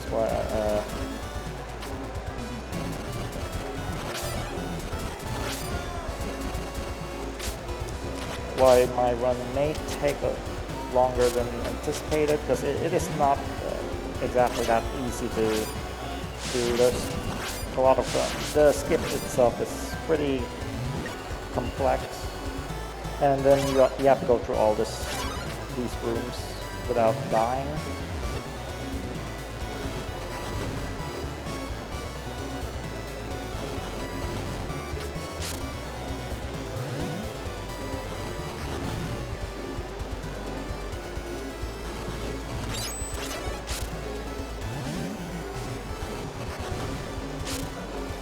Alright, so that's what I wanted to do the first time around.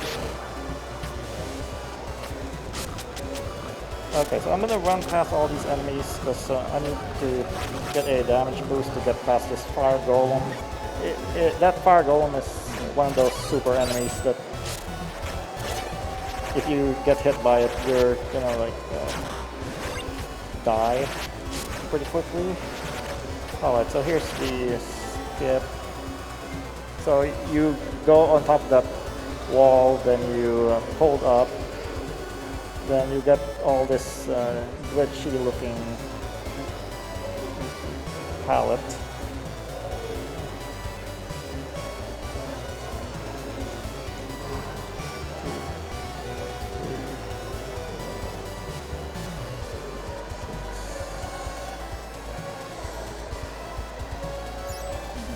Okay, there we go. So I actually got it first try, which is good. I was expecting to spend a lot more time, but I guess that's one death kind of made up. Was my second try, so to speak. But yeah, that allows me to skip a whole bunch of rooms that are pretty annoying to traverse with just Zangetsu. And just need to climb this one room and we're already going to get the boss.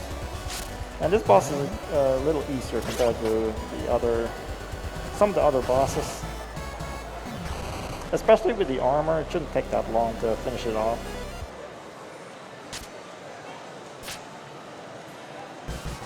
Okay, so we throw our talisman, then we just smack it with our sword.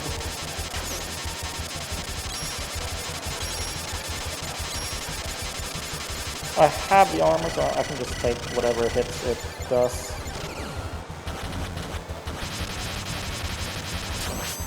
And it's done. No. Now I just have to sit through its last resort move, and that should be that for this stage. Oh, also, you do want to consume all of your weapon energy before a boss is defeated, otherwise you're gonna have to put up with the weapon energy getting counted down to 0 and added to your score. And now we're at the last stage. Yeah, cleave the moon, that's the whole reason why we're here. The moon is bad in this game.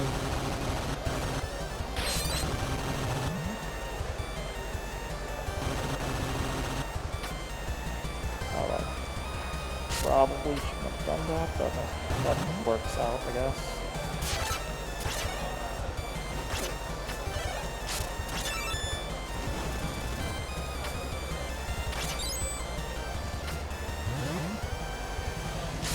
Yeah, those locusts hit pretty hard, as you saw there, so I definitely don't want to get... I don't think I can take another hit from them, so I'm just going to play this room a little conservatively. That should be the last time... Well, I'm going to have to deal with them again, but it should be the last time they're actually dangerous.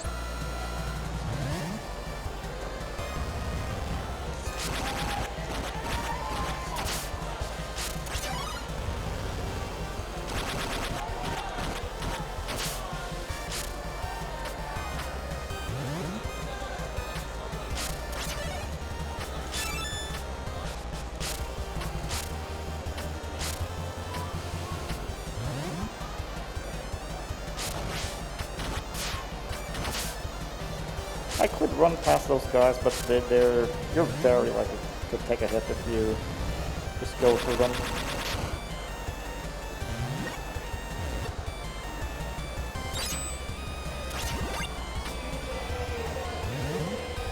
Then I think this is the last locust room that I have to deal with. Yeah, you just use your double jump to bypass a lot of platforming here. Okay, see, that's what I was talking about him very likely to hit you.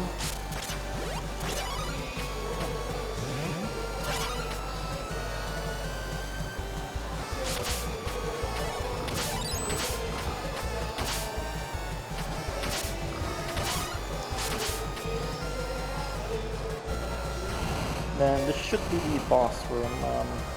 I think there's a checkpoint here, so... Yeah, there's an invisible floor there, so you can just go and get your health refilled if you need it. So there's two phases to this final boss. There's this vampire bat form. It shouldn't be too hard to beat. You just jump and do your slashes, and then hope you get a lot of double hits.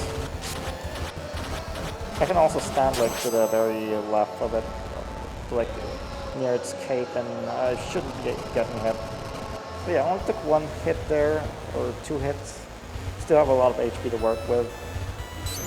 And then we're gonna get to the final form.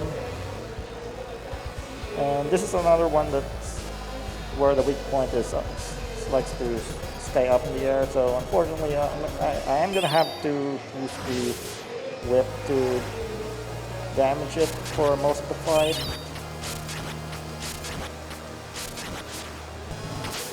And I can attack these crescent slices to get more ammo, but it is random whether or not I do get drops from that.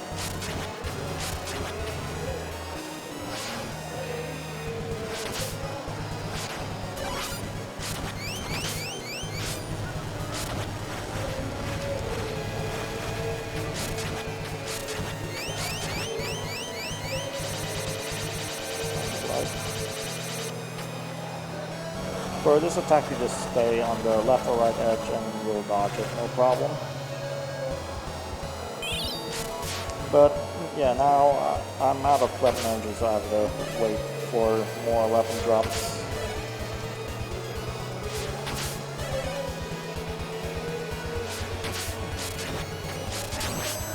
Okay, we're done here. I just need to do this one last action to slice the boss, and we're done. That's time.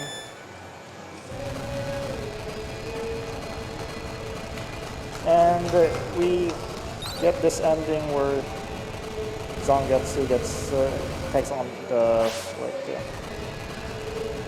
he absorbs the power of darkness, and then he becomes like a bad guy, and then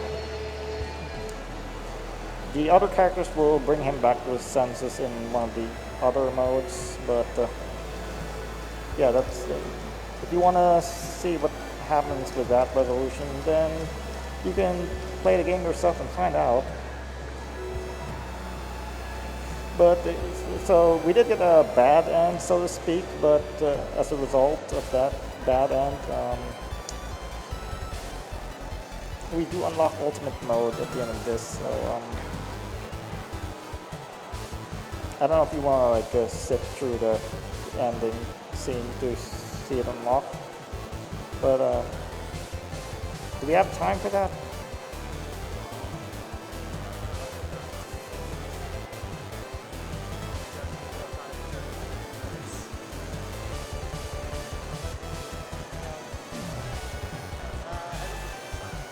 Alright, sounds good.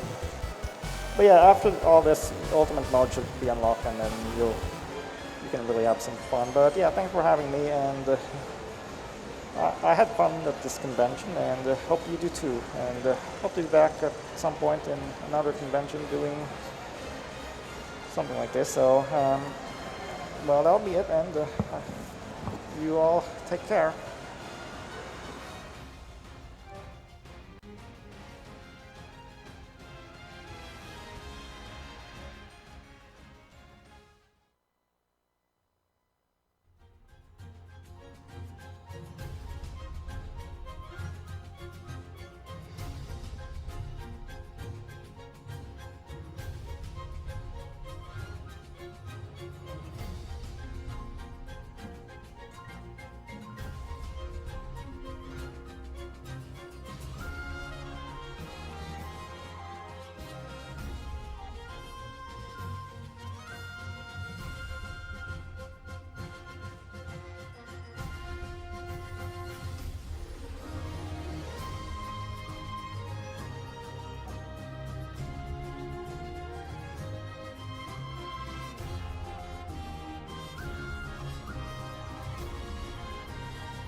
All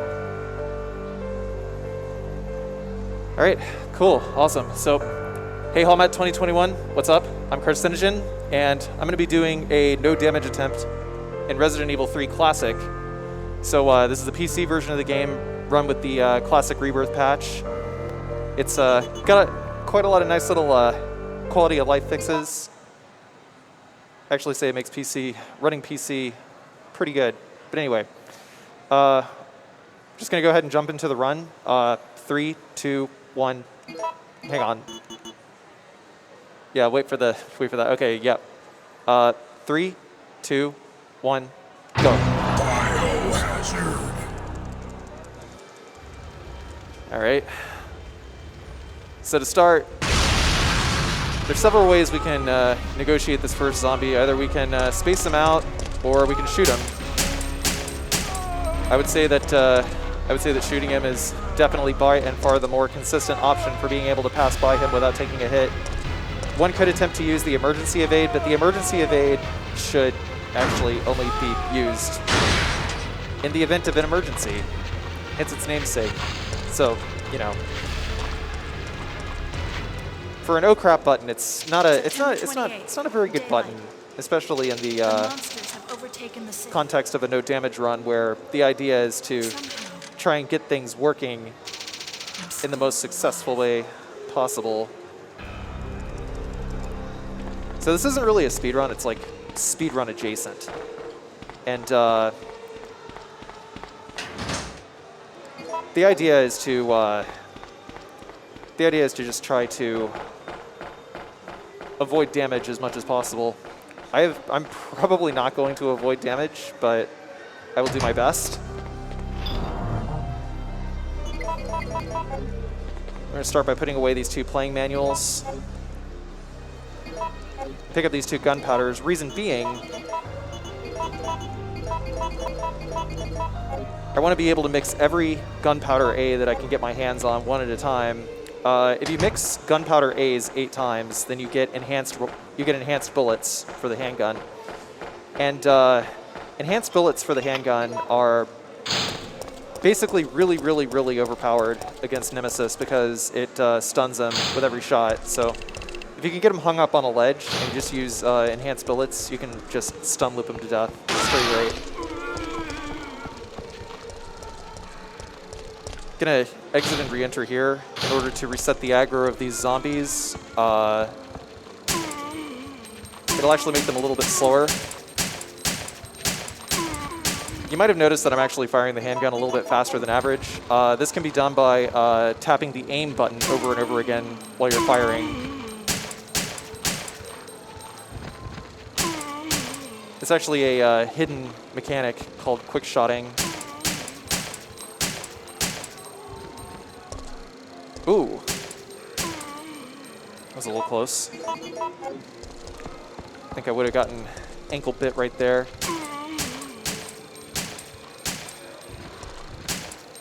But zombies have like, oh shoot. Oh, that was a little scary, but made it out of there. We're generally not going to use the handgun quite so much against zombies because handgun is not really a lot of stopping power. Shotgun is just better in general. And this guy over here, he can go turbo, and if he goes turbo, then it'll basically just like cut off your egress. You know, you don't really have like any paths to be able to dodge him. So in general, I rely on the shotgun quite a lot for this route.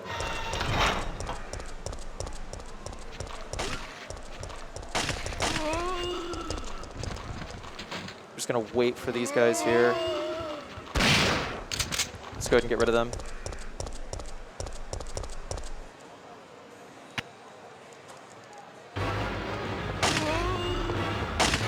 You know, it's probably not even necessary that I grab these handgun bullets, but whatever.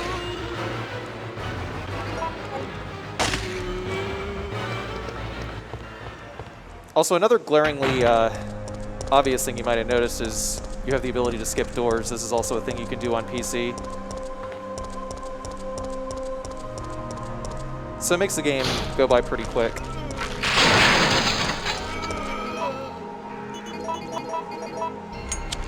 bit of downtime before we can get this open. I'm actually going to not chance getting ankle bit over here. Wait for it. Wait for it. Hello?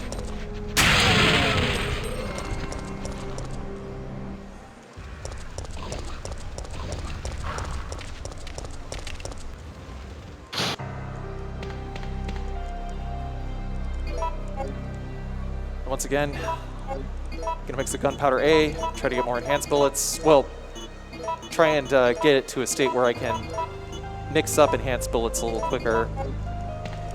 Because like I said, every time you mix up a certain type of ammo, it basically just sort of there's just a little hidden counter that basically, you know, it's how good Jill is at mixing up handgun bullets. We're not going to be fighting Nemesis. We're just going to go inside the police station.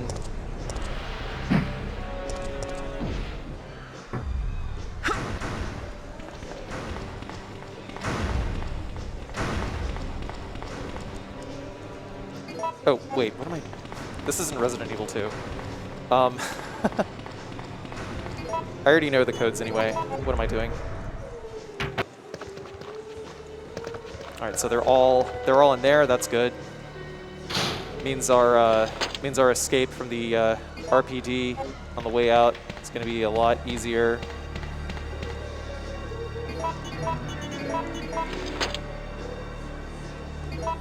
Take that.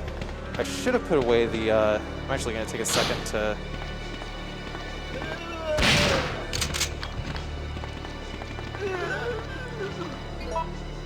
We good?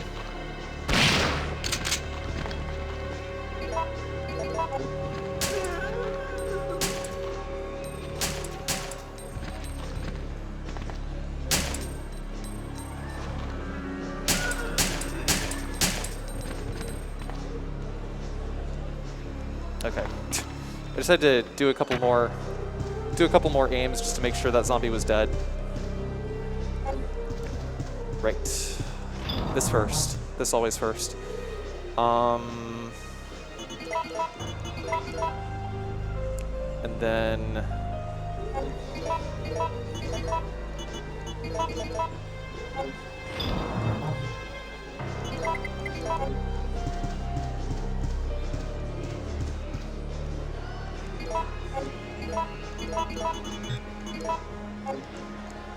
but you can see, like, the more I've been mixing handgun bullets, the more bullets a single gunpowder will yield.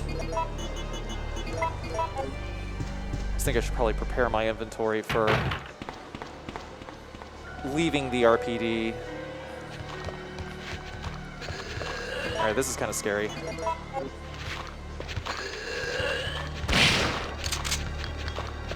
I think I might get ambushed to the left. Yeah, he's asleep.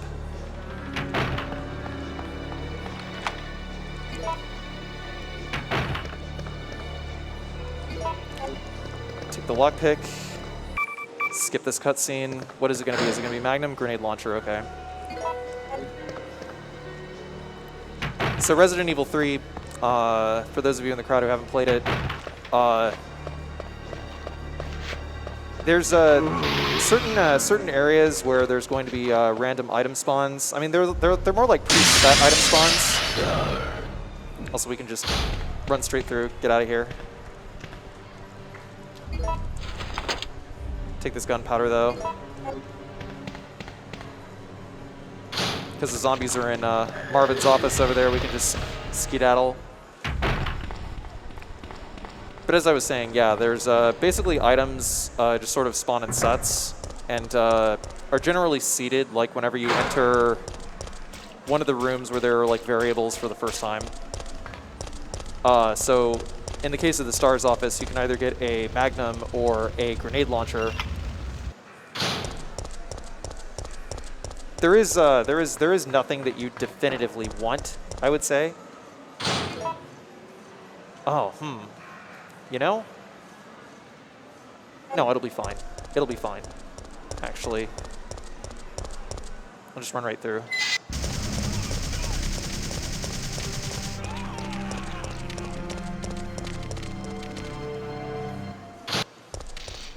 That's fine. These guys are not. Oh, dang. All right, well, that's one hit. I aimed down with that shot when I should have aimed shoulder height, but it's okay. Let's see, there's gonna be Drain Demos in a second. That'll be...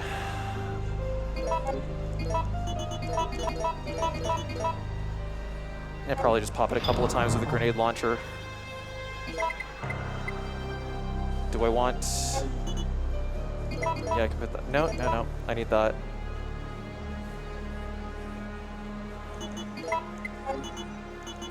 No dogs or nothing. It's fine. Yeah, put that away. But I do need the reload tool because there's like 3 gunpowder A's.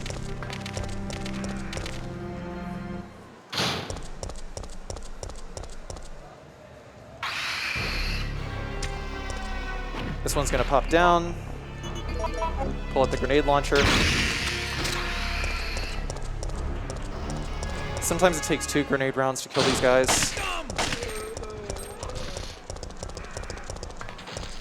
Fortunately, one was precisely enough. Could be because I'm playing Japanese difficulty, I don't know. Japanese difficulty is actually easier than US difficulty because for a while, game rentals were... actually, I'm not sure if this has changed. I think game rentals were illegal in Japan, and so was reselling games. So, in order to try to drive more sales in the U.S. market, they made the games more difficult, so that people wouldn't just like rent them from Blockbuster and beat them in a weekend. Are you crazy? You could have barbecued both of us.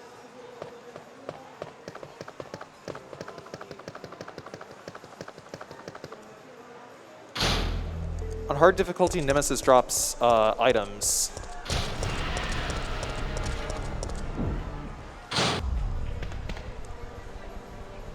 And the first time you beat Nemesis, he'll drop handgun parts. The second time is also handgun parts. You combine those to get a unique handgun that fires fast, and like there's a 10% chance of getting a critical shot. It's basically a magnum shot. I can actually put away the lockpick now. It's fine. Is he gonna be outside? Yes. Okay.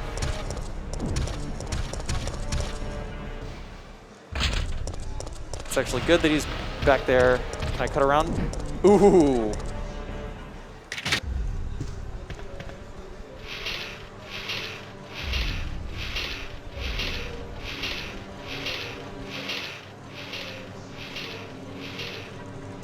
I feel like I was in the middle of something, but just kind of forgot where I was going on.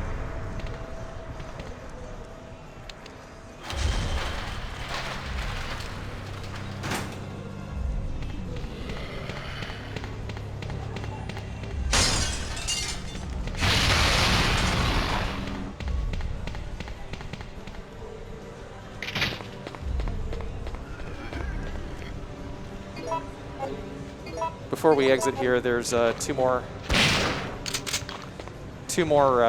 gunpowders here. Also, zombies do not decapitate in the Japanese version. I have no idea why.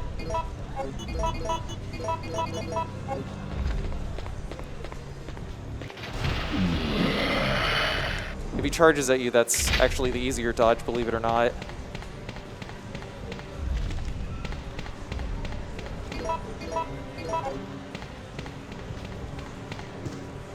Also, you run faster, maybe like, what, 2% or something like that, without a gun equipped.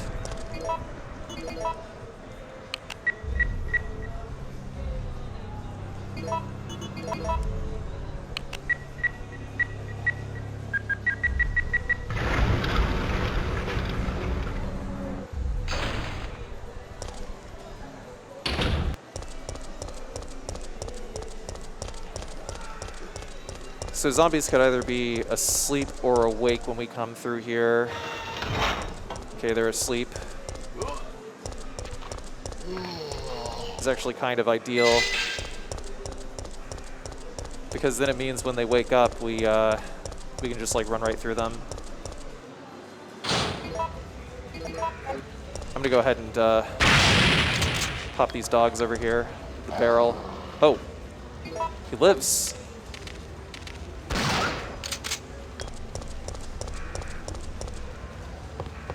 There's a chance that the dog could come out of the fire early or late. So just got to be aware of that.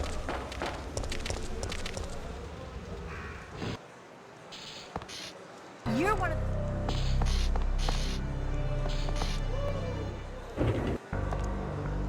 Jill, put this on.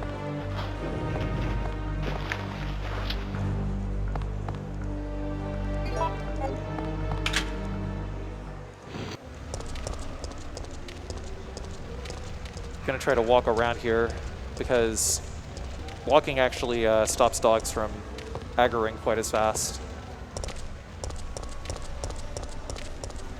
Believe it or not. But if he started running, then I would have popped him.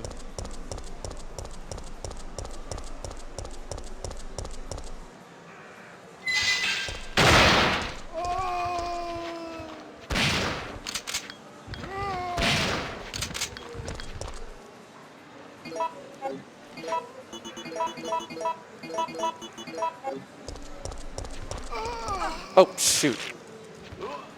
Yeah, that one caught me by surprise. It's 2 hits so far.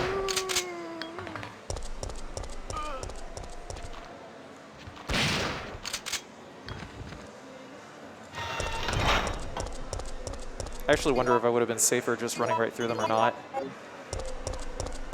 So I've mixed almost every enhanced bullet so far. Or sorry, every gunpowder A so far. There's a chance that gunpowder A can spawn here, and if it doesn't spawn here, then it's going to spawn in the umbrella. It's going to spawn in the umbrella sales office on the other side of town.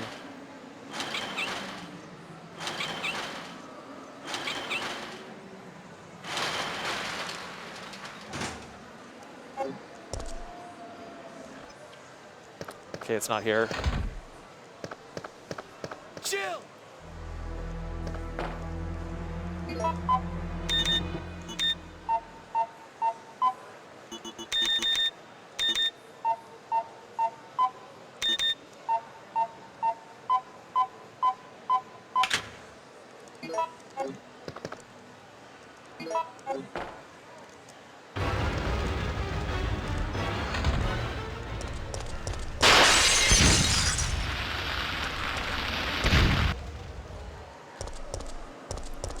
Decided to grab this first aid spray as insurance. It's actually kind of a risky game to do damageless in. For like a marathon or like a live setting, you know, just trying to do that stuff on command.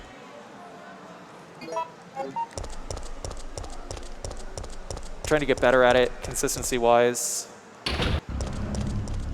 But due to unforeseen circumstances, I actually didn't have a whole lot of time to practice this before I got up on stage.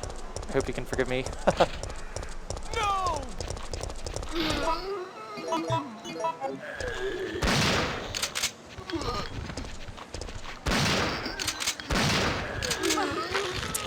I should have gone for the head. That's what, 3 so far? Yeah, it would have been smarter to just like either go for the torso or go for the head. I'm not even sure why I went for the legs. I mean, if you shoot them in the legs, it is going to be faster to score. Ah, that Drain Demos is not in a good position. I'll wait for it. There.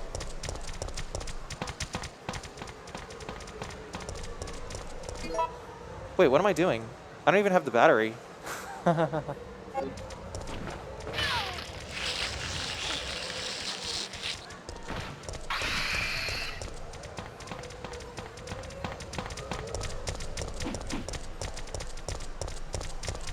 Never even noticed that like 2-hit combo there either. That's new. Always learn new things every time.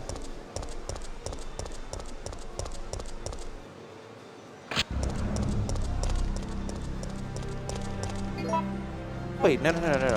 That was supposed to go there, then you're supposed to get that and then bring it back there. I swear I can speedrun this game.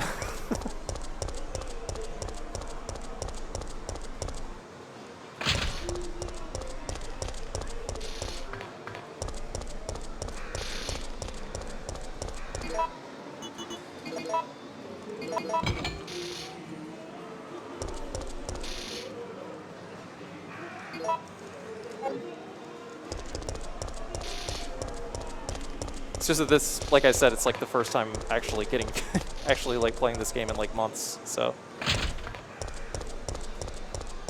That was like 4 hits so far. I could have certainly, I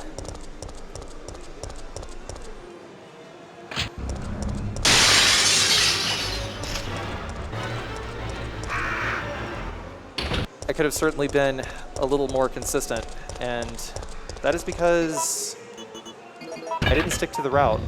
And if you don't stick to the route, then things get a lot more dangerous very fast. Okay, when it mixes 20, that means that the next set of bullets is going to be enhanced bullets.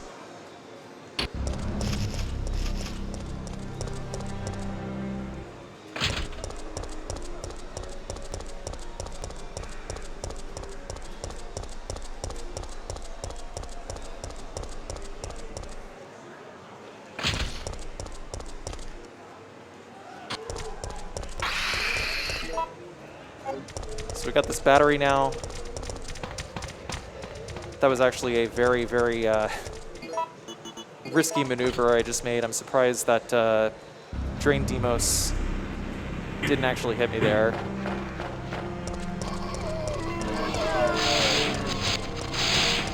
If done correctly here, you can just squeeze right by all these guys because they're all on a slope. And if an enemy's Z coordinate differs from the one that Jill is on, so like the height value in relation to where they are on the map, then what that means is they'll vomit instead, because otherwise the grab would just be like too weird. So it's like red, red, red, blue, and red, blue, blue, blue in order to get both of the items and the power substation.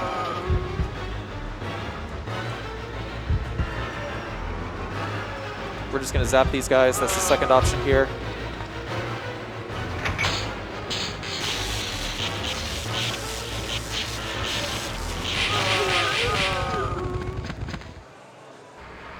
Well, that's funny. Right after I said that zombies didn't decapitate, they sure decapitated here.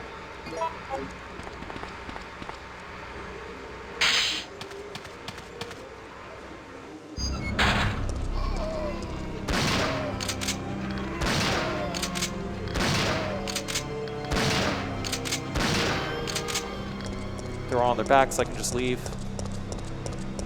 If any of them fall forward, then it means definitely stop and check to see if any of them are alive. Otherwise, you'll probably get ankle grabbed. I'm gonna go ahead and pop these guys here too, just because they're like directly in the way.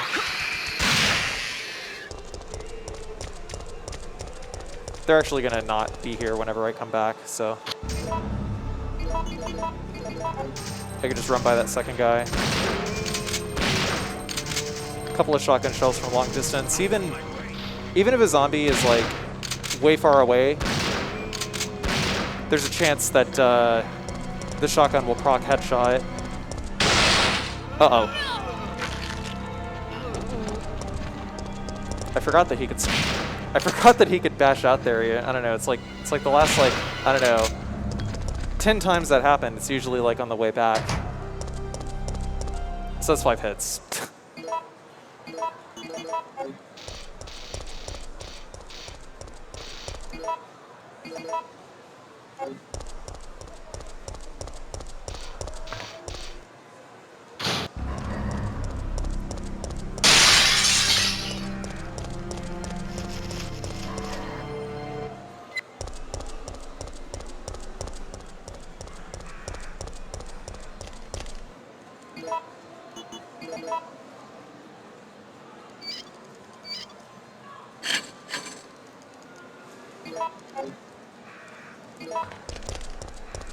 prompt over there, we can get rid of the wrench. There's going to be a couple of drain demos here. Go ahead and blow that barrel as soon as we round the corner, get rid of them. Because those guys are super annoying.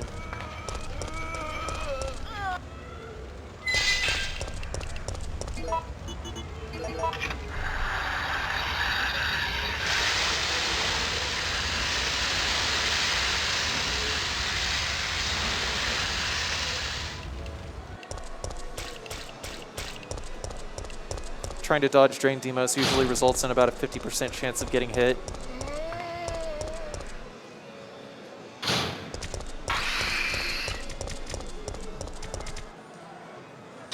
Wait! The attack startup on the drain demos is really slow, but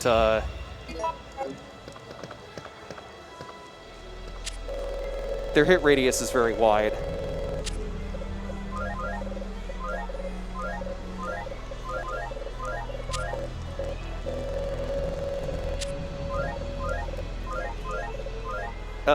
Hang on. There's 3 passwords here, either Soft Sprint, Adravil, or Aqua Cure. I got Adravil, which was the fastest. So a lot of speedrunning, like a lot of actual speedrunning in this game does come down to RNG, consequently. As a result of, like, you know, where item drops are and which solutions to which puzzles you get, because those are all random. This should do enhanced rounds. Yep, there it is. Okay, so there's our enhanced rounds. We need that for whenever we fight Nemesis type 1 at the clock tower.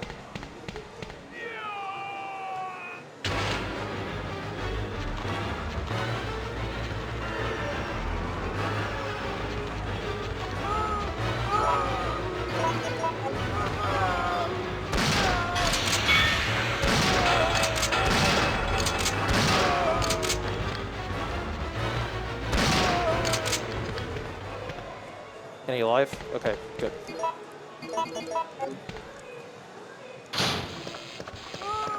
Line up a triple.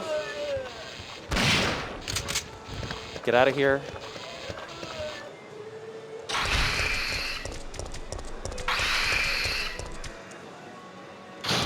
Should probably make it a point to unequip the shotgun whenever I run through there. So you can see boss HP went up to 800. This means we're encountering Nemesis here.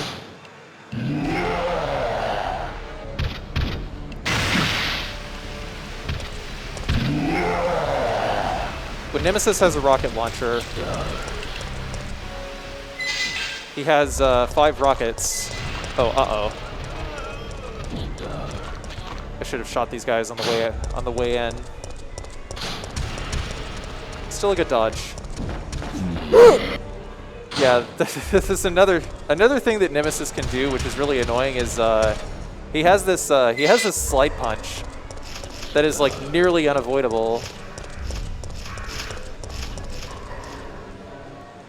It's like he just runs at full speed, and then once he starts like this slide punch, you can't really do anything except use an emergency evade in order to get out from around it before it hits you.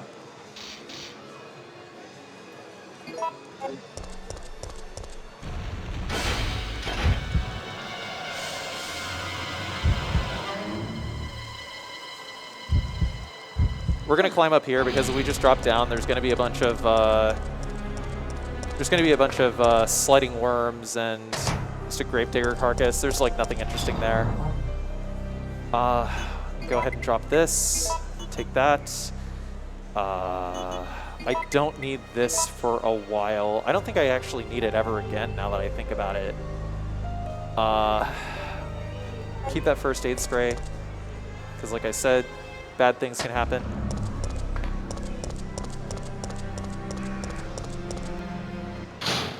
I forgot the running tally of like how many hits I've taken so far. I think it was what, like 6? We'll call it 6.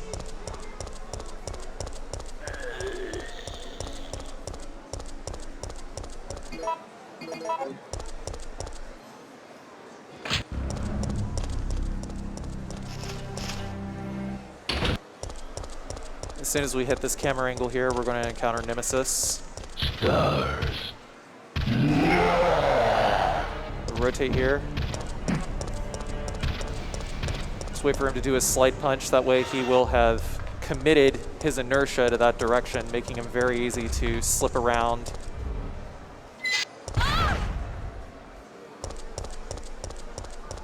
You could also try running at him head on, and that's also pretty good. Oh shoot! You know what I was supposed to do? I was supposed to get the acid rounds. Supposed to mix up some acid rounds and actually shoot this guy down, because then he'd have less HP later. That's fine. I've made my bed. Time to lie in it.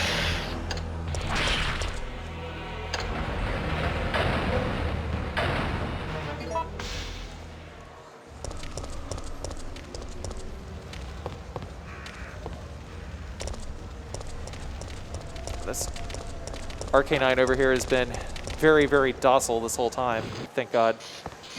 All right, so that's the end of Uptown, Downtown.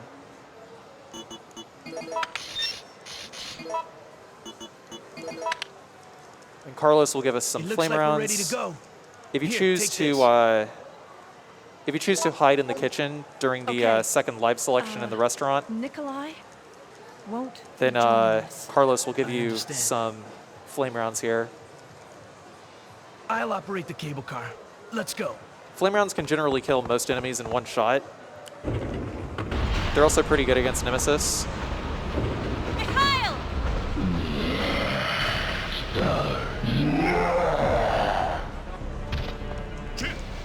Straight up avoid this.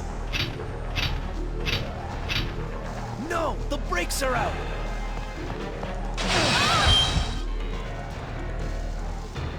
And then we'll choose to jump out the window because Carlos will reward our bravery with more freeze rounds.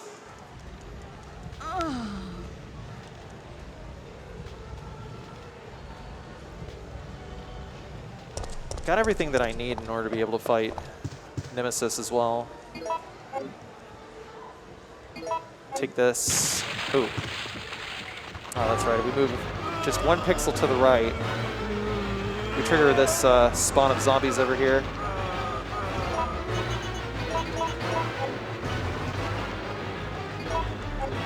But we want all of these gunpowders. Oh, uh-oh. I don't like the look of that.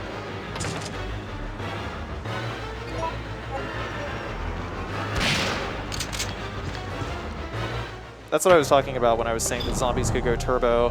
That was pretty scary.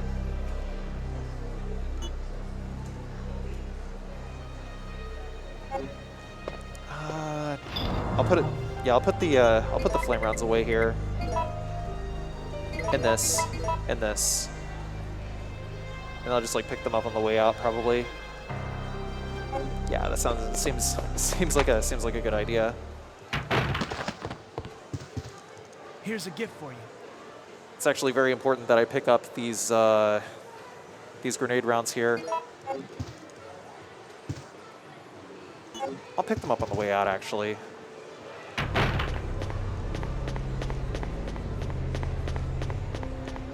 There's a mine thrower there as well. Mine thrower is actually pretty good against Final Nemesis, but really not very good against anything else in the game.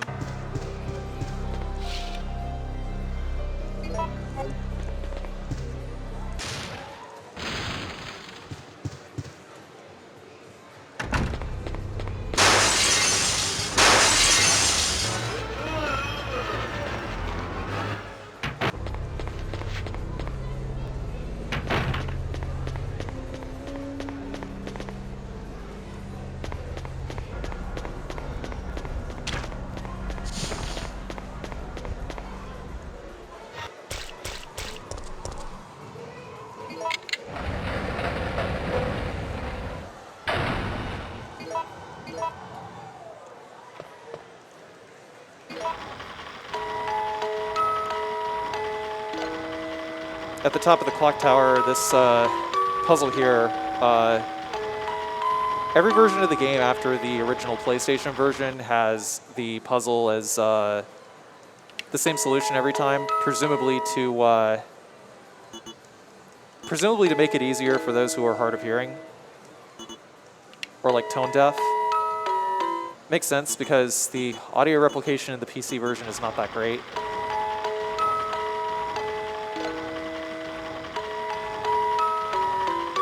But the solution is always up, down, up, down, up.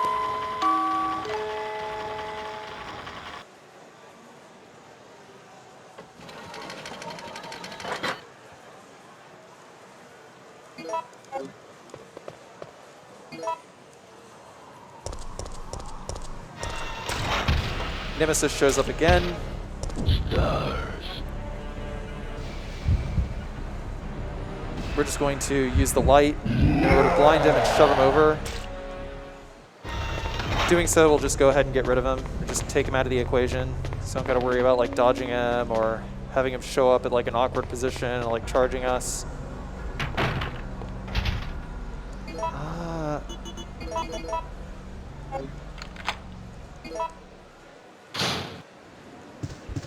I'm just gonna charge right through this. There's a chance that that one in the middle could screw me over on the way out.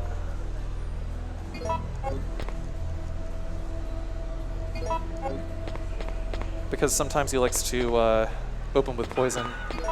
Let's see, so this is Crystal, Obsidian, Amber. If it starts at 11, if the center one is at 11 p.m. or whatever, Crystal... No, wait, it's Amber, Obsidian, Crystal, my bad.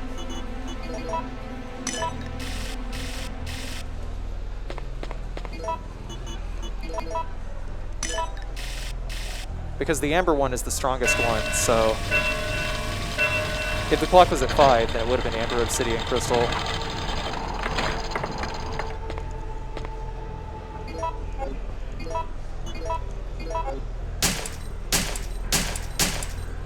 I have to empty the handgun completely before I can load the enhanced rounds. Alright, that was good. Good exit, good exit.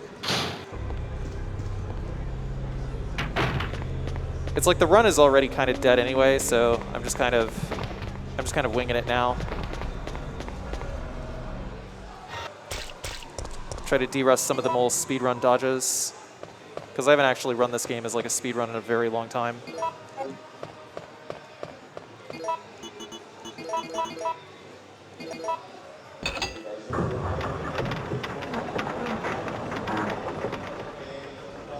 Before I go into this boss fight, however, I am going to make a save because there is a chance, like there is a chance that something could really go wrong here, and I just don't want to, I just don't want to get sent all the way to the start of the game, or have to mercy kill the run because I have to start all the way from the beginning of the game. So just making a little safety save, a little marathon safety save. Stars. So Nemesis, if you choose to jump out of the trolley, starts with a rocket launcher.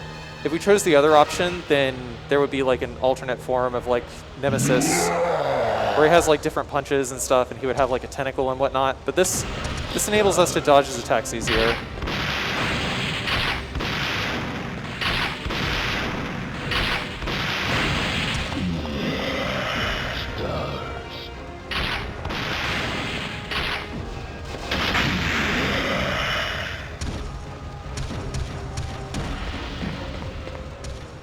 Alright. Oh, that was perfect. Okay. So this is what I was talking about. As long as we stand here, Nemesis will not slide off the corner.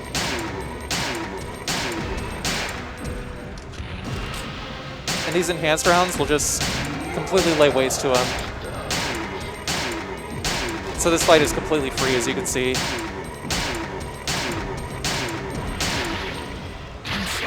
Certainly not as fast as using like the freeze grenades and the flame rounds, but it is what it is.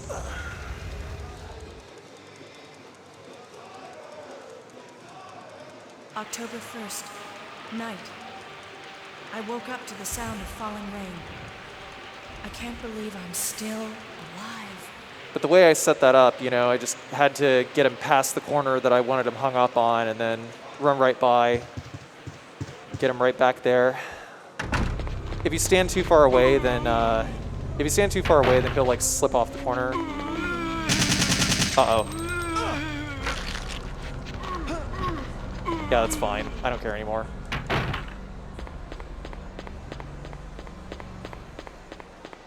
Seven hits, 8 hits. All right, we got spiders here. That's good. Spiders means we can just run straight through. If it were brain suckers or drain demos, I would have to. If it were brain suckers or drain demos, I'd have to like actually stop and fight them.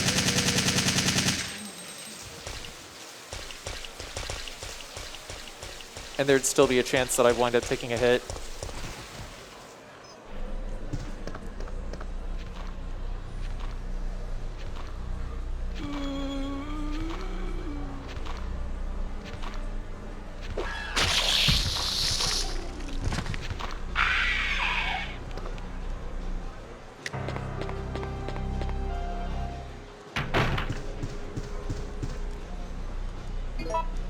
So the Carlos section is pretty straightforward. We're just going to get the vaccine for Jill. Appears to be a slight fracture in his right arm just below the elbow. However, And the safest enemy patterns, well, the safest way to navigate in order to get like the safest possible enemy patterns, I would say would be to start with going to the 4th floor. No zombies spawn here, which is good. So hunters spawn in on the way out of whichever floor you go to last. And if you go to an area and zombies appear outside the elevator where you're at, oh, 531, that's good. We got yellow 531. So I think that, because we didn't encounter zombies here, this means that we would either encounter them in the basement or just straight up on the way out of the hospital. I would prefer to encounter them in the basement. Well, actually on the way out, truthfully. Because we got 531, I was actually able to just push it on the back of the wall and then push over to like the fastest place to push that. So it's like a 1 in 4 chance of getting that.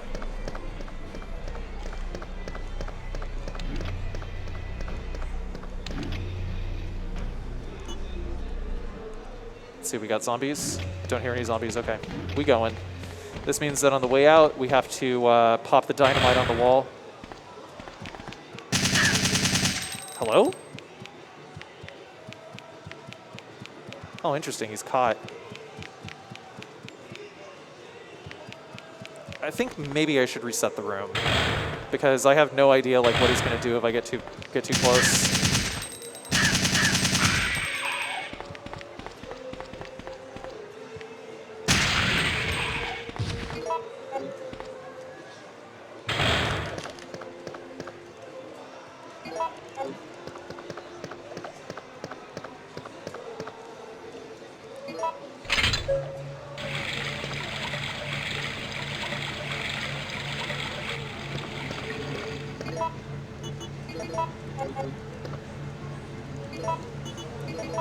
I have no idea why it didn't let me just put it down.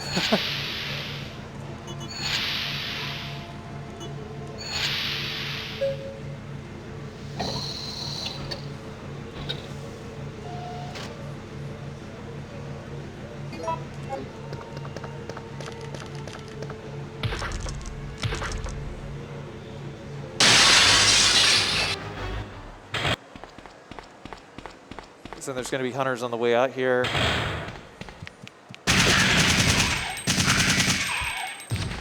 Wow. Ballsy maneuver. So we got hunters there. That means zombies over here. Just going to go ahead and open fire.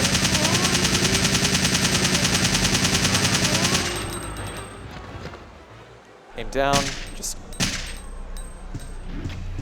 do a couple of quick pokes just to make sure they're all dead. Don't want to get ankle grabbed. 6 seconds to escape. Barely needed 1.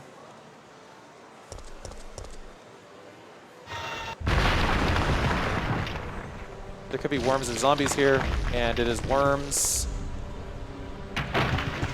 Free turn. Yeah, there's that acid spit I was talking about before. You can see my HP in the upper left there. Basically, what poison does is it ticks down your HP by like 1 for every second, as long as you're under poison. It doesn't actually kill you. It just slowly drains your health, and it keeps you limping in caution. So, really more annoying than anything else. As soon as we give Jill the vaccine, we don't got to worry about that anymore. Okay, we don't need this anymore. We need this, and we're gonna need those, and put that away.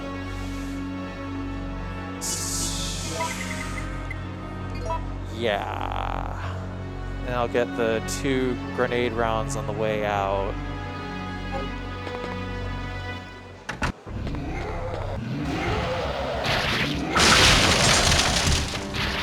Nemesis Type 2 is just really easy to get around. You just run directly to Jill's right, and you just squeeze right past him basically every time, because all of his attacks just like have a really, really long wind up.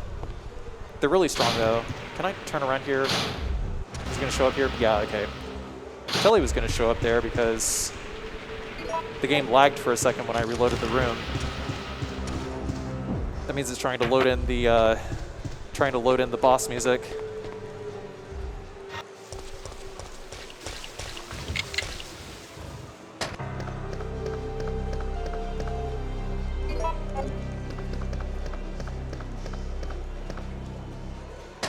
There were mine thrower rounds on the table for a mine thrower that we do not have.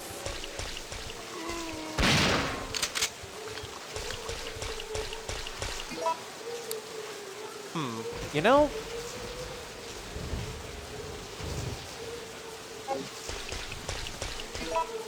Oh, I got freeze rounds. What am I doing?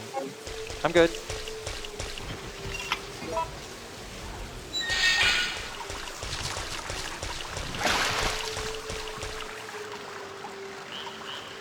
Alright, so there are no zombies here, which means these guys are going to come out of the water.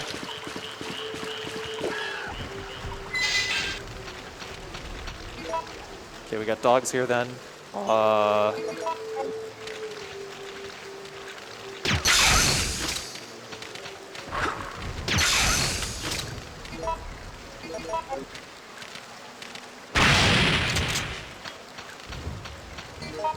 Only 3 dogs here.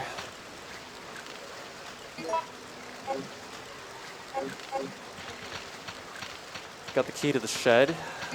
So on the way out, you're going to equip these freeze rounds and take out these hunters.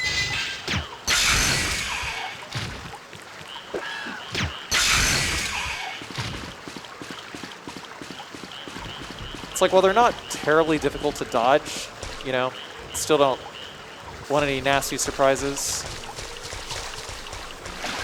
For having not played the game in a while, I'm actually doing pretty okay.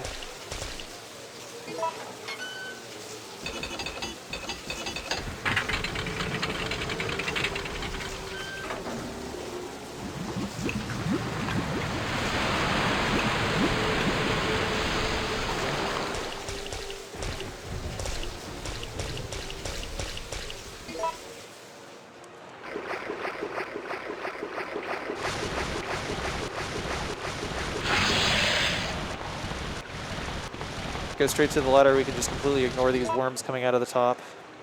There's going to be more zombies coming out of the ground. We can also ignore those. All the tombstones actually have developer names on them, fun fact.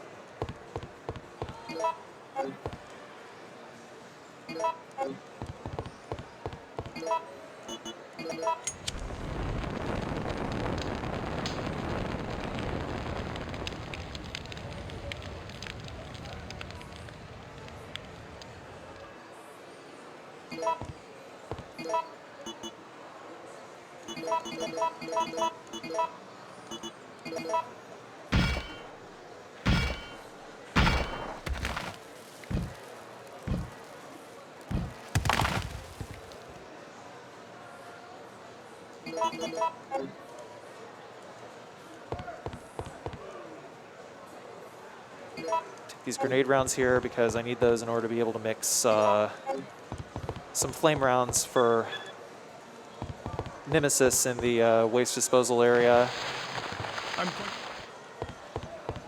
Before we move on, I'm gonna actually do precisely that. Take those.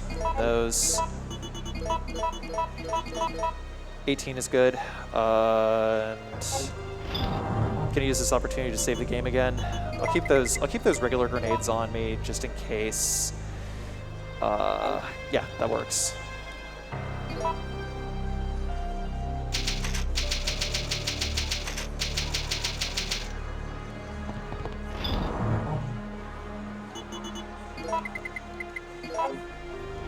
I also don't even need this lockpick anymore.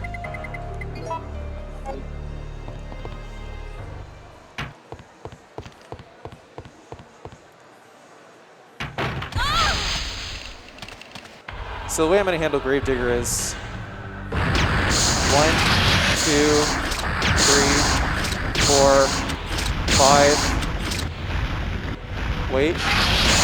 Oh, shoot. Okay, I hit the button too early. If I actually waited until his attack frame started, then I could have actually initiated a dodge roll.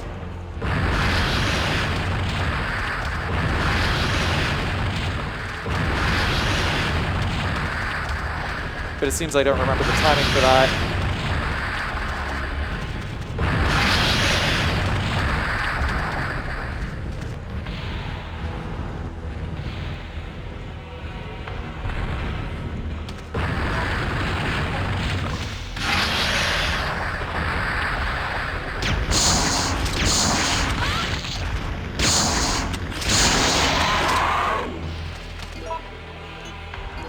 Couple more hits. If I actually fought the Gravedigger in Uptown and actually remembered to mix like those acid rounds before that, then he would have actually been a lot easier. He would have had less HP.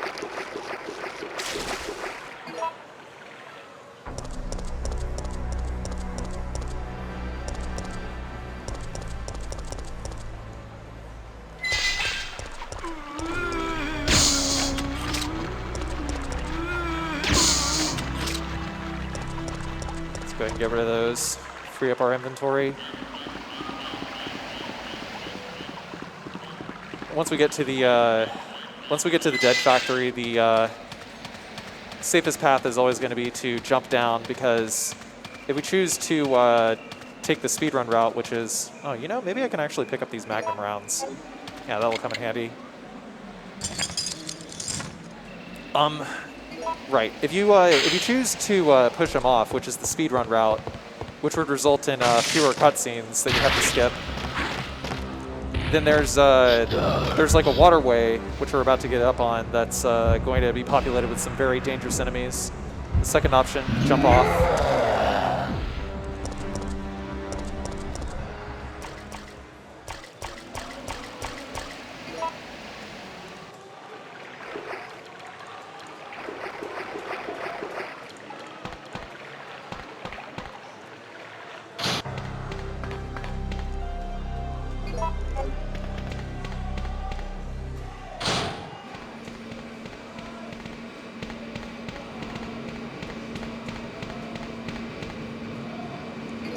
There is a chance that some gunpowders will spawn down here, but we don't actually need them.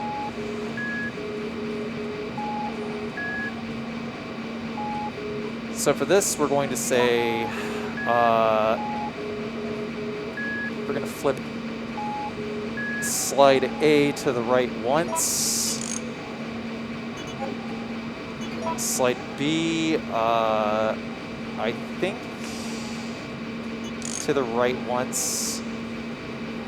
And then slide C should go to the left twice, I believe. Yep.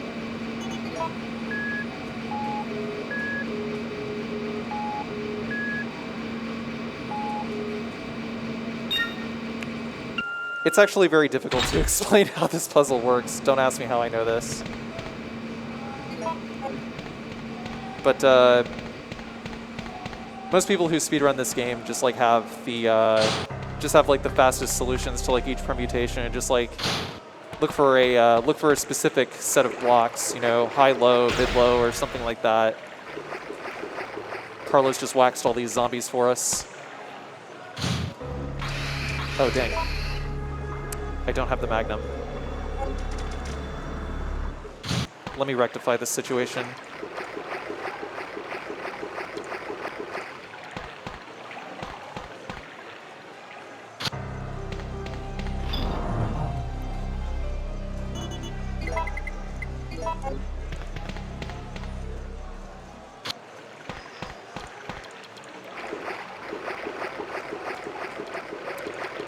Having a nice punchy hit scan weapon like the Magnum is actually going to be better for quick moving enemies like these guys.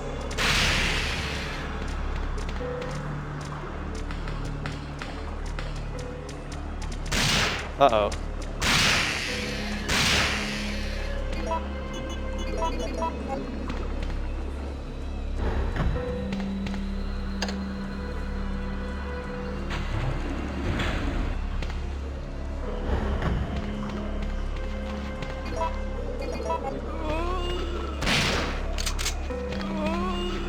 Blam that guy really quick. Take that. Exit here. Quick cutscene skip. Could get more of these grenades here, but don't actually need them.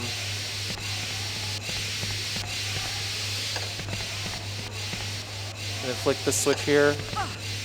This doesn't actually count as a hit. It's just clipping through the steam. You can see it just like doesn't do any damage whatsoever. It just keeps us from having to solve the rest of the puzzle. Flick that. Flick that to get out.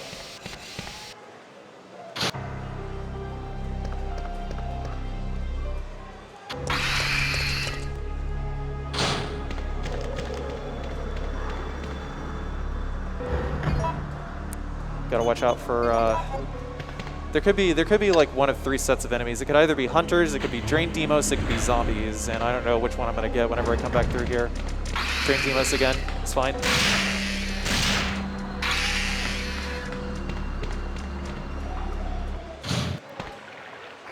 Also, because we chose the jump off route, like I mentioned before, there's no more enemies here. Otherwise, we would have to dodge hunters or oh, why did I come back here? I was supposed to get a key before I came back down here.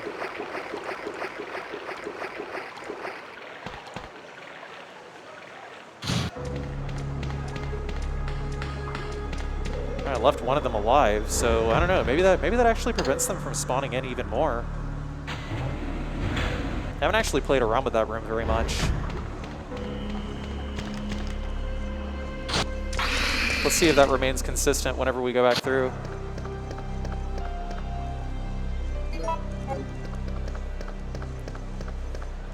Because there has never been a pattern that I have seen where there has been only one Drain Demos, which means that the ones we shot stayed dead. And that room usually likes to respawn enemies. Oh, yeah, okay. That's pretty good. But I wanted to go back down here and use this facility key and irradiate it in order to reveal a barcode, which would allow us to get the rocket launcher. And there was a new strat with the rocket launcher that I wanted to try on Final Nemesis.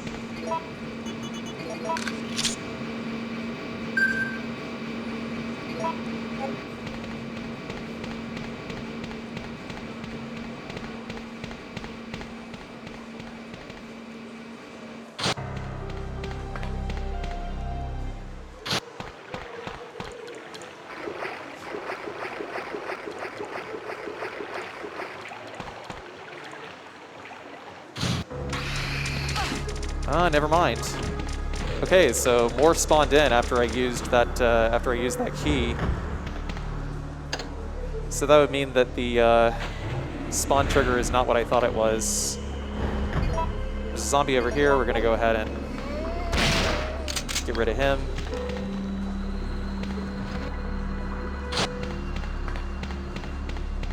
Then I'm going to equip the flame rounds here. Then use the system disc.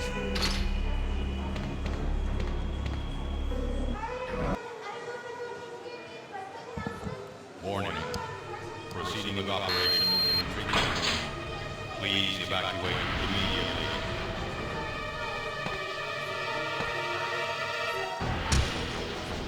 Stars.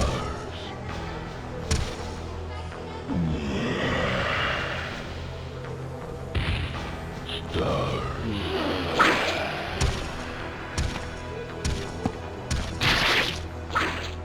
Wow, I guess this run was so bad that they decided to end the convention early.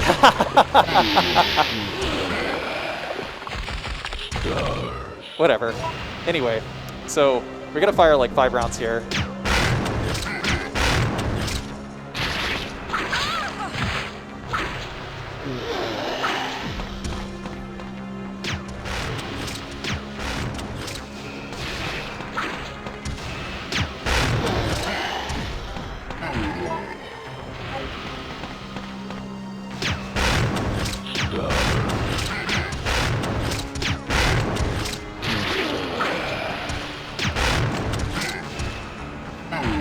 Whenever Nemesis grabs your leg like that and sweeps you, it actually doesn't do any damage.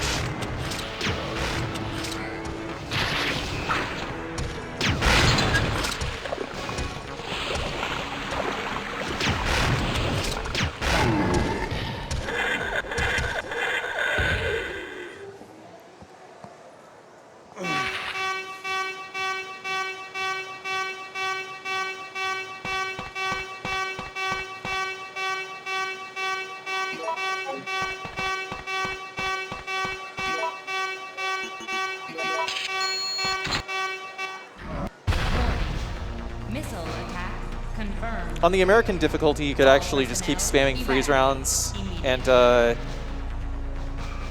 Nemesis Type 2 will actually die very quickly. He doesn't dodge any grenades during that fight, fortunately.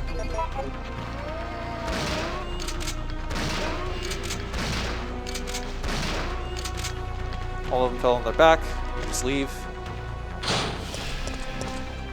We have the key card, so we can use this opportunity to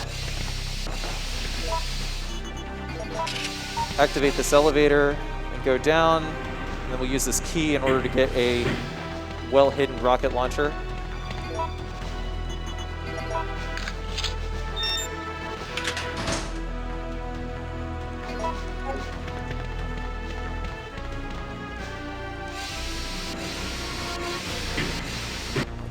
Oh, dang. I was actually holding the button, because you can actually hold buttons in order to preempt opening a door. But I forgot that it triggers elevators early if you just do it there. Yeah, so these, the 4 rockets here. Actually, no, it's cool, it's cool.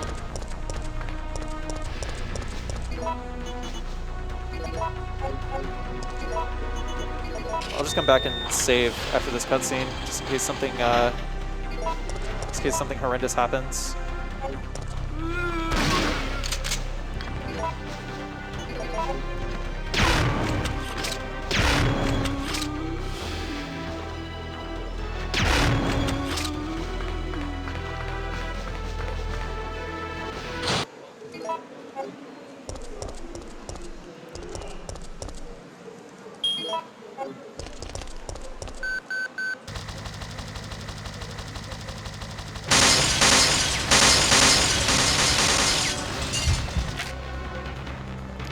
For this here, we're going to negotiate with Nikolai. We'll just end this cutscene here.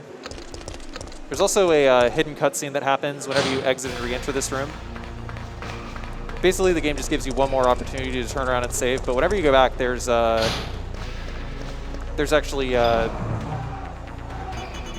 like an alternate ending where Barry tries to call Carlos and Jill on the helicopter, or from his helicopter. Yeah. What is English?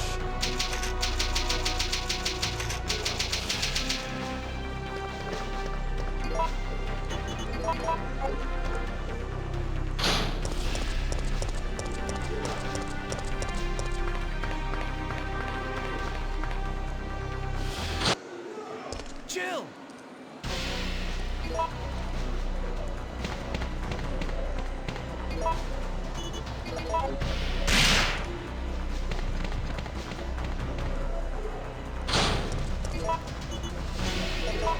No. Actually, I want to open with a Magnum shot.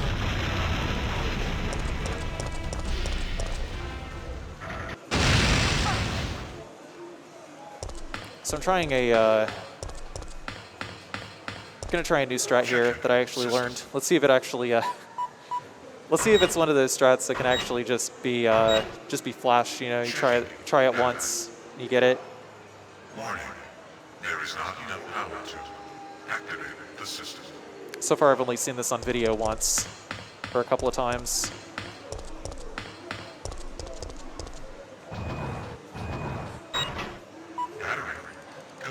After the end of this cutscene, we're going to pop one Magnum shot into Nemesis.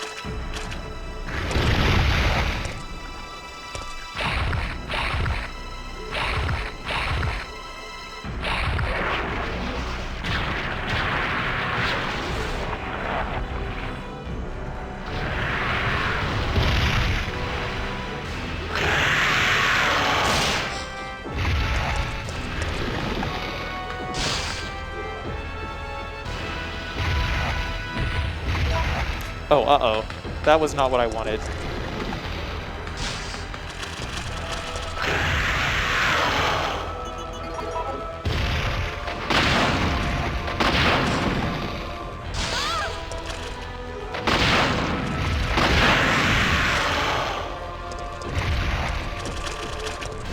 That's fine. He's down to 0 HP, so he's done. I actually kind of wonder what would happen if I just like popped him 4 times, like after he came off the roof there. It's worth checking into, but the chances of him coming off the roof are not very consistent. What I was trying to do is I was trying to like lure him around the outside perimeter and just keep dodging his acid spits and just like popping off rockets in between. You know, getting out of this with one hit isn't too terrible. Basically, all we got to do now is wait.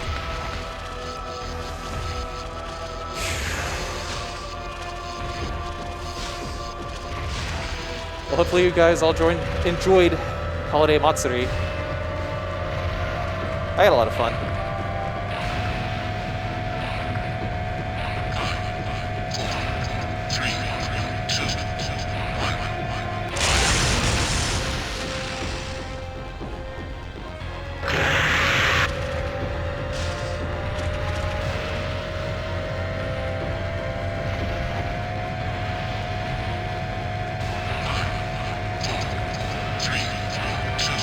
Do I hear backstage? What's going on? Just about, yeah. Yeah.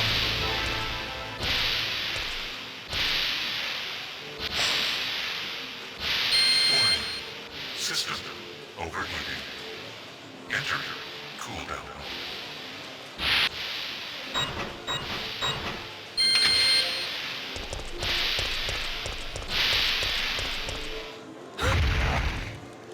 Probably have to go over this video again to see like exactly how many hits I had, because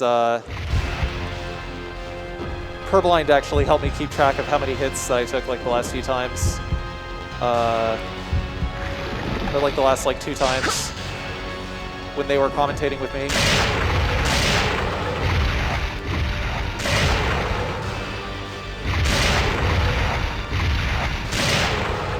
You want stars?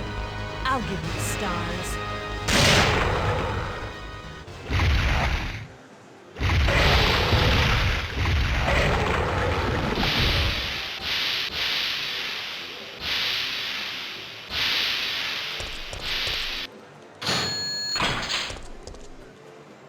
And I was going to donate $20 to Black Girl's Code for every hit that I took on stage, so I think that sets my overall... Yes! Let's see, if it was 200 after yesterday,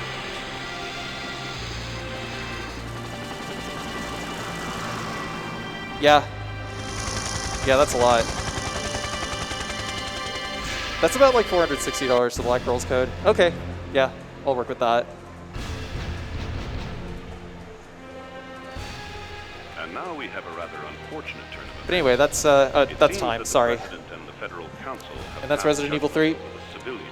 All damage run. The President and Federal Council have ruled that the backless terminate operation Thank you guys for watching, is the best and course of action for this extreme situation. And enjoy the rest of y'all's weekend. based on that fact, Raccoon City has been literally wiped off the map.